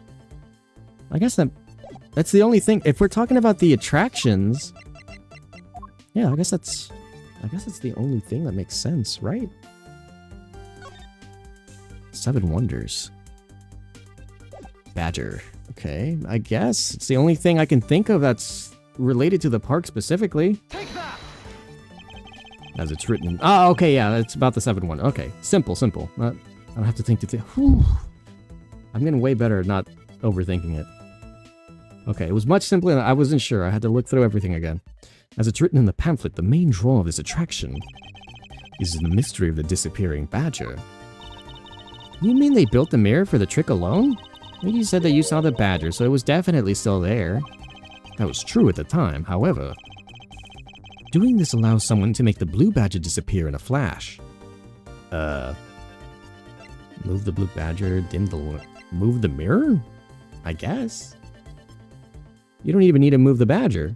You need to move the mirror before you move the badger, I think. To remove a reflected image, simply move the mirror. Yeah. First, the mirror was constructed so that it could be moved. Then...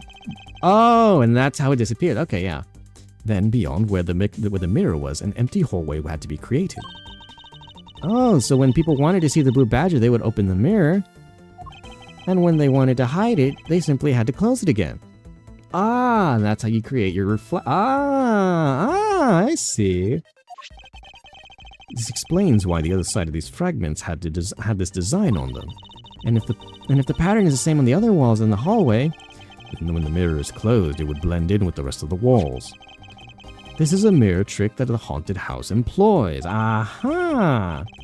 And this also proves the existence of a hiding place for the culprit. Huh? How? Think about it, Kay. There was a place that was outside of my field of vision. The culprit kept out of sight by hiding here, behind the mirror.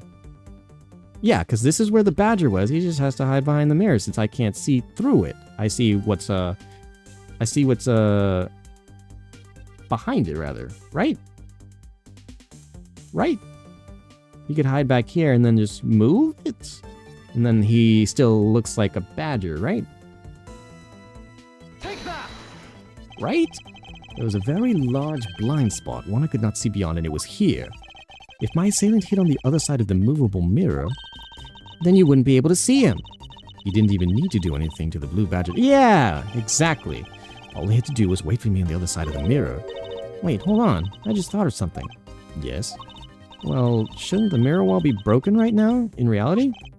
Since we have a few shards of it, we can probably assume it is. Yes, it most definitely is broken. The question is, when was it broken? Since we found these inside the victim's costume, that would mean that the victim was there when the mirror was broken. Wait, that sound... Wait. That sound?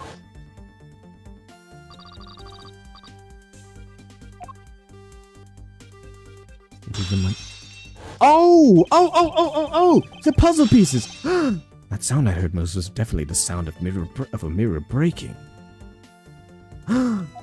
Okay, I'd like you to input some new information. Ah! Don't scare me like that! Sorry, but I need you to go to recreate something for me. Sure, whatever you need. So, what do you need anyway? If you could first recreate this hallway just before I entered the dining room. You got it! Just before he got in? Now this, I believe this is how it was right before we entered the dining room. So we assumedly saw a badger, or I guess the blue badger, okay? And then... Are we still under the assumption? Yeah, I think we're under the assumption that they're both... Both? Yeah, both of them were here, right? And then this is when he shot... This is when he shot... Deacon? I think, right? Uh-huh. Although at the time, I thought it was but a single straight hallway. And then I went inside. It was around then that I heard the sound of a mirror shattering. You heard what? Then? Yes, I believe it was then that the mirror was broken. Okay, so when you stepped outside into the hallway again, the mirror wall should no longer exist, Kay. Please, recreate that. Got it. Okay.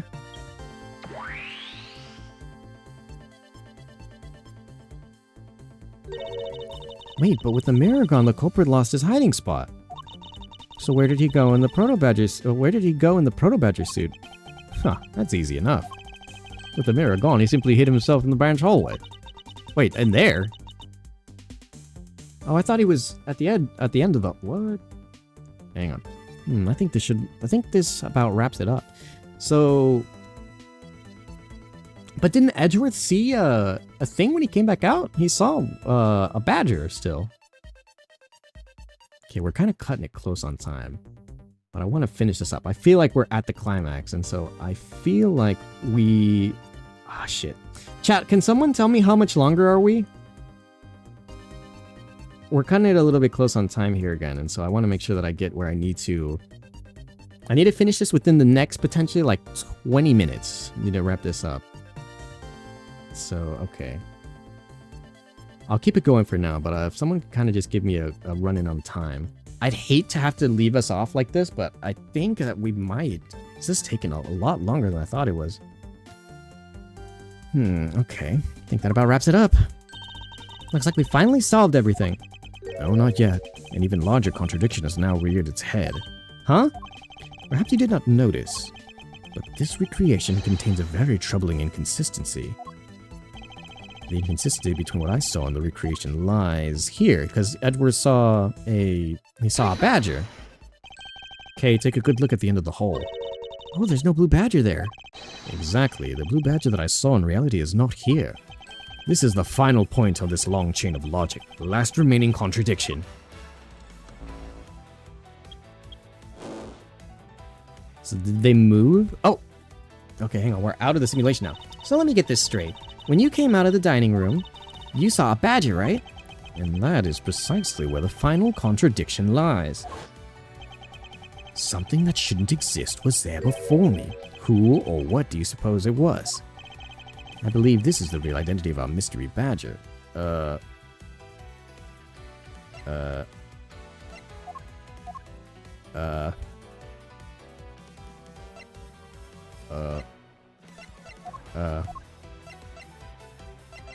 on. The real identity of a mystery badger. At the end of the corridor, there was a badger, but it wasn't The proto-badger? The proto-badger... okay, so we're still under the assumption, or I guess the assumption that we've come to find is that the proto-badger is hiding where the blue badger is after the glass shattered, which means that if the bad badger, which is Deacon, and the proto-badger, which has Lance, is in there, then that means that it's Deacon? Would it be Deacon? Because he got shot in that moment? And then and then Lance put his dead body, his dying body up, postured like it was the badger, the hiding, the disappearing badger. And this is where the shot was taken. This is why it broke. Right? Lunar's abdomen, and it had to be close range. So we know it's close range and from top up. And we know that it was... And we know that he... I think it's going to be the costume, because that would show that he was still in the blue badger costume. And so we saw a badger, we couldn't confirm which one it was. Take that! So it had to be this one. The badger I saw was actually... Aha! Okay, we're good. The badger I saw was in actuality the dead victim's body. What? Agent Lang, the entirety of my complete logic is my final decisive piece of evidence. The murder happened in the hallway of the haunted house at the time of the drop-off. And you can consider the moment I heard the mirror breaking to be the real time of death for Mr. Deacon. So we witnessed, or I guess we were a part of what had happened? We were real-time death? Edgeworth was there? No. Maybe it was due to the fighting, or perhaps it was the life-shattering bullet. But no matter what the cause, the hallway mirror wall was broken. Oh. How much more time? Hold on, I'm looking. We got a bit of time. We got a bit of time left. Ha! You were in the house at the time, right? Are you telling me that you missed the sound of a gunshot? Okay, hold on, wait. There were a variety of sound effects playing at the time. All for the theatrics, I assume. The gunshot must have blended right in. Hey-ya! Now then, I'd like you to recall something for me. Who was it that was with the victim at the haunted house? Who was the one who had the opportunity to rob the victim of his gun and use it on him? It was you, Lance Amano. Ooh, he broke the chains. Sorry, I'm assuming he's just saying. Aha! Finally! Confess your sins. It's not like I had a choice. Oliver turned on me. Oh, hello. Oliver. I forgot the voice. Hold on. What did I land?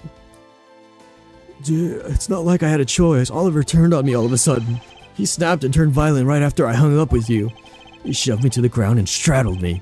I fought back as hard as I could, grabbed his gun, and I shot him. The bullet must have went through his body and shattered the mirror. If I hadn't taken his gun and shot him first, I would have been the one you found. He's a hardened criminal. He escaped from jail. See, that justifies self-defense. My boy was only trying to protect himself. That remains to be seen, and will have to be resolved in court. Agent Lang, I leave the rest to you. As if you were the one in charge around here. Guys, arrest these two and get them out of my sight. Wait, I had nothing to do with the murder. The only person you should be arresting is Lance. Dad? Sorry, but you're not slipping away that easily, Mr. Ernest Amano. You tampered with the evidence so that you could cover for your son. What a great dad you are, willing to risk it all. Truly touching. By the way, you know why I'm really here? And how could I possibly know the answer to such an asinine question? You wound me. I came all the way from across the sea just to see you, you know? You came to see me? What's it supposed to mean? I have a few things to ask you, Mr. Romano, about a case from 10 years ago. A case from 10 years ago? What's the name that you use here for that case? Sheena! It's known as the KG-8. Uh-oh, we're getting more letters. Uh-oh. The KG-8 incident. Oh, so you remember it. Good, then you'll recall that the trigger in that case was the Amano Group scandal. Specifically, the charge of an inner smuggling ring. Smuggling? There's that word again. At the time the person was arrested as a ringleader, it was Mr. Amano's very own secretary. What? The plot thickens more. Reminder, this guy's was friend with Manfred? That's true. I guess I should have expected a little bit worse out of him.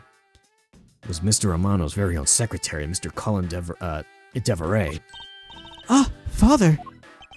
Even though you pushed the crime onto your then secretary, Mr. Deveray, I always suspected that you were involved with the smuggling ring, Mr. Amano. Mr. Deveray was arrested in place of you, which is why when he broke out, you hid him from the police, right? You hid him in exchange for his silence on your little dirty secret. No. Please calm down. I honestly have no idea what you're talking about. Pretend to be ignorant all you want. We're taking you down to the precinct anyway for a nice long chat. What? Hold it. Wait, what? What the? Who the heck was that? What? Wait, what? Huh? Wait, are we still in the past?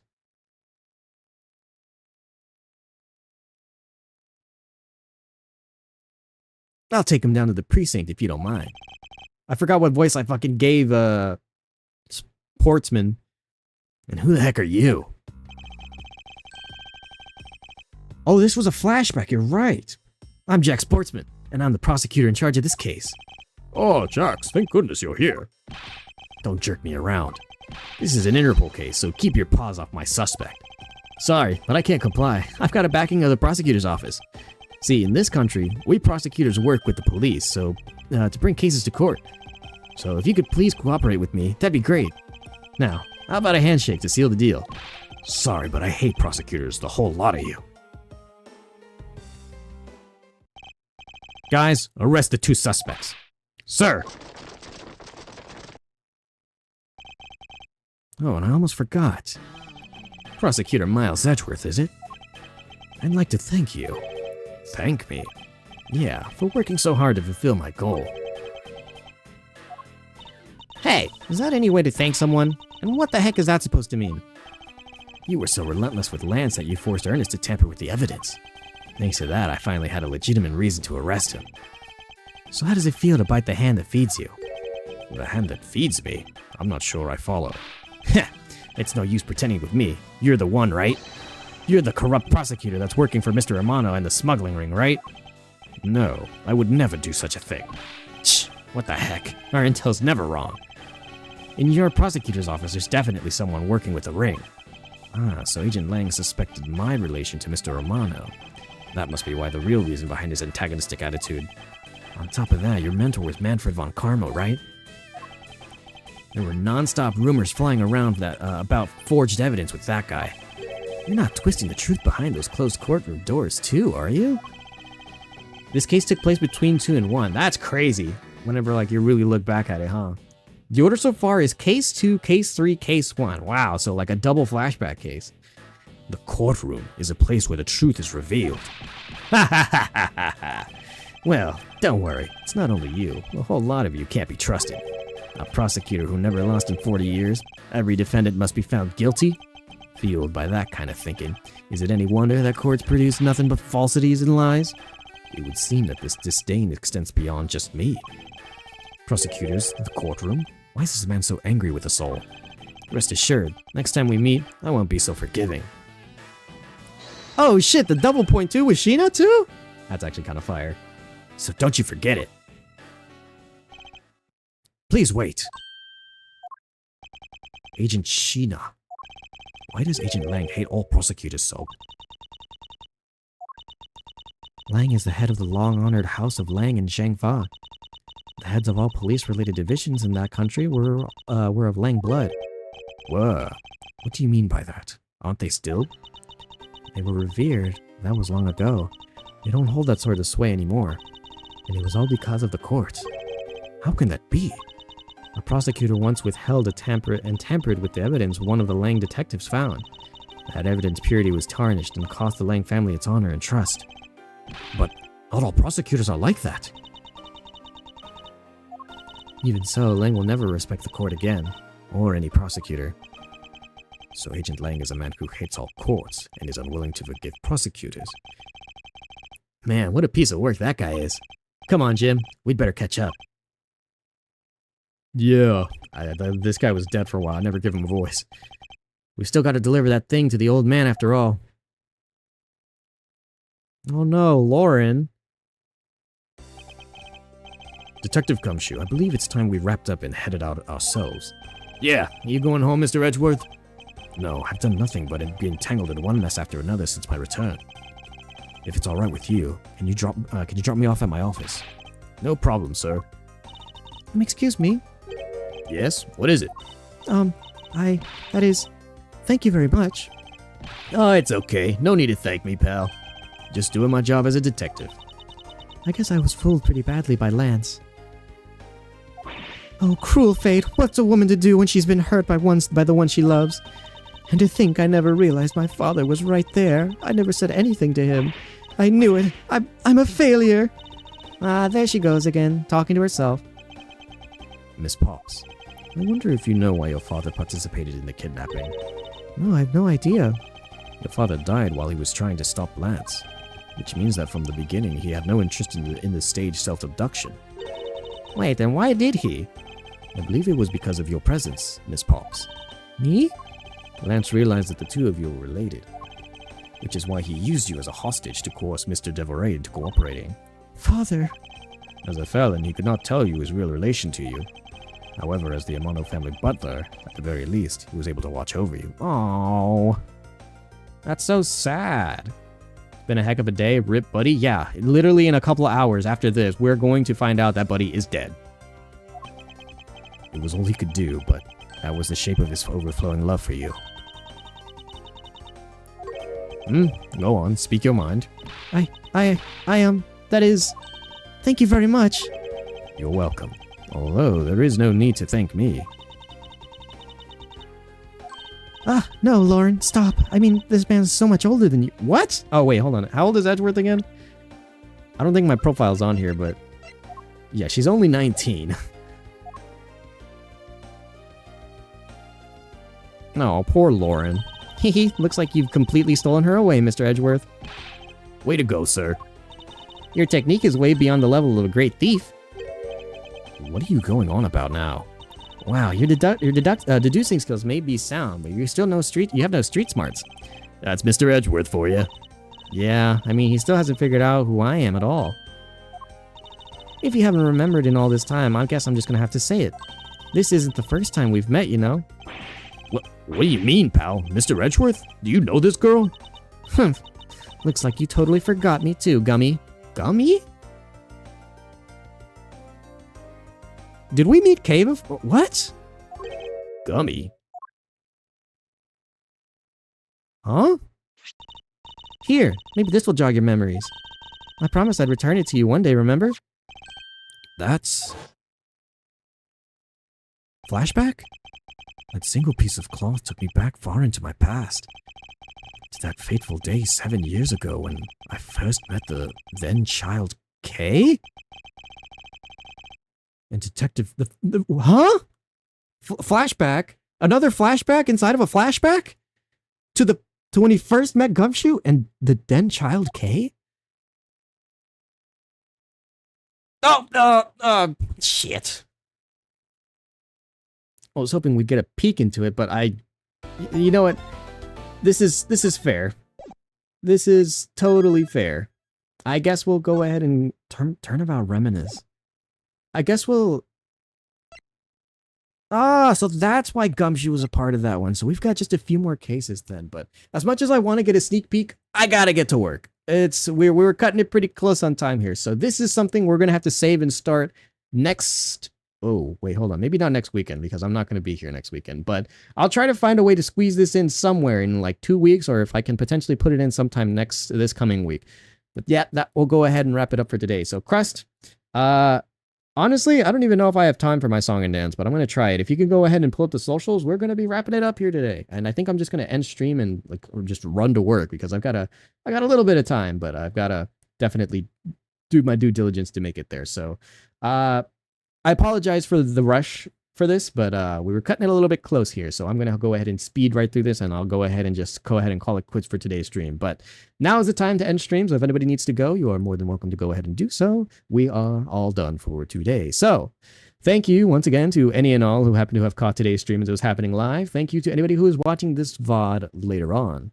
This was very fun. I was very happy with how this turned out. I was just surprised by how long it was, but then again, we're playing Ace Attorney, so I guess it's not really that big of a surprise. With that, I do recommend that if you are interested in anything that you may have seen here today, that you go ahead and follow me on any of my social medias posted above. Twitter is going to be the best place to go ahead and follow if you are interested in keeping up with whatever sort of shenanigans that I happen to be going on with at any given point in time. I do post on there the most frequently out of all of my social media, so if you want to keep up with what it is that I'm posting, if you want to see when the schedule goes live, or if you just want to see whenever stream goes live, that is the place to go ahead and do it. I also do post my on YouTube where I do keep all of my VODs archived and posted. So if you want to go ahead and check out anything that I may have posted there, like certain moments that may have happened today or in any other stream, or if you want to check out any of my other older content, that all makes its way onto YouTube eventually. I also do have a TikTok where I do post some other type of content, namely the short form edited clips, bite-size content. So if that's much more your style as opposed to the longer VOD style of videos that I have on YouTube, go ahead and check that out on TikTok as well, with the added benefit of some IRL content occasionally making its way over to TikTok as well. So if you want to go ahead and check out any of that, that is also going to be there as well. But with that, I have to bid you all adieu. I will be posting the schedule for next week tomorrow since I've got a lot of things to look forward to do next week. But other than that, this was fun.